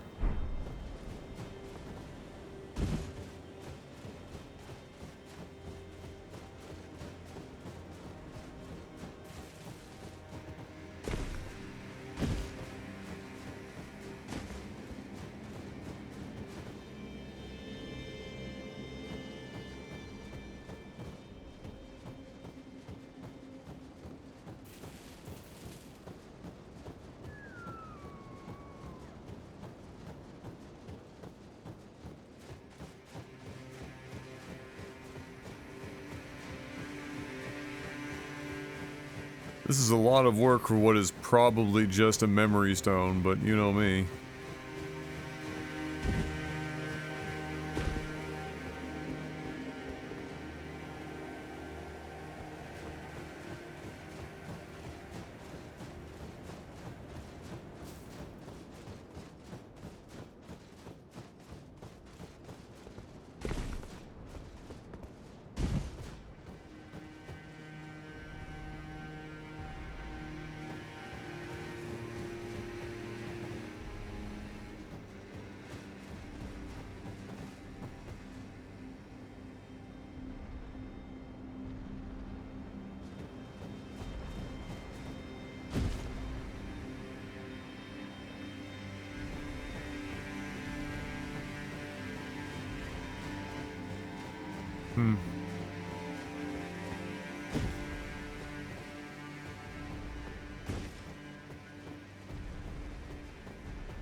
Why do I feel like this one might be just, like, really insanely fucking stupid?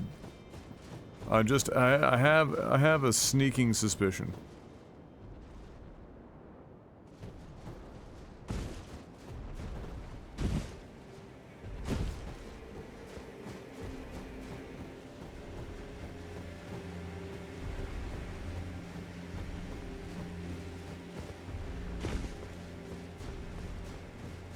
Like, there's only so many interpretations of what that stone says, and only so much pixel peeping one can do.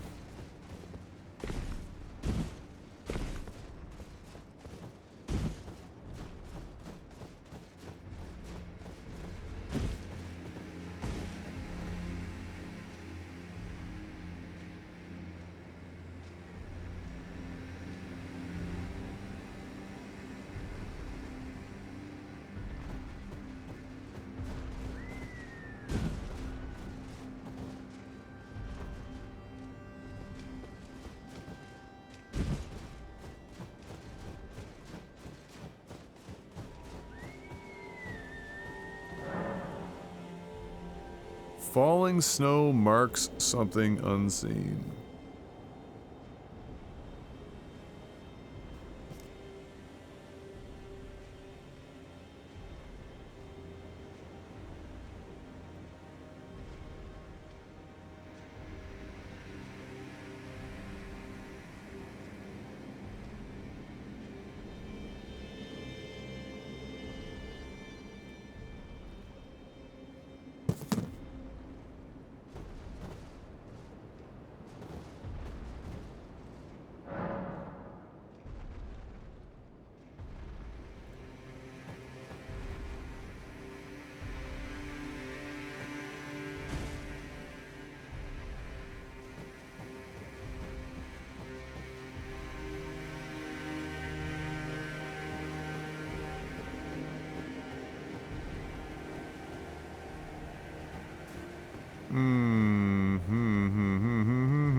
This is really fucking dumb.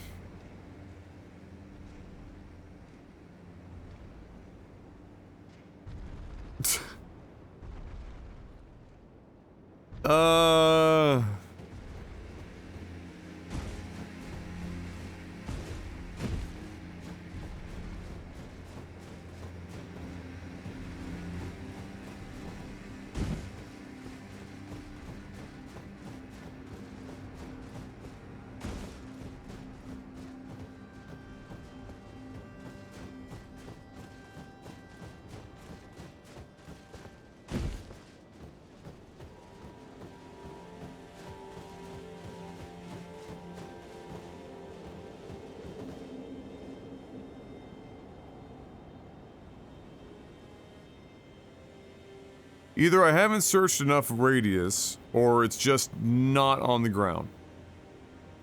But I've also not spotted anything above ground. By any interpretation of what that statue says.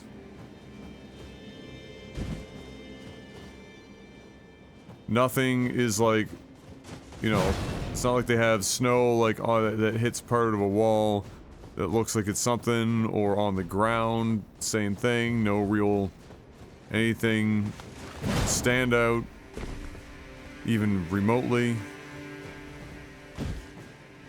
Nothing in the air that we've seen.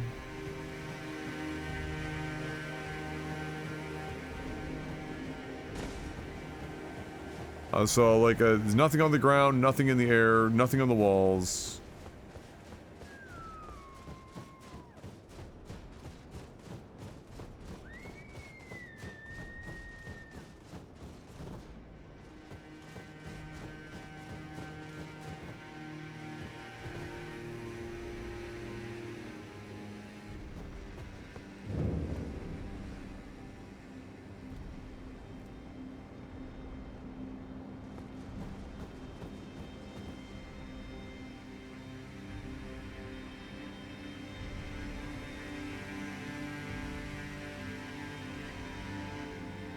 And the fact that it says falling snow seems so strongly to point towards it being visible by looking where the snow itself is falling, but it could also just be dog shit translation.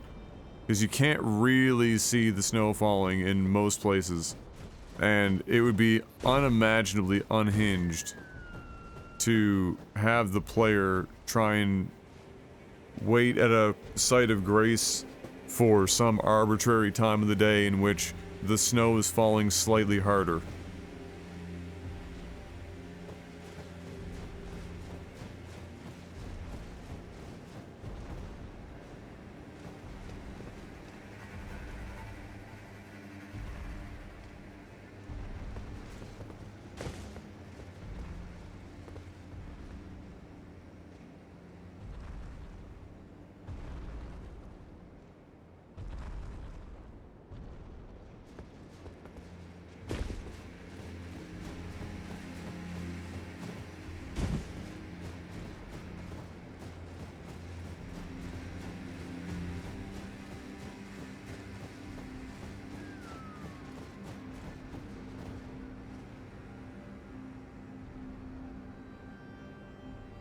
And the really shitty thing is that it's hard to tell if, depending on how far away you go, if it resets it so that every time you come back, you'd have to talk to the fucking statue again. To not miss it.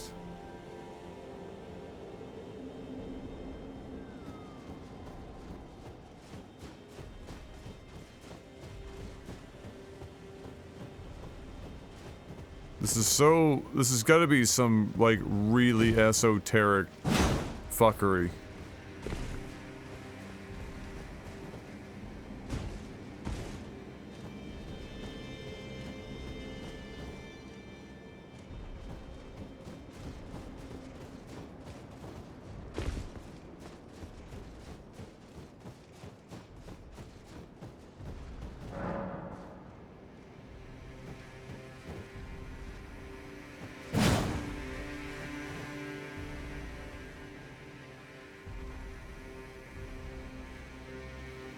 Oh, come on. Let me at least have audio while I'm doing this dumb fucking puzzle. This isn't even a puzzle. This is just horseshit. Come on. Come on.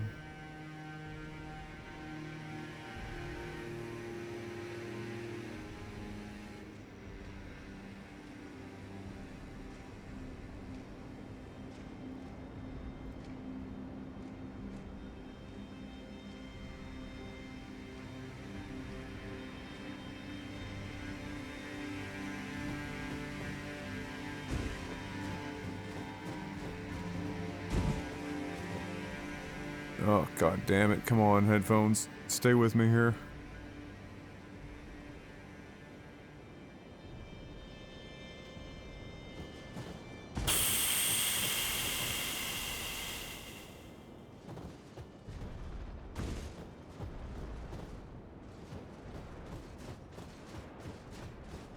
Oh my god, losing the audio is not making me any less agitated right now.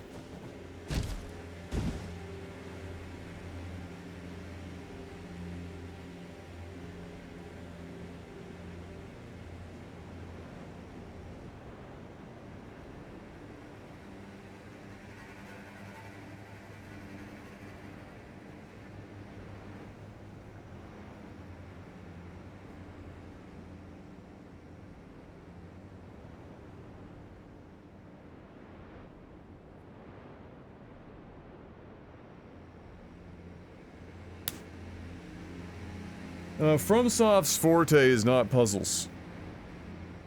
I'll say that much.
Ugh. Fuck it. Alright, so... From Soft Puzzle. No boundary, no clue how far from here I have to fucking go. Could be a shit translation that leads you astray as to if it's falling snow or snow that has already fallen.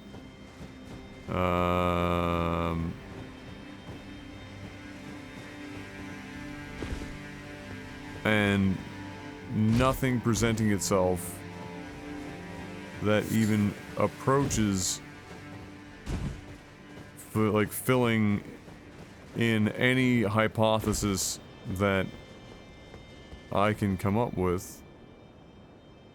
Like nothing even leans in that direction. Nothing on the ground, the walls, nothing in the air.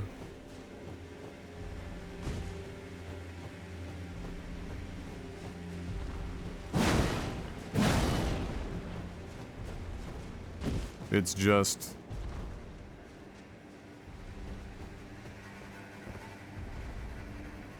It's very indicative of Souls games in general. It's a great kind of an analogous situation for Souls games. We're going to give you a poorly translated, likely poorly worded one sentence that you are meant to extrapolate into an entire novel that would allow you to fill in the blanks. It's kind of a great example of that. Have some esoteric clue that's barely classifiable as a clue in an area where nothing that clue would lean towards presents even red herrings. Like, not even red herrings, nothing. And then also, you'll never know how far afield from this door you're supposed to travel before you've gone too far and the puzzle is no longer completed. Brilliant. What up, Filio? Truly spectacular game design.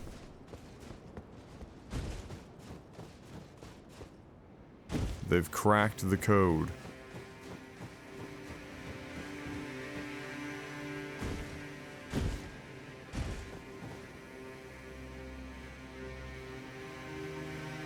Yeah, well, I mean, there are tons of open world games that have puzzles that do a perfectly reasonable and in-world, you know, design methodology to show the player the loose fucking area in which a puzzle is supposed to be confined.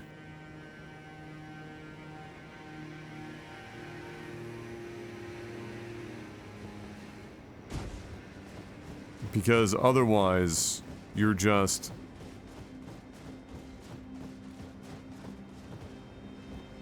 taking a fucking guess.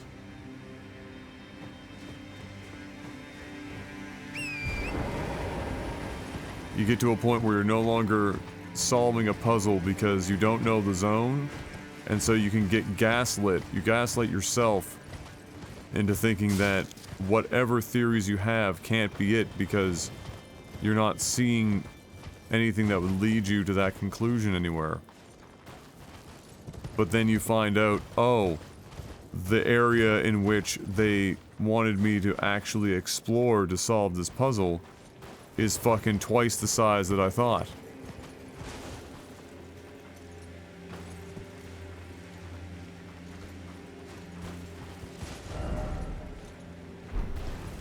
Like, going all the way down there, in my mind, just does not make any fucking sense.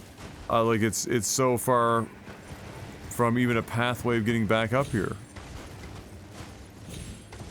But even being over this far, it's still an eye shot, but even being over this far doesn't seem sensible. I mean, we're in the Everjail area now. So that doesn't make any sense. So you think the boundary, from like a logical perspective, ends down here, around this cliff face. At best. This would be like the outer boundary.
Wow.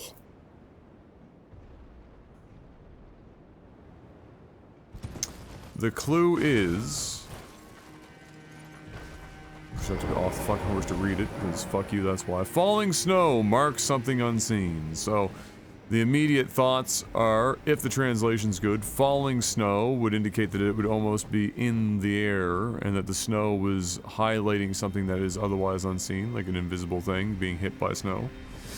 The follow-up to that would be it's a shit translation, and all it means is that it's actually just the freshly fallen snow, which means there is something that is on the ground or on a wall, some surface covered with snow, in which something is being revealed by leaving no snow in the area in which it's falling upon.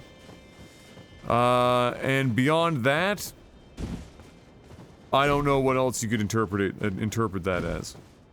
It's either like a thing on the ground or on a wall or on a surface that is being highlighted by its lack of snow in a shape that is, you know, makes you ponder, or it's simply in the air and being highlighted by the snow that's falling. But the thing is, in most of these areas around here, you can only actually see the snow falling when you're not staring directly into the fucking sun that is the Erd tree.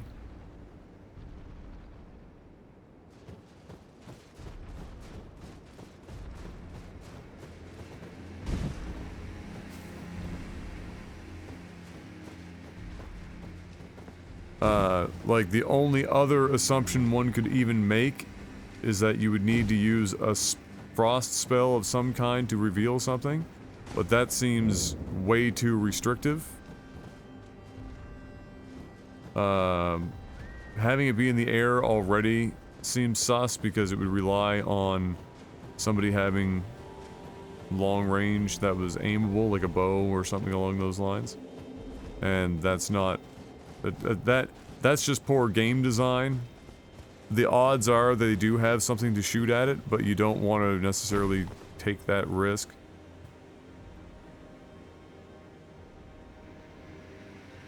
You're afraid we need ray tracing. Yeah, that could solve the problem. Turn on the ray tracing.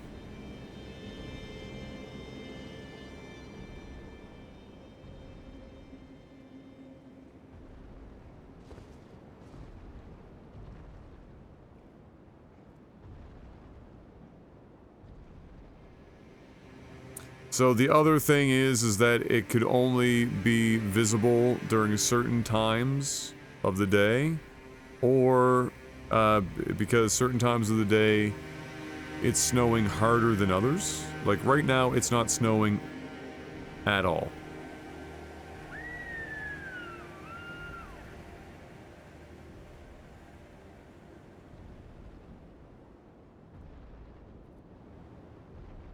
For example.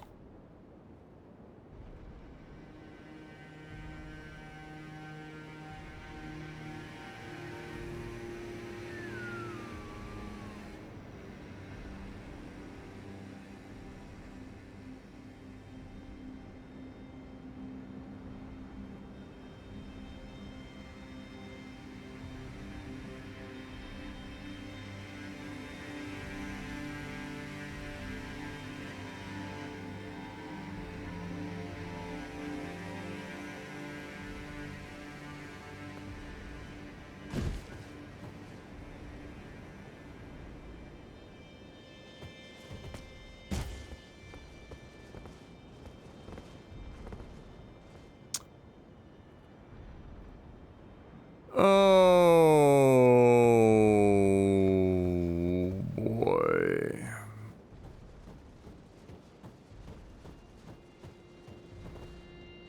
Now it's snowing again. Okay. Well, will it snow hard enough for me to see some shit?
Yeah, the trees are always visible.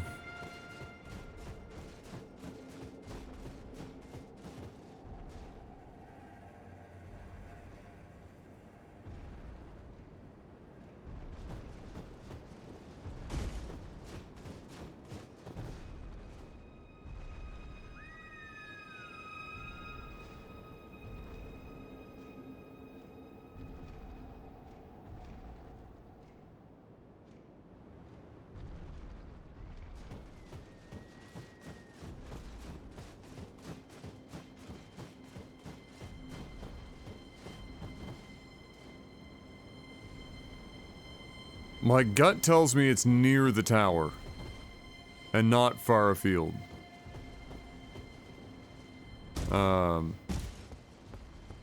Something like this, it just seems to me that it would be, which is why I'm spending so much time here looking around.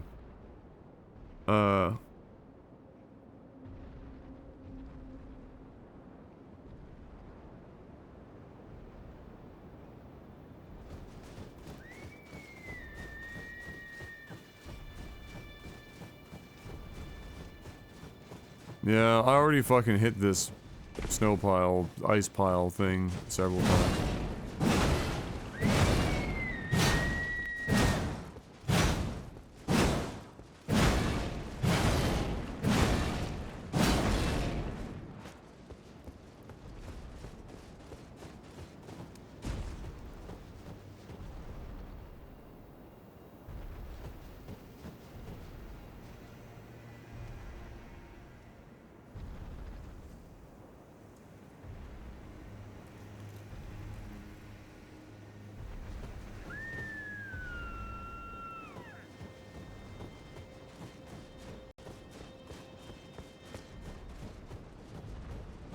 Hmm.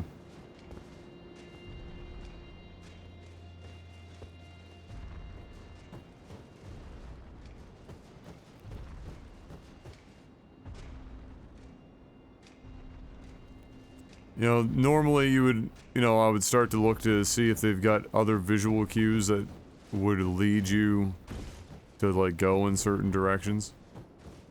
There's not a lot of that.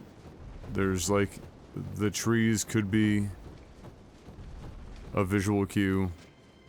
Sometimes FromSoft uses visual design language like that. Sometimes they just fucking full send it into the sun and not give a fuck.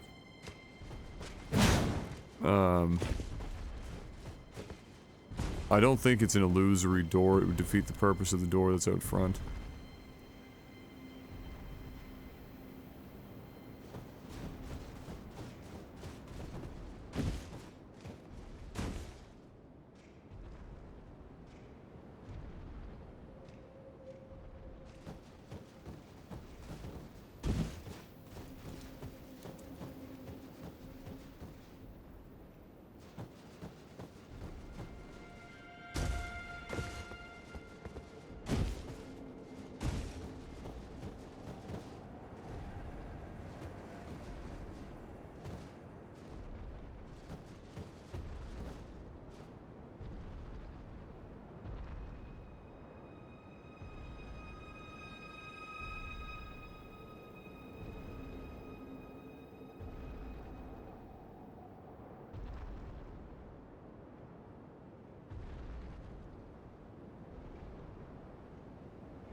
Wow. I'm at a pretty big fucking loss.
Uh...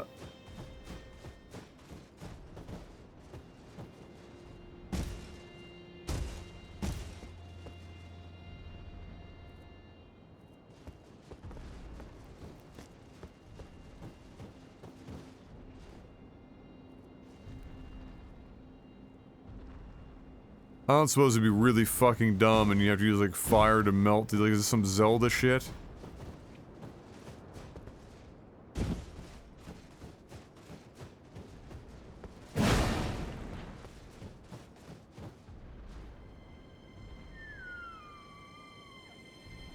Hmm.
Hmm.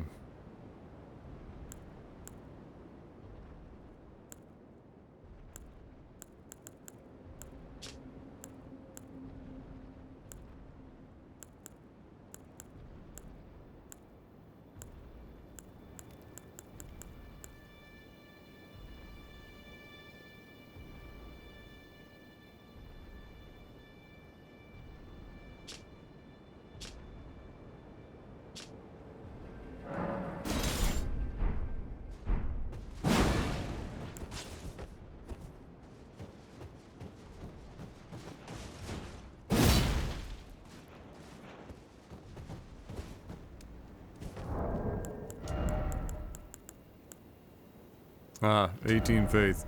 Fuck.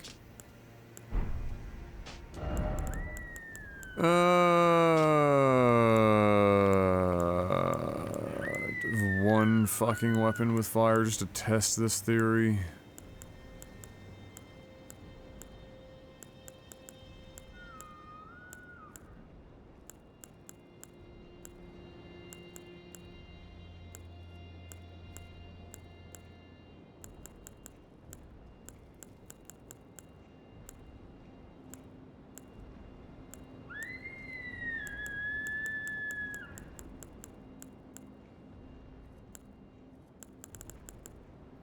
That's probably too much fucking effort.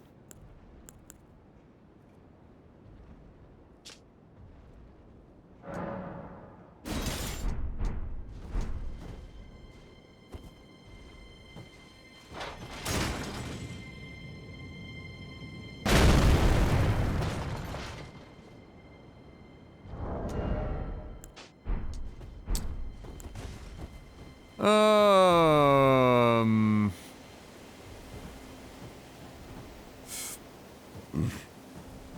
Excuse me.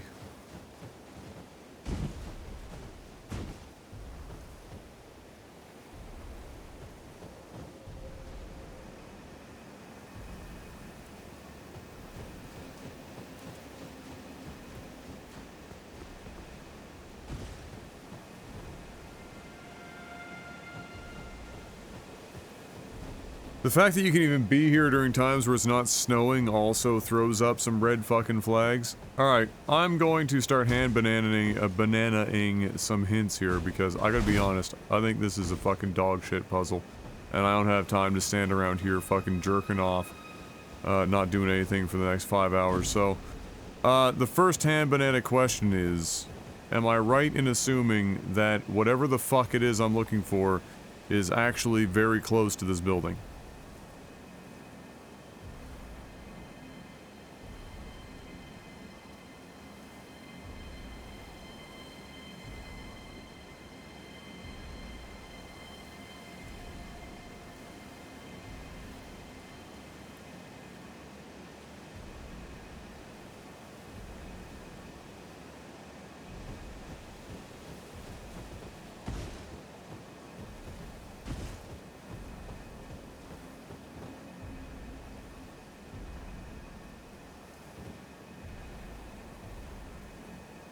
I'm getting conflicting reports. So it's not too far, it's also not very close. Gonna have to ask another question. Okay. Oh, let me try and find something that I can define some bounds here.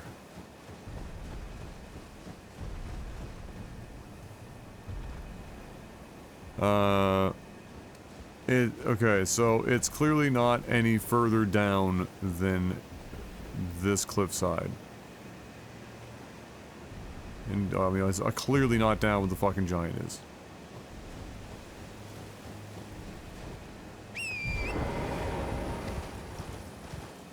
Miyagi doesn't even have the answer to this, he's just randomly typing no and yes into chat to be contradictory, I can fucking sense it.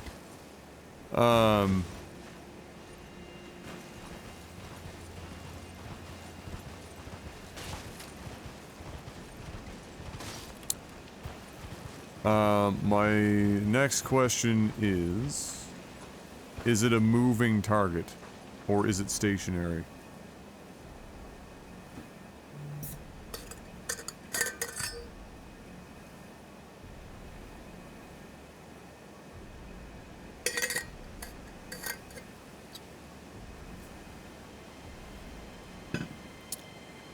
I figured it would be stationary. Moving would make this very stupid.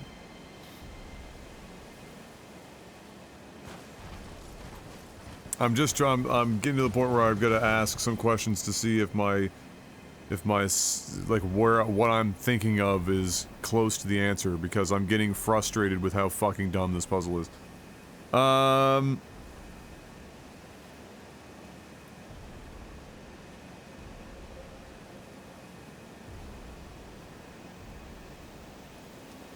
Is it in the air or on the ground?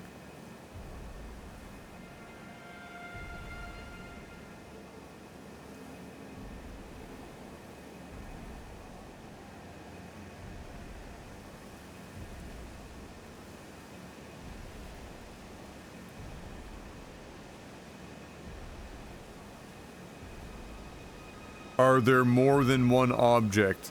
Or is there more than one object?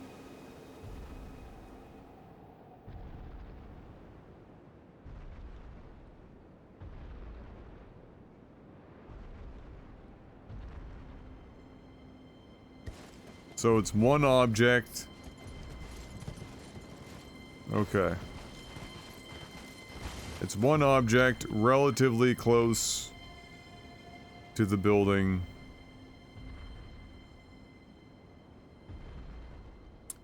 Stationary object. So far, I mean, these answers are not helping me so much as just confirming my suspicions, which I guess is inadvertently helping.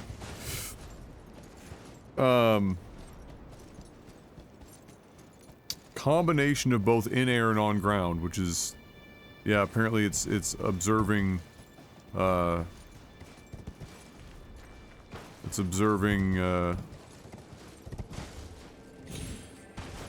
what's the fucking... what's the fucking, makeup, the thing, a part of matter that, depending on, it's there, what's the concept? It's there, but if you look at it, it changes and is no longer there. I'm trying to really fucking remember that. There's a fucking thing for that.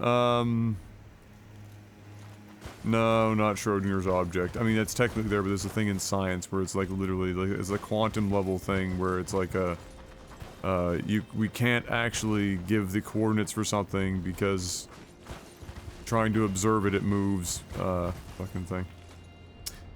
Anyway, alright, my next question is it the snow falling from the sky or the snow already on the ground that is supposed to be the mechanism for you to find it?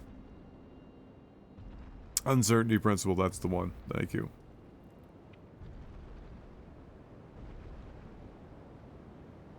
Sky? Okay, so the translation's good. It is what I suspected. Stationary object relatively close to the building. Snow falling from the sky marks the object. Shoot it or some fucking such thing. The crazy thing is, even with that information,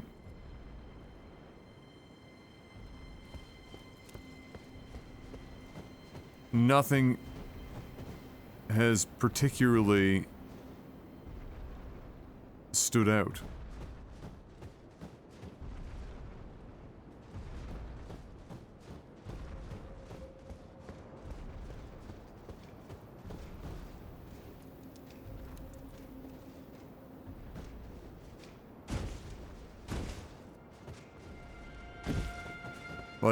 Like, the only thing that I've seen is that over here, one of these trees gets fucking weird. Yeah, right here. Like, you can... It's literally right here. That I got tripped up. It's this specific tree.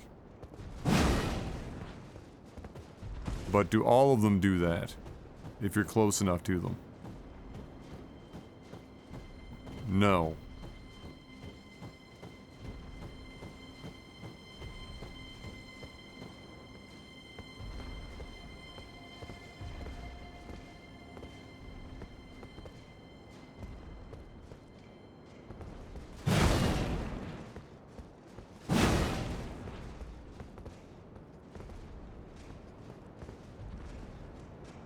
So I saw this earlier, but my assumption was all of the trees are like this.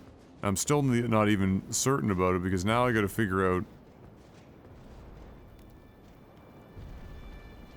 what the fuck to do with this information.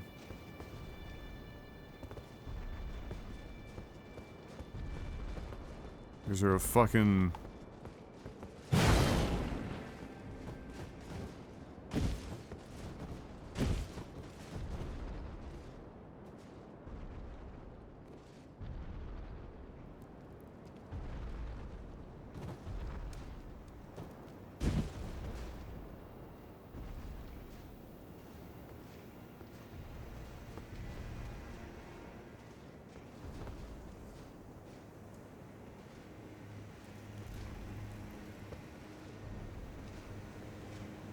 Then you have to like be like, alright, do you look through this zone to see what you're trying to find?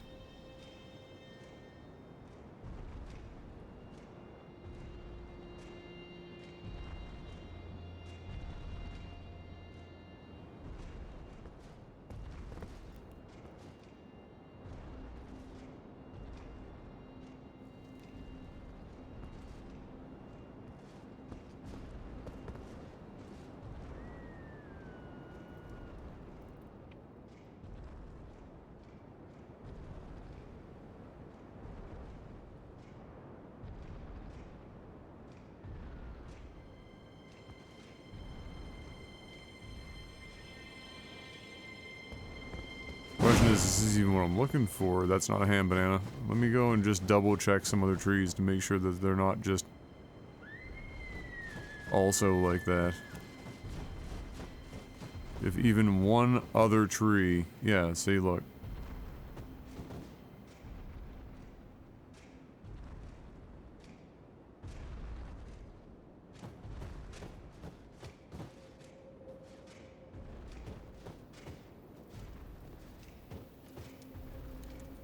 So do I have to go fucking from tree to tree that has this fucking...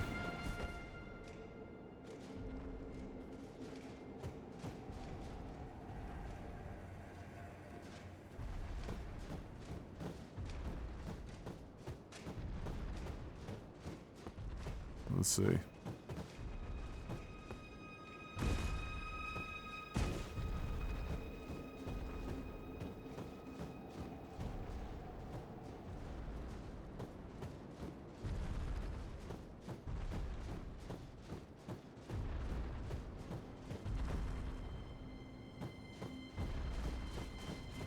I am not sure about this idea, but it's all I've got for now, because not all of the trees do that shit.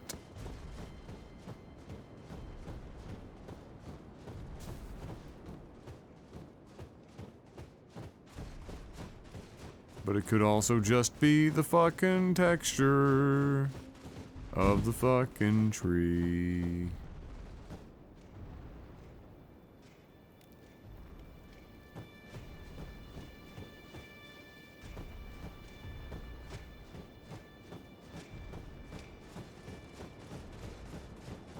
I think several people have looked this up at this point. Some people probably already played the game and did it.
Alright, next hand banana. Does it have anything to do with the trees?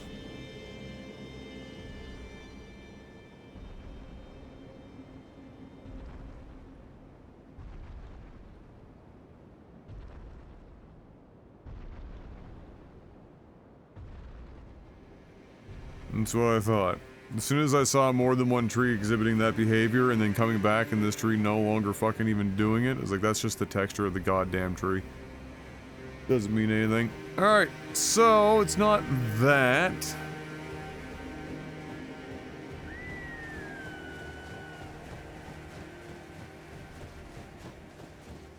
Is it one of the fucking animals? That would... well, because the other ones are animals as well. But we can always see these, and they're just gonna fucking fly away. No, they're not.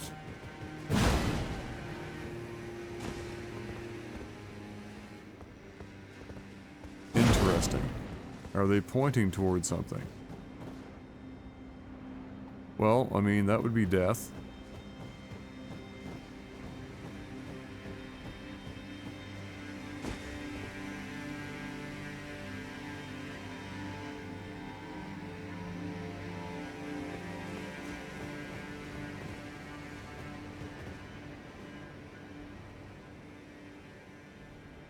There has been one other time where they've fucking put something insanely far away down a cliffside.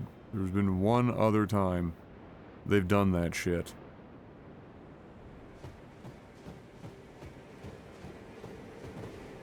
But what makes me have pause here... oh, first of all, there's a fog door down there. Is that there's no real fast way to get down there other than yeeting yourself off the fucking cliff. I do find it very intriguing, though, that these are just perma-birds, as it were. Are these also? Uh-huh. Okay.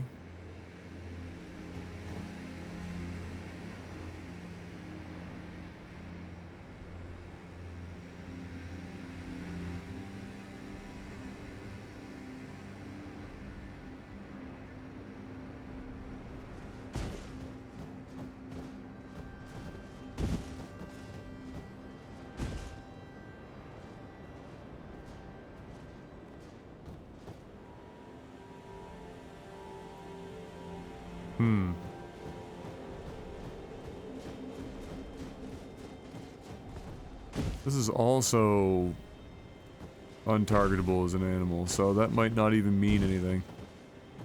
That could just be the nature of the animals in this area are untargetable because they're already dead. They're proper ghosts.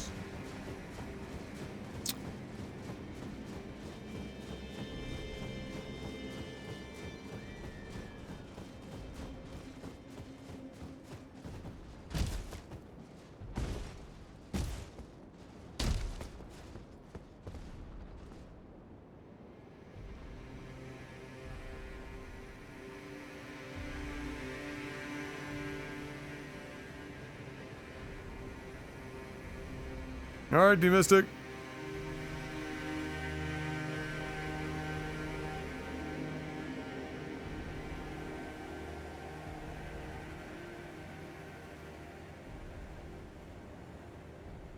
It's driving me nuts that I've clearly pieced the fucking thing together for the most part, and I'm just not even seeing, like, anything that even approaches a sensible...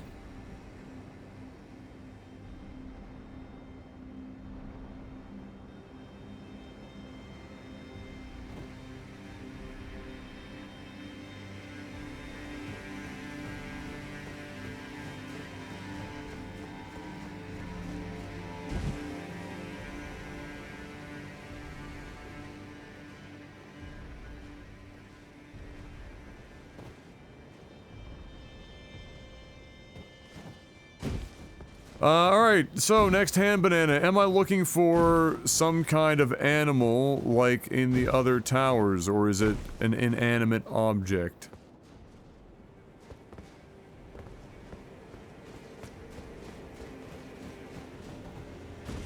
Not an animal.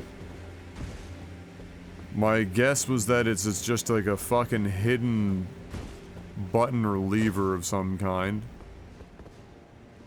Is it a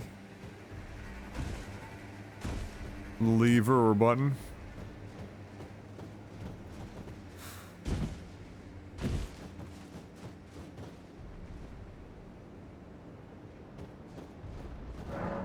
Not a lever or a button. Not a lever, not a button. Not an animal. Is it an illusory door, like I was talking about earlier, where the snow falls against a wall or a surface?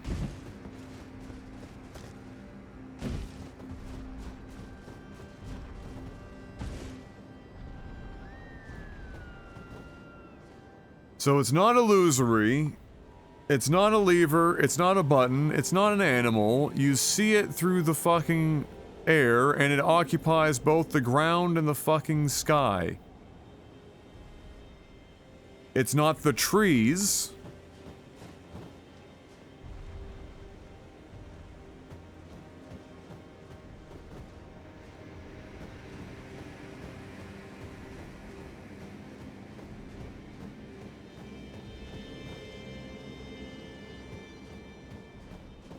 Okay, my next, now I'm just getting real esoteric.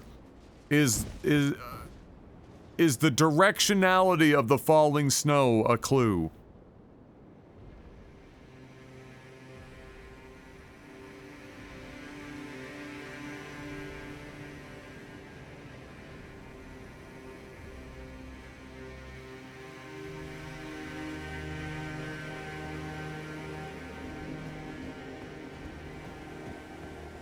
Point of clarification, we didn't say it was illusory, it says not a door. Oh no, I got that. I'm sure it's illusory because the snow is what's marking it. I was just trying to figure out in what manner.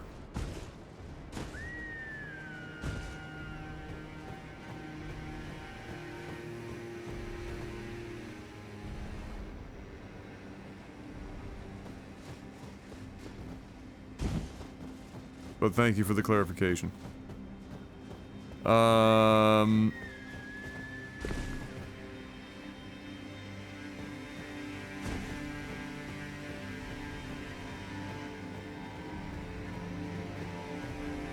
Alright, well, I guess I need to ask is that,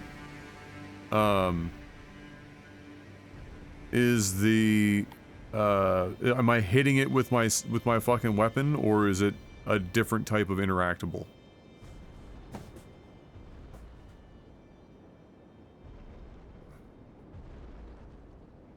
No weapons needed. Okay.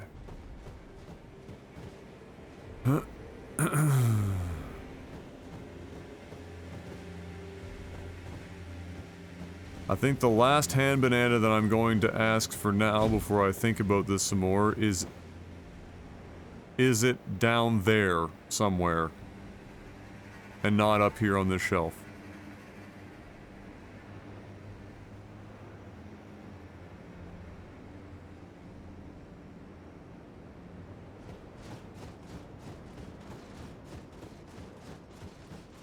So it is up here on this level somewhere.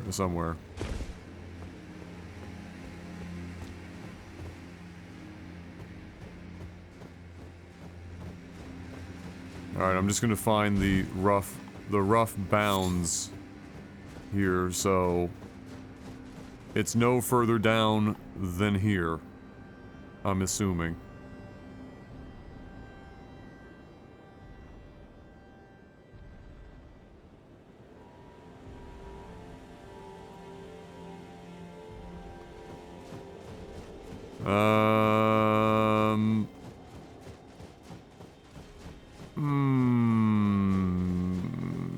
I wonder if the snow fucking falls on a pathway or something dumb like that.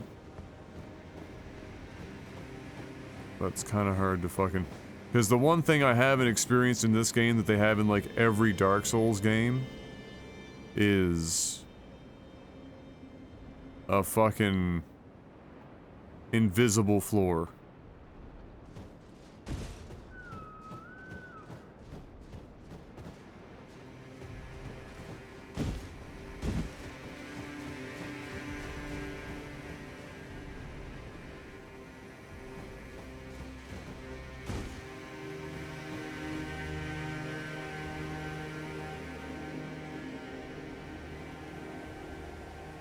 But it's so hard to see what the snow is supposed to be fucking marking.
Don't need to hit it with your weapon, Adam.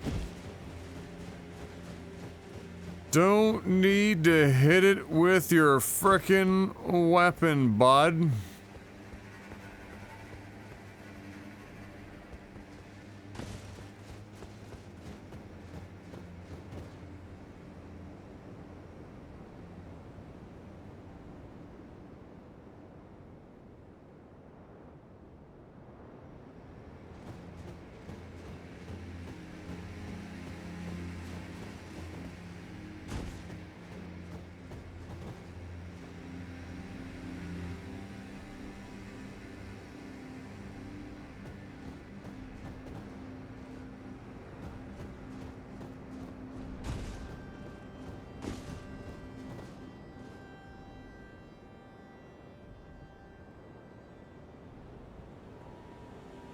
God, if it was only even remotely easier to see what the fuck I'm...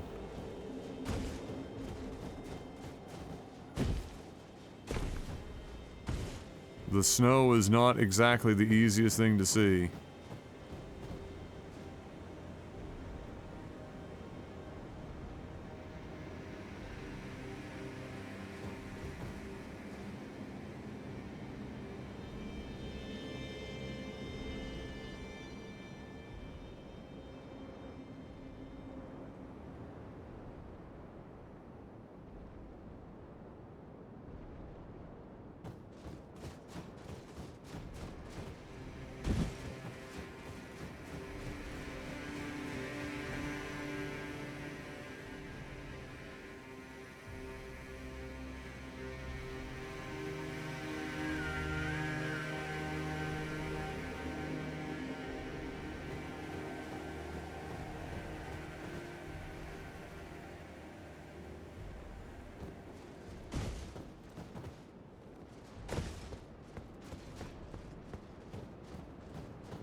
So, again, to clarify, I'm supposed to use the falling snow to see the thing. Not the snow that's on the ground already.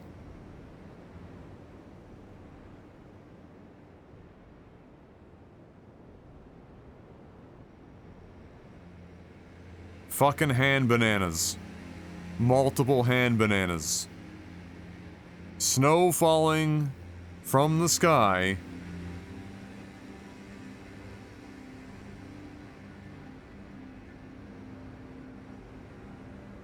That's just, that's fucking bonkers because you can barely see the fucking snow 90% of where you are. Like, clearly it's snow falling on an object, but like, you don't hit the object. It's supposed to be in the air, but on the fucking ground. At the same fucking time. It's not the trees. It's nothing to do with fucking animals. It's not a switch to stand on. It's not a fucking lever to pull.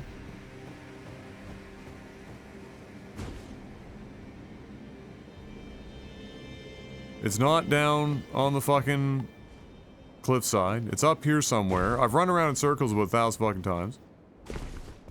It's not an illusory wall, but we know that it's technically speaking, because the snow is revealing it to a degree, an illusory object. In the sense that it is not visible readily.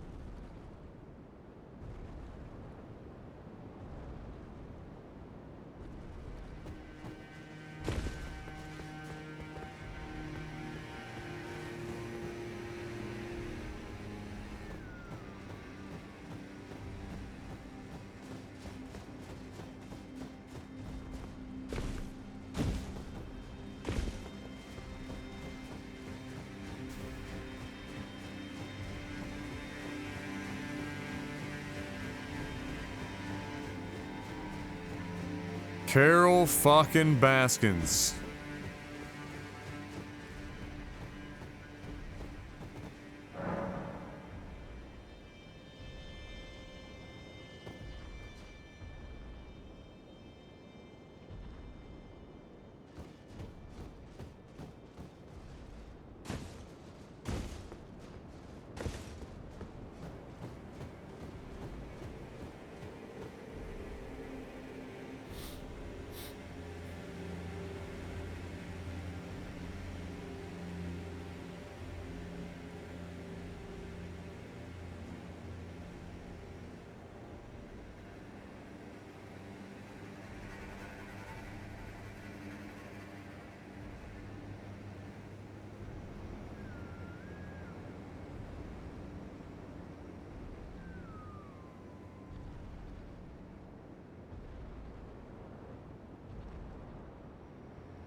Okay, hand banana, does the time of day matter?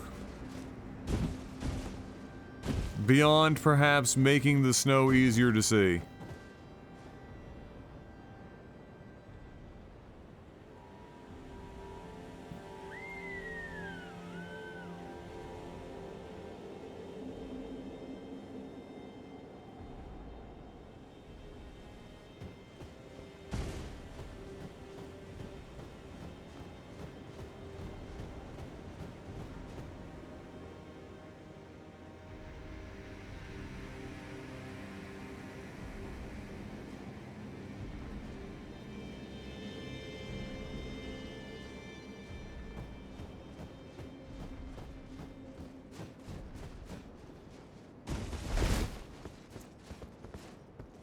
Wow.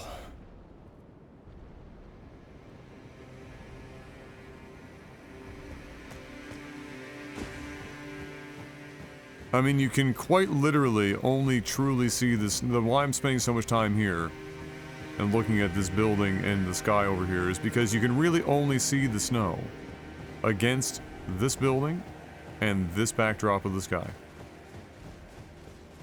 And that's why I'm spending so much fucking time looking in this direction, because looking here means nothing.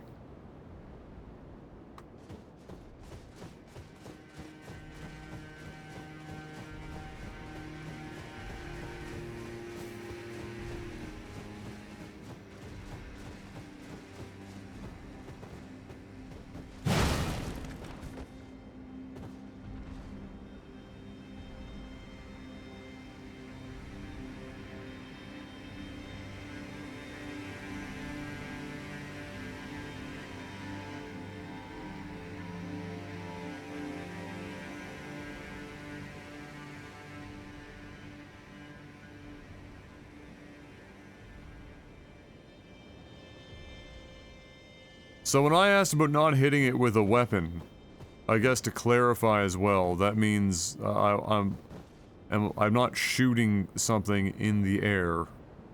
You know, much the same as I'm not hitting it with this, right?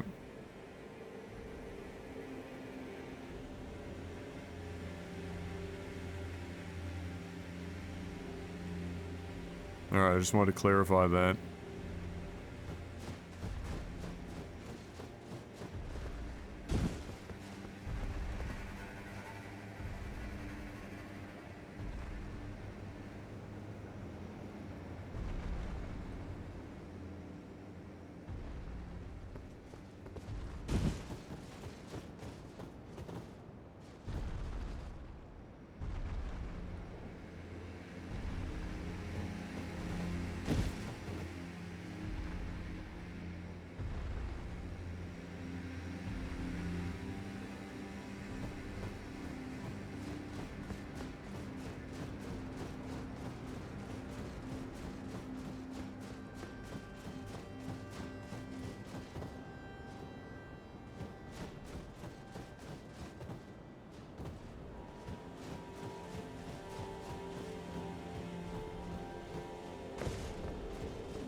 Wow.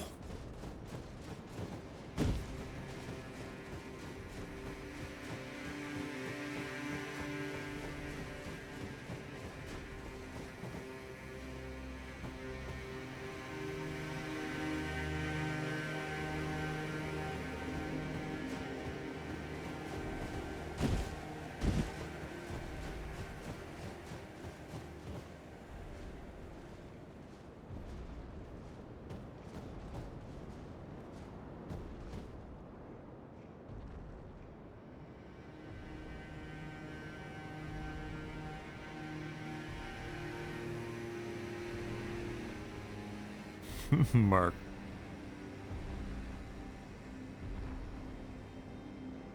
Okay. Hand banana.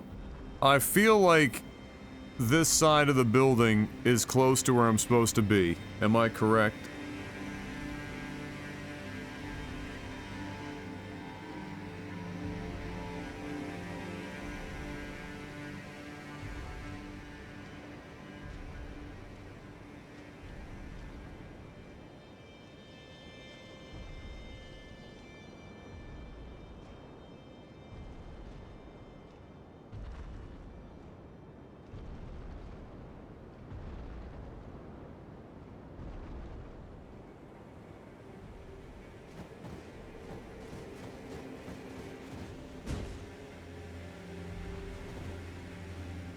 I don't know how we could be so variable in this. This is the dumbest puzzle. How could something as simple as the right side of the building, the fucking how in the— what is this puzzle?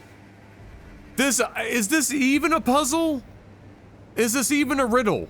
Is this just happenstance? I feel like this is happenstance. I feel like if you polled the people that came across this, there is almost likely to be as many people that accidentally solved it before even walking into this fucking area to know that they were gonna have to solve it doing that thing, than people that actually solved it after reading the sign. Like, I feel like this is almost as equal a chance that somebody bumblefucks their way across it than actually solving something.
I'm just trying to think of what the fuck Snow is supposed to reveal that's not an illusory door, button, lever, animal. I feel like we're starting to run out of fucking things here that Snow can plausibly reveal.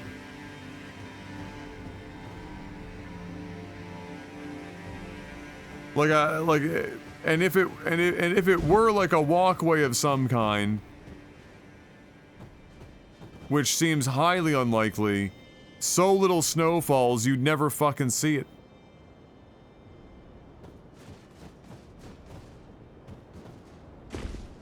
I'm sure if you've got online turned on, there are fucking messages that basically just fucking walk you right there.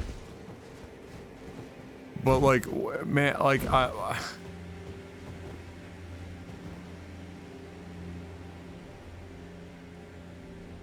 I'm trying to see the logic.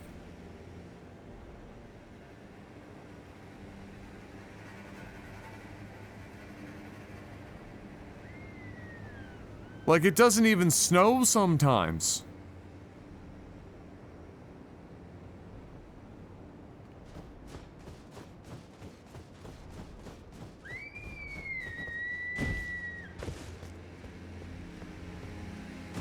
Like, the mixed messages is just fucking wild.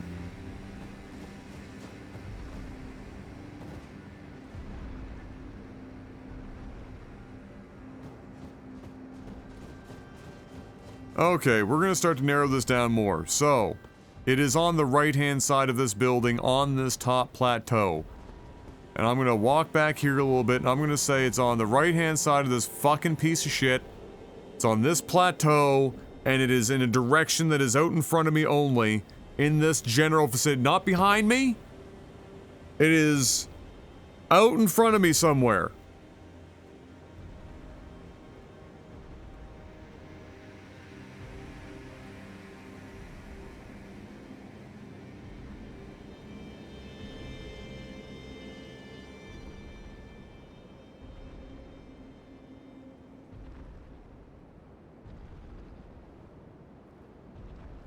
This is the one spot I've been fucking staring at the longest the whole time I've been here. It's the only place that makes sense, and it's driving me slowly fucking insane.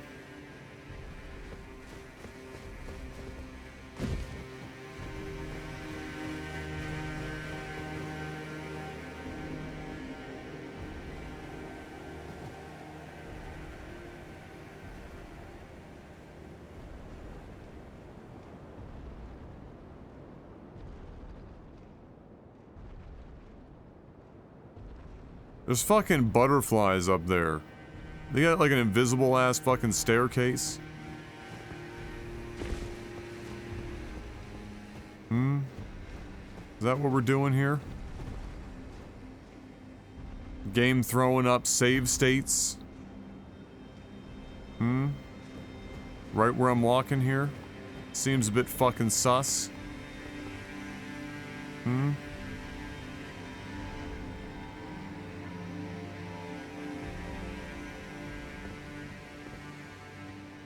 But you can't see a fucking thing about the snow. I just...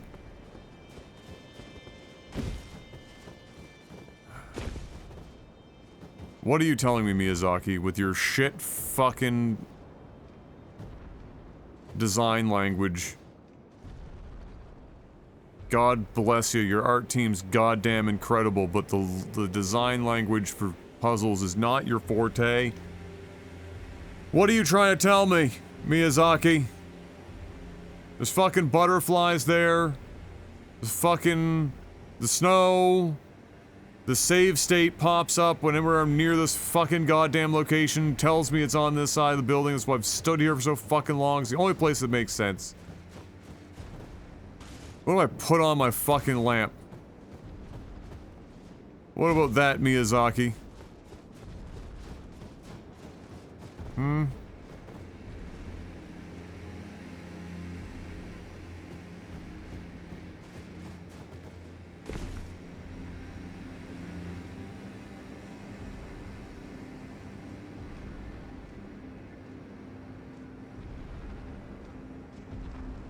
Alright, we're asking the question, hand banana, is it an illusory walkway or staircase, or combination of the two?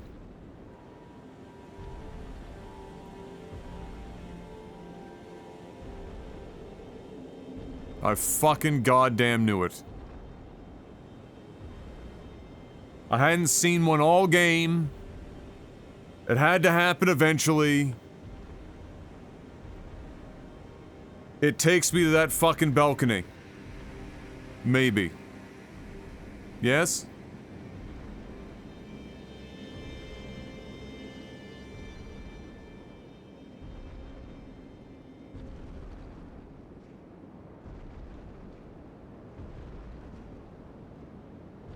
Fucking hand banana. Yes. Yes. Okay. Great. Amazing. So now how do we fucking determine... I've been standing here looking for an illusory walkway or staircase for fucking 45 straight minutes. I haven't seen shit.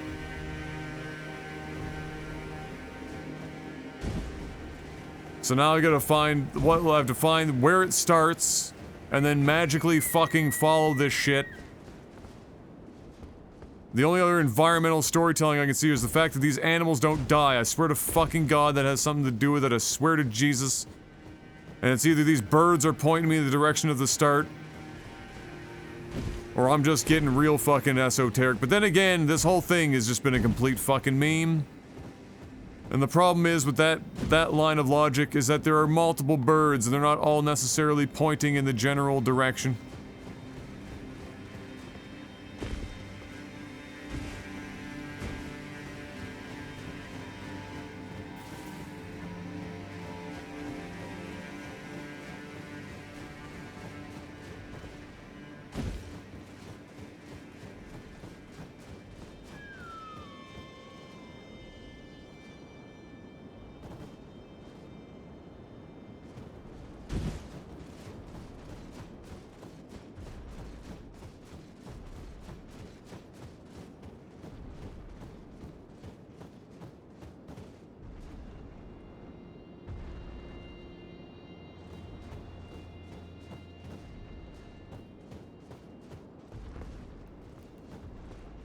Well, the fact that okay. We have to find a way of finding the genesis point of this fucking thing.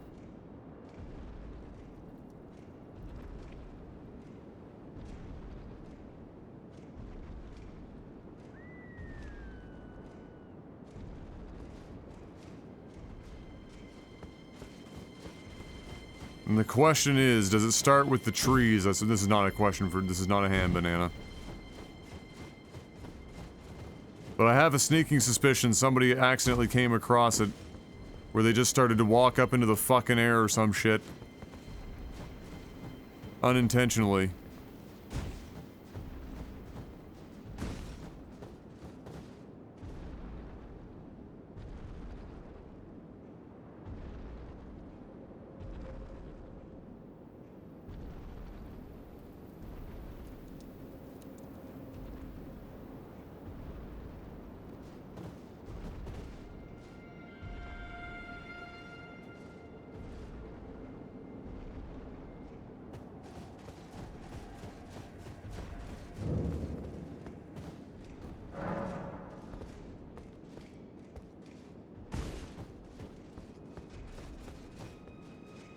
Where is the sensible place for this fucking thing to start?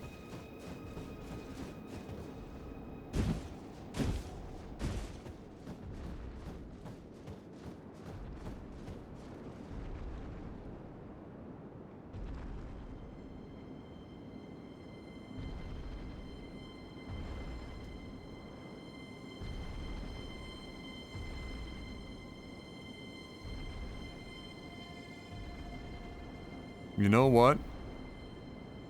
There is a non-zero chance that you fucking go from over there over here.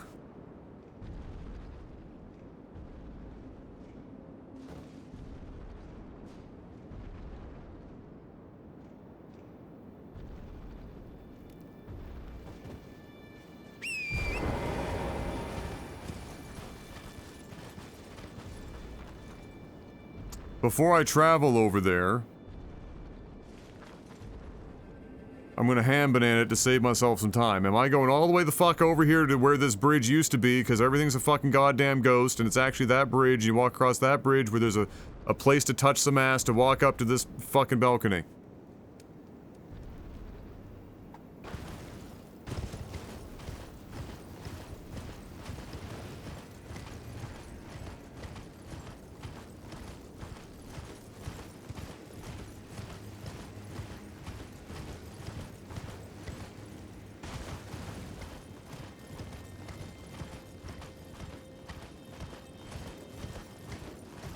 I guarantee somebody dead ass was over there and just accidentally was like on their horse or some shit and went out and were like, wait a minute, I'm not falling immediately.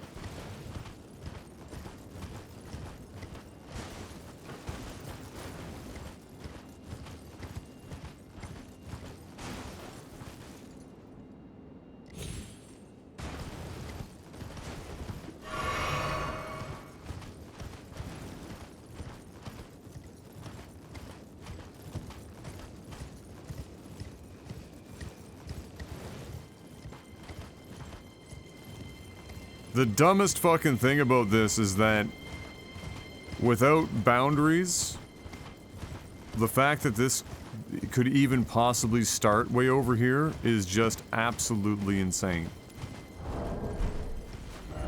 Like, completely unhinged.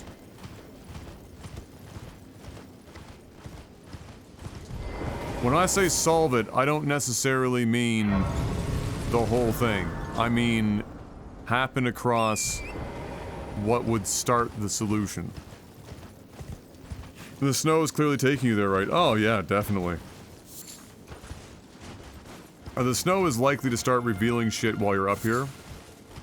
But the fact that you get the hint about the snow, the fuck up there, like very few people are going to instinctually look over here. The only reason I did at this point is because I knew it had to be on the right side of the building. There was just enough design language going on there that was like, alright, well, it only makes sense for it to be over here. Doesn't make sense for it to be anywhere else.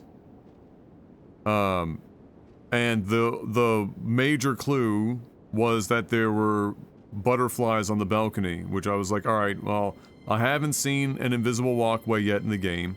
Snow is a good way for Miyazaki to jerk off over invisible walkways.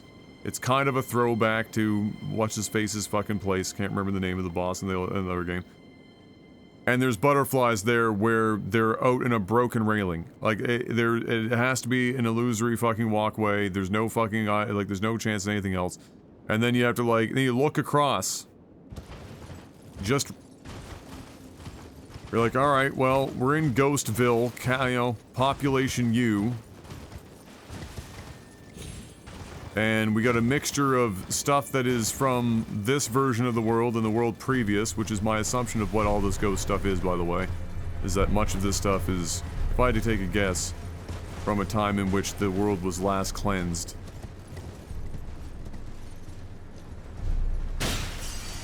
When did I lose runes here? That wasn't a place to touch ass. That's... When the fuck did I lose runes there?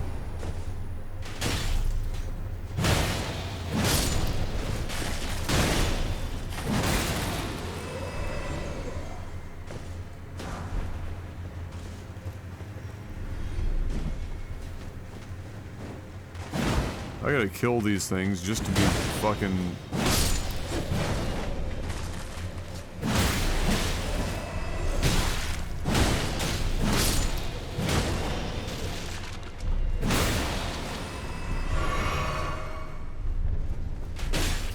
I don't remember, but the only time I thought the only time I died with the row your boat motherfucker was before even finding him, and it was when like 1,000 skeletons sandwiched my butthole. I don't remember falling off a cliff or anything over here.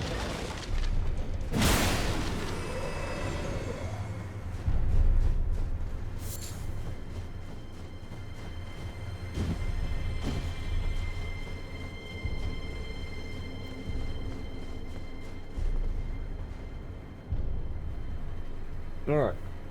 I'll be right back and use the washer.